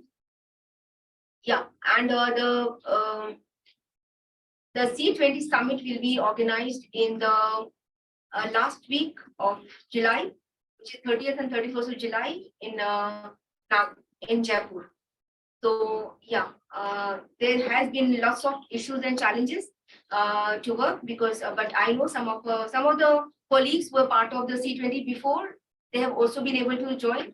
We discussed during the Indian civil society when we met after Bali, because we were very disappointed.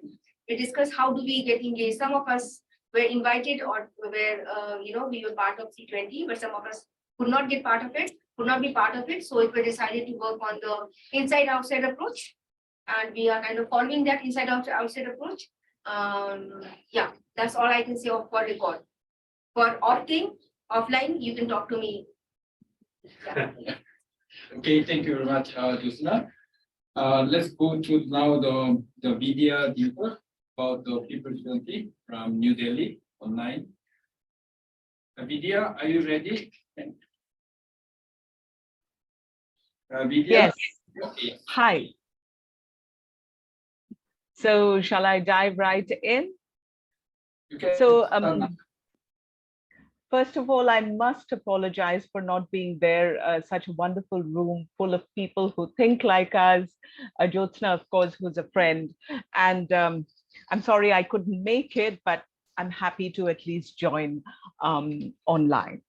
My name is Vidya Dinka. I live in the southwest of India on the coast, in a little town called Mangalore in Karnataka. Usually, most of the people you meet are people based in the metropolitan cities and mostly in Delhi, but I'm still a small town girl, but I happen to be president of the Indian Social Action Forum. We have about 700 members in 15 states of India. We call ourselves INSAF, which means Justice, Indian Social Action Forum. And of course, in the morning, we've been listening to our colleagues from different parts of South Asia and beyond, talking about the harassment from authorities, etc. And I think it's the same in all our countries. In fact, my colleague from WANI in India spoke of how things have got more difficult in India since the present government took up leadership, and she termed it as a 7-year problem. But it's not just a 7-year itch for INSAF. Our Foreign Contribution Regulation Act registration was actually cancelled 10 years ago in April. On April 30th of 2013, where the Home Ministry, through a communication, told us that the INSAF bank account was frozen because its activities are prejudicial to public interest. Thereafter, of course, our FCRA account has been frozen. Has been disbanded. So we've been trying to muddle through and carry on for the last 10 years, and we're very happy that we've managed in some way to continue our struggles and to be the Secretariat of the People's 20. Why did we think a People's 20 was important? Well, ever since Bali, and I think Jyotsna also referred to this, the previous C20 summit in Bali, where most of Indian civil society that happened to be there was expecting WANI to be the natural, heir to the C20 flag and the Secretariat, and that did not happen. And we saw that there was a deliberate attempt by the Indian government to control the process. Now, the C20 is, of course, like a civil society voluntary process. It's non-business, non-governmental, and though there will be some links with government, it cannot be controlled by the government, which is why it set alarm bells ringing. And thereafter, we were looking at the way the G20 was positioned by the Indian government. One earth, one family, one future, they said they are, and they are the mother of Indian democracy. We know how Indian democracy is playing out for its people. And really, when they talk of one earth, one family, one future as the G20 slogan, that is not the India that we populate. It's not of one religion, one people. It's not homogeneity, but diversity that has been our soul and our strength. And we are of many peoples. And we know that the G20, the group of 20, have power and privilege where many other nations and economies cannot claim any parity. And a civil society here has a pivotal role in not just, bringing to ordinary people in communities that they represent what the G20 and its policies, how they impact their daily lives, but also to give feedback to the G20, to bring up marginalized voices and to leave no one behind. So we thought it's really critical that civil society, for the sake of the C20 itself as a long-term process, protests against this blatant control of the civil 20 process and this blatant colorization in a religious tone that we saw play out in Nagpur when the C20 summit finally, not the C20 summit, sorry, the C20 inception meeting finally happened. So we want to see that critical civil society groups representing various marginalized groups, trade unions, farmers, informal workers, marginal identities, all get their space. And we bear in mind that it is not just this year's process which is at stake, but that it's a continuous process. Therefore, and here let me share screen because we have a little presentation. Give me a second, will you? Yes. Okay. And let me make it full screen present. Yes. So here we are. As I said, we think the way the C20 process happened in India we thought we need to have a parallel process. And what we see is that right after Bali, this kind of talk, in fact, in Bali, this kind of talk started. Jyotsna was very much part of the group where we were talking of this. And after we came back on 24th November last year, Indian civil society actors actually came together in Delhi, and the situation was assessed, how the Indian government was behaving and how things were moving was discussed, and all options before us as independent autonomous civil society in India were discussed threadbare. On 20th of December, we had another meeting in Delhi. This was hybrid so that we could have more groups join online. And we actually took the decision to initiate the People's 20. Thereafter, on 15 January, there was the Kathmandu consultation at the back of the Asia People's, oh, I'm sorry, what is it called? Asia People's, and Salmo will help me. Social Forum, Asia Pacific Social Forum, APSA. Right, exactly. And so, so there was a meeting, and it set the global tone of what we know C20 processes are usually, and the People's 20 wants to follow that same line and the same principles. On 1st of March, we had an international kickoff meeting, which was again online.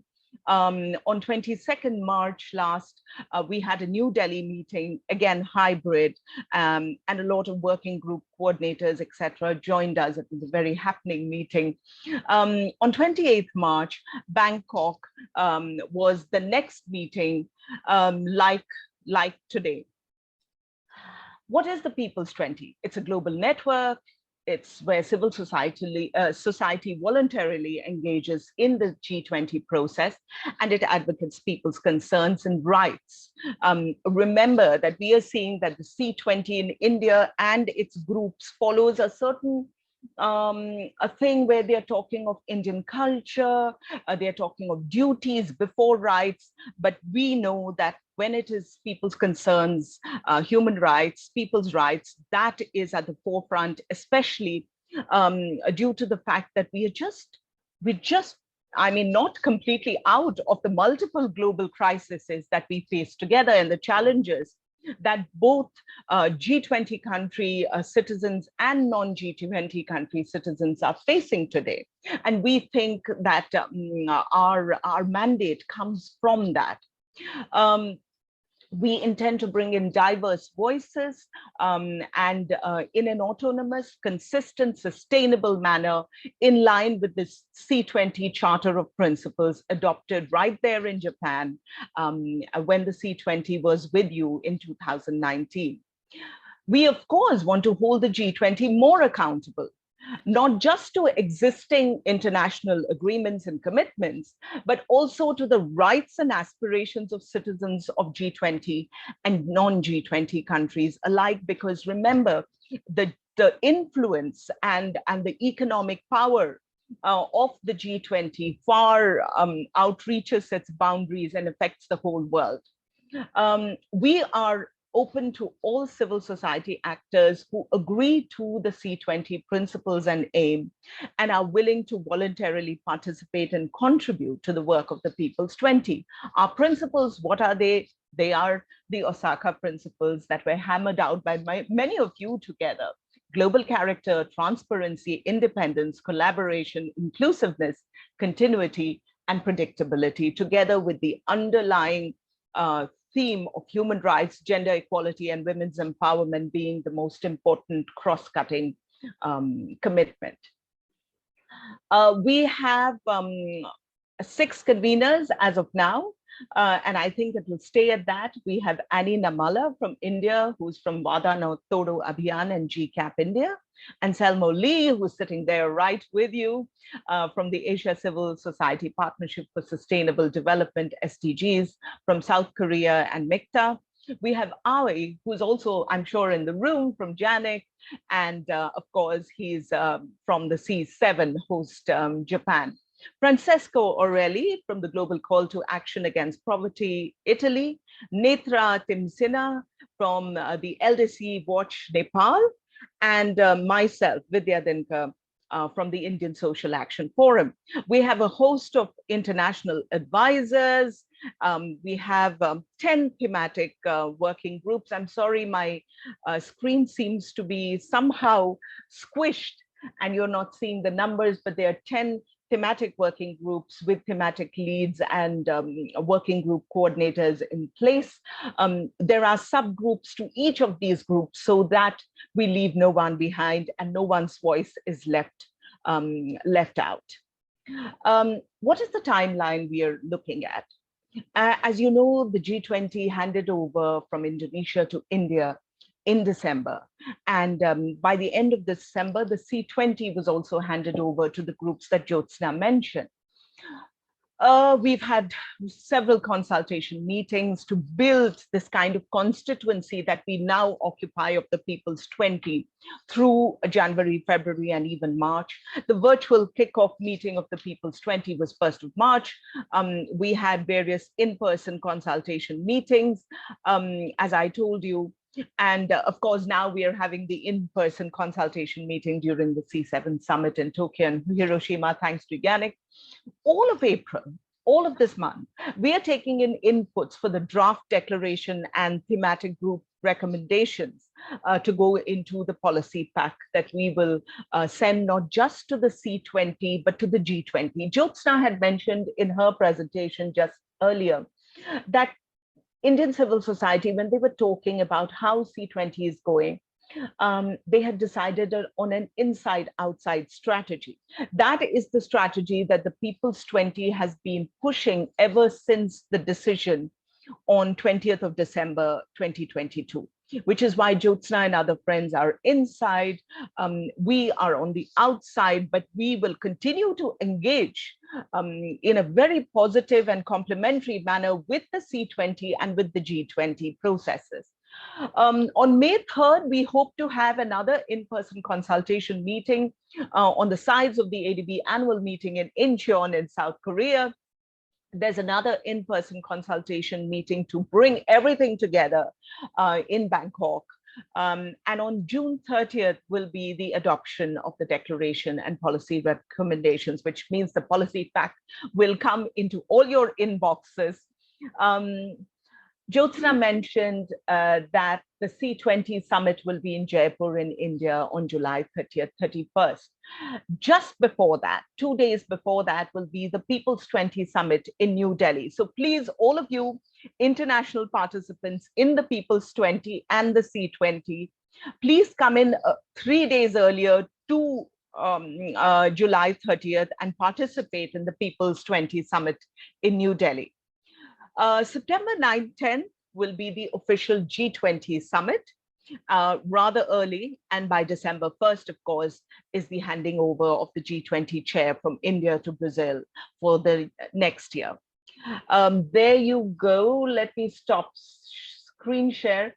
We hope that you took my invitation and my explanation about who the People's 20 is to your heart, and you join us voluntarily, fully, and be with us, because we are doing this for the people. We are doing this because we did not want to cede independent civil society space in India. Jyotsna also mentioned how there is a kind of shrinking democratic space, even though the Indian government has been positioning itself as the mother of democracy, which is why it's proud to host the G20 as if it is not on a rotational basis. We want to put the record straight. We want to speak truth to power. We hope you are with us in this. Thank you, Anselmo. Thank you. I'm there for questions whenever you want. I think you can also find more information in the leaflet in the back, the People's 20. Okay, now let's maybe 5 to 10 minutes for question and discussion.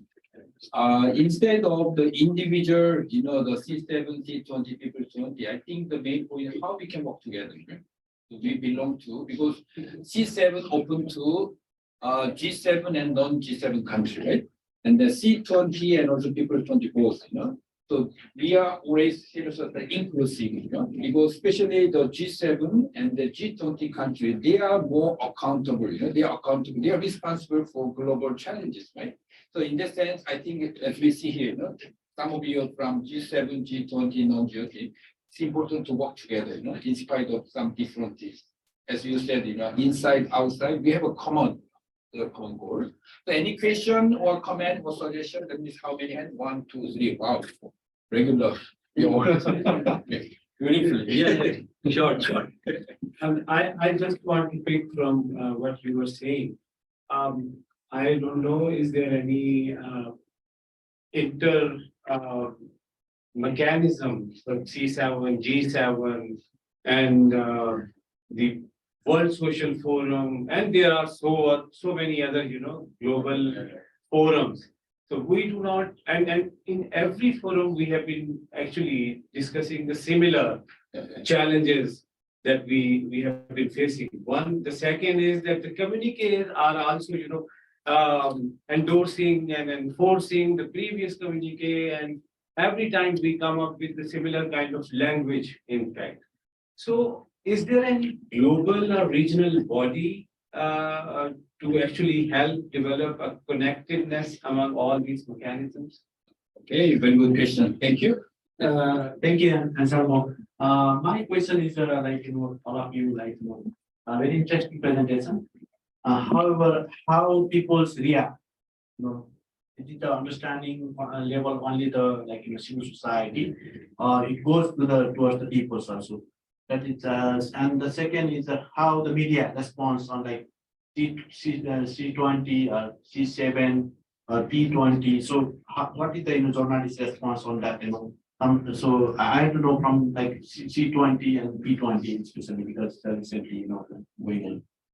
Okay, just for clarification, we decided to call PP20 because P20 means parliamentary 20. To avoid confusion, so People's 20 or PP20. And if you don't like to be it to be called PP20, then you call it People's 20. Yeah, People's 20. People's first. Thank you. My name is Gopal Shivapati, and I'm from Nepal. Just a question with regards to the theme, to the chosen themes for the event. I just want to know whether those, I don't know, the 10 themes are finalized and locked, or is there a room, to add 1 or 2 more themes? For example, the issue of migration management, safer migration, or migratory mobility regime, together with the issue of refugee protection, which is one of the high intensity and high voltage, political issue in the world. So will there be a room to incorporate, particularly the issue of migration management or forced migration? Thank you. So if there is no more question, I will give a floor to those 3 speakers, because I want to add 1 more question in terms of the continuity. For instance, G7, C7, we have a 6 working group, right? And especially we have a traditional issues, the environment, finance, but there are new issues, system. One is the open society, right? Open society, democracy, relatively new, resilience, and also nuclear, The question is, to address nuclear issue, you need to involve the G20 countries, right?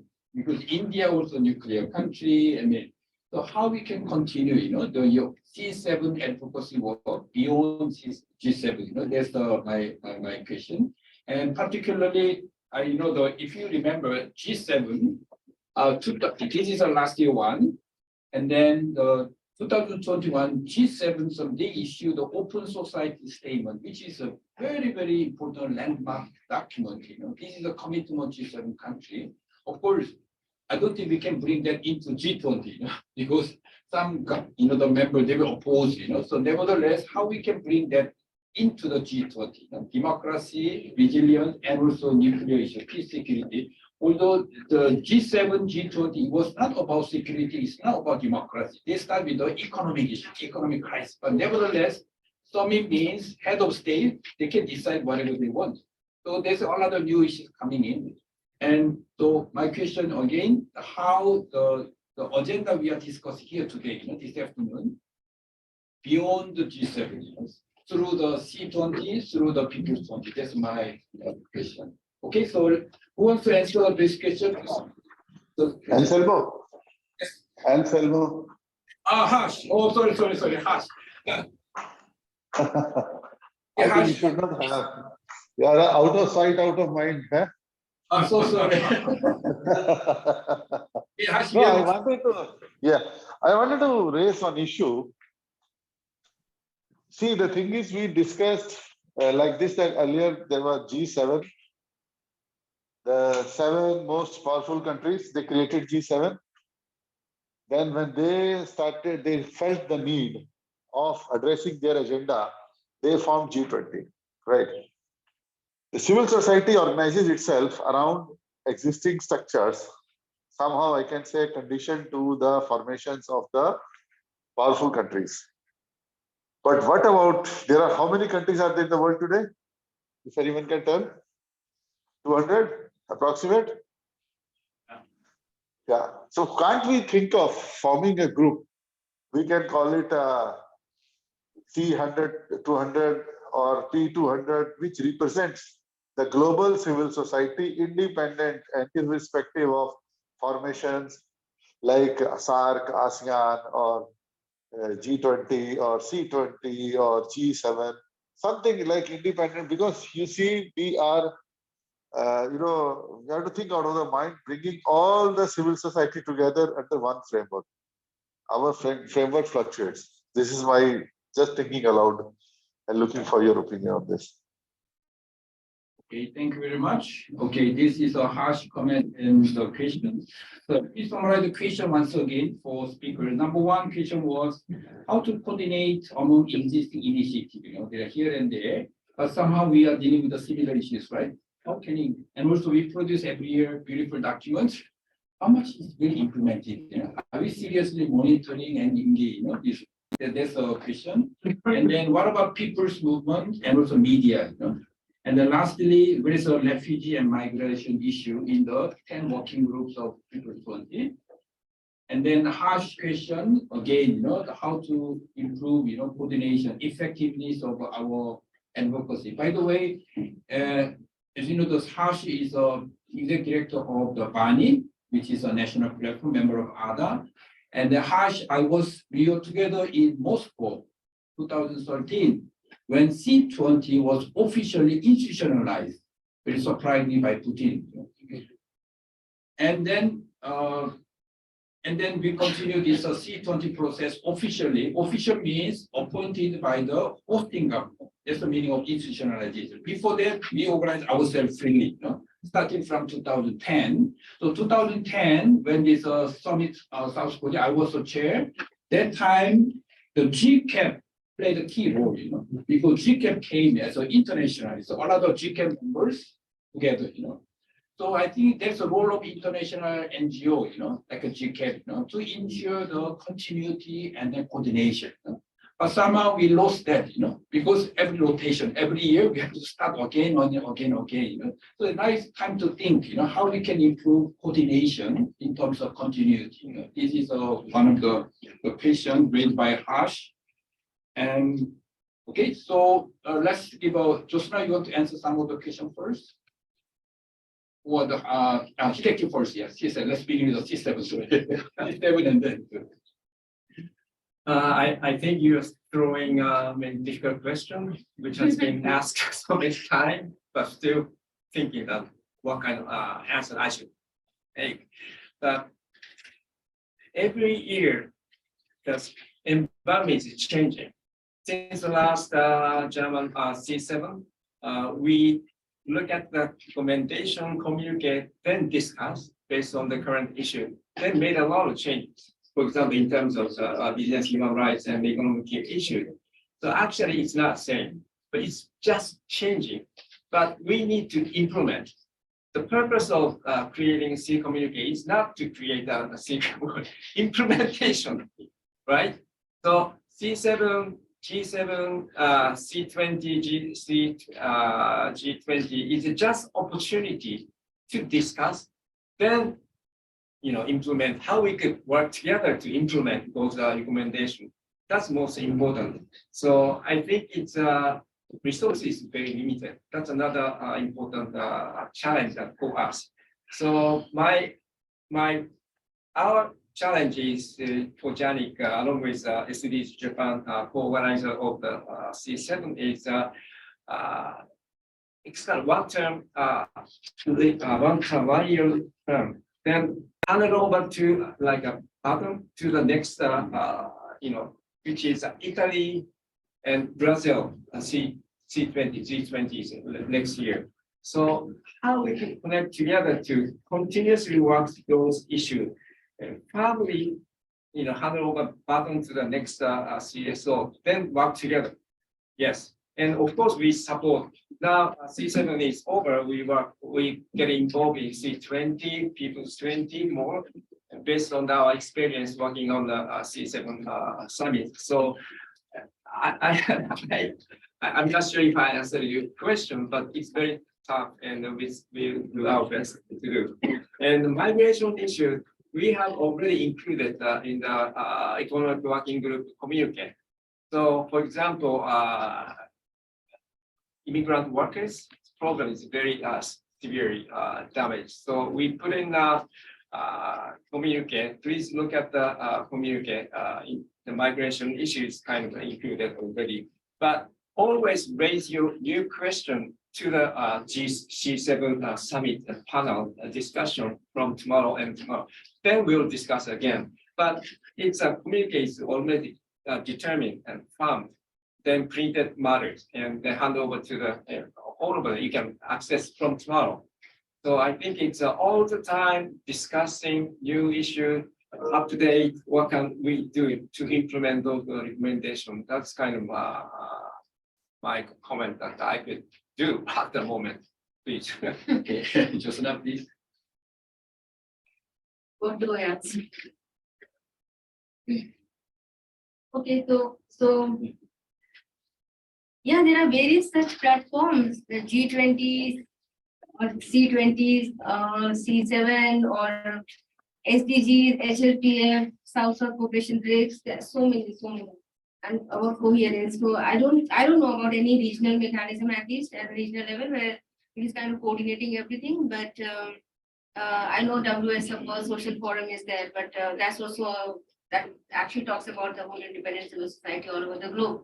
But there is no such coherence. But what I want to take from what Hideki-san said, that and what we also focus here is that we have our issues. We are doing advocacy. So we are using, whether it's Asia Pacific Forum on Sustainable Development, whether it's C7, whether it's C20 or it is People's 20 or whatever. We have our issues and we really wanted it to be highlighted, and advocacy, for example, we are working on SDGs 16 plans. So we are very clear about it. This is what we want. We wanted to talk about policy coherence. Not many people may be interested in that, but we thought that we can use these forums to do advocacy. So that's what we are doing. And the problem with C20 or G20 is that obviously, as we know, it doesn't have a permanent secretariat. So it moves to the next country. So it goes to Brazil next year. So not next year, later in December this year only. So we are in touch with the Brazilian civil society, and that's what the basic purpose of creating the Troika. So Brazilian civil society, potentially they are the host of C20, Gesto and ABONG. They are a network and they have been involved in this process for a long time. So we are in touch with them, but what we also see that ultimately the C20 that becomes a nation's prerogative or the government member state prerogative, what they want to take on, but also civil society. Because in Indonesia, we had, I think, 8 working groups in the C20. Yeah, and here we have now 15 working groups. In Japan, we have like 7 working groups, C20. So, it keeps changing, although we are all civil society. So I'm not being judgmental, I'm just saying that how the civil society feels. But it would be really nice to talk about the maintaining some continuum, how do we, how do we move? Because in Indonesia, I remember we had SDGs and humanitarian working group, which I was also one of the coordinators. And these two are very big topics, SDGs and humanitarian, which are refugee and everything is there. So now they made just SDG 16 plus, or they made another working group. So it's up to the civil society, how do we want, but it would be really nice to maintain continuum, to be in touch with the previous posts and to be in touch with and not only in touch, work in coordination. What we are seeing here, that we are in working with them, but we really don't know how it turns when it goes to, when the C20 goes to, or G20 goes to Brazil. Yeah. Thank you. Vidya? Yeah, sure. First, let me answer the question that came to us about whether we are open to new areas of, where policy recommendations can be made, like on forced migration. And of course, it's very welcome. We have already, as I said, 10 thematic areas, and I'm sure that forced migration can fit in either in, inclusiveness, which is leaving no one behind, that thematic working group, or even, I wouldn't even say or, because sometimes post-migration has cross-cutting relevance. So even on climate and environment, because climate change is making many people, migrate. So please come into these thematic working groups. You're very welcome. The other thing is, I think, how has the response from people and the media been? And that's a very interesting question. I think it's a question that engages everybody in civil society who works for people's causes all the time. How do we get media in our country, especially now that they are controlled by corporate interests, like these big forums also are? How do we get them to respond appropriately to people's issues and to front them? And I think that is a challenge. See, we have to change the narrative, not that we will be able to this year or next year, but we need to constantly push our narrative before the press and other people. So like we will be reaching out to more and more people's groups to include them in the People's 20, we need to reach out, and we shall, to media and tell them our version of the story. As to how we see the G20s functioning, how we see the C20, the Labour 20, the Youth 20, the Women's 20. So this, I think, we are taking on upon ourselves. It's not an easy task, but it is something that we must do. And I think it also ties in with what somebody else also asked about, how it's a continuing agenda. And of course, our struggles on behalf of the community, on behalf of environment and livelihood issues, is constant, right? We are constantly in this struggle, but mostly we see that community groups are mired in local struggles, local issues, and local problems. I think we often miss the big picture when we are focused on shutting down that thermal power plant, getting our, PDS, which is, the rice at the local ration shop, etc. And these struggles are trade union struggle.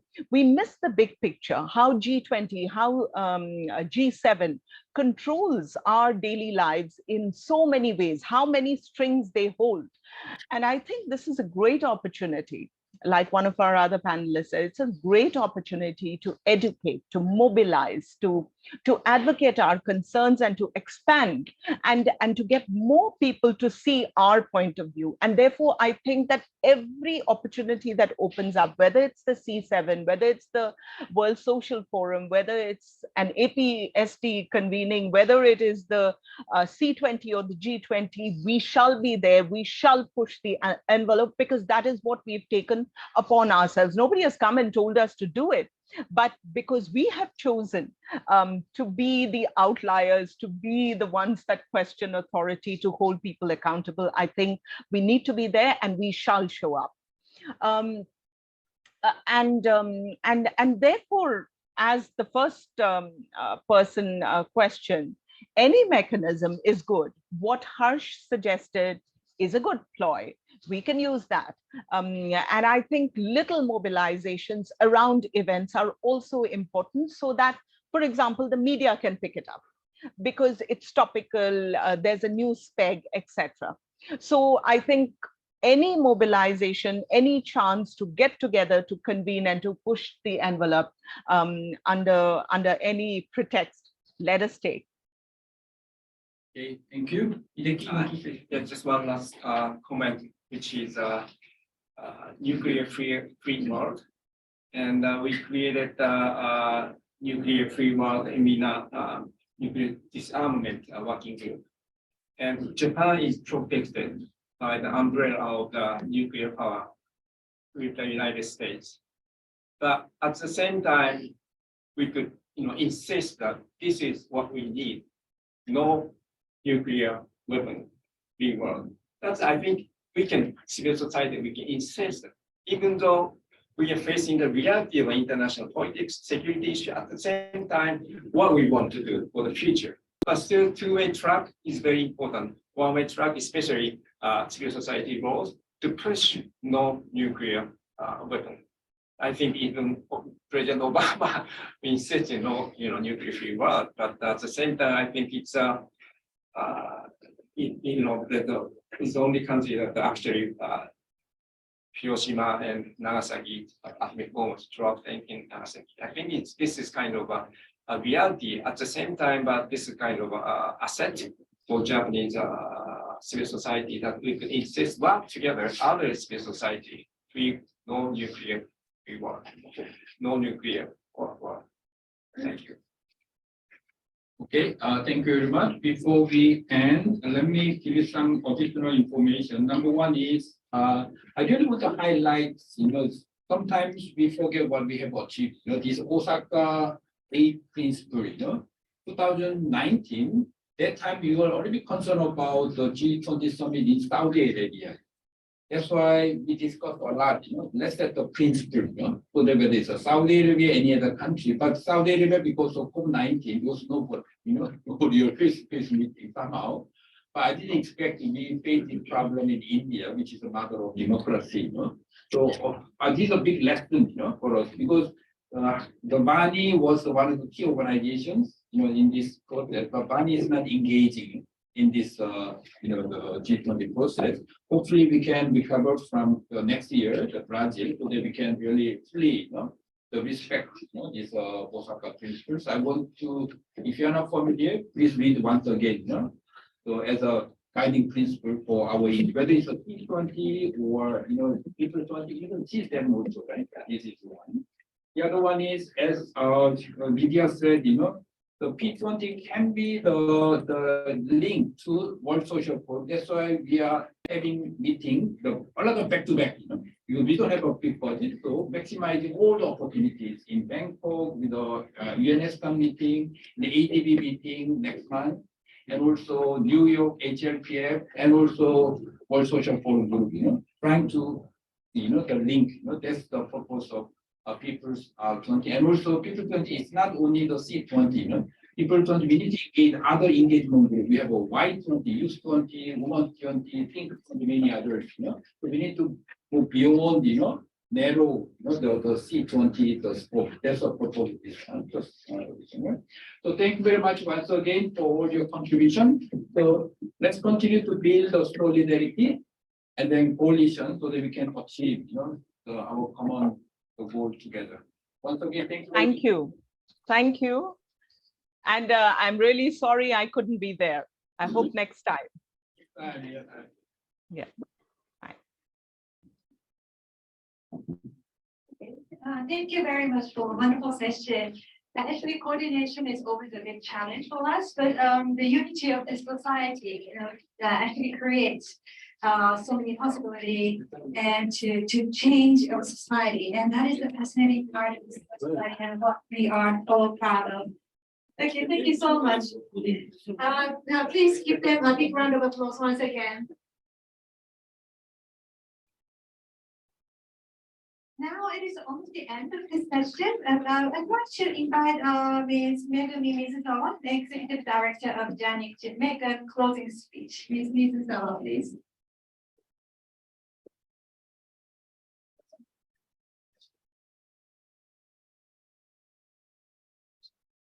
Thank you very much. Thank you very much for your great presentation and moderations. As the Executive Director of JANIC, I'd like to express my gratitude for your presence at the Tokyo Democracy Forum today, and also the C20 Summit tomorrow and the day after tomorrow. Yeah. Yes, C7 Summit tomorrow. I hope that you will enjoy your time here and take advantage of the opportunity to expand your network and knowledge. And thank you very much for your presentation of session 1 and 2. I was very proud to host this great event. And panelists of session 1 and 2 presented the specific examples and figures of the variety of issues related to human rights, democracy, and civic space. We faced a very big challenge. The civic space in Asia is narrow and narrow, as Anselmo presented the opening session. So we have big challenge, but I think that we have the hope. We have opportunity. We are united. As Dr. Kim mentioned, the session, the pandemic is also our challenge, I think. So thank you very much for your great collaboration. Since 2019, JANIC has been hosting the Tokyo Democracy Forum every year to address civic space issues by bringing civil society leaders together and discuss challenges and opportunities related to SDGs 16+, civic space, and democratic governance. We have organized the forum 4 times so far. The first time forum was taking place as a part of the C20 Summit in Tokyo, and the second and third forum were held as a part of the JANIC's annual conference, HAPIC, in 2021 and 2022. That was online, actually.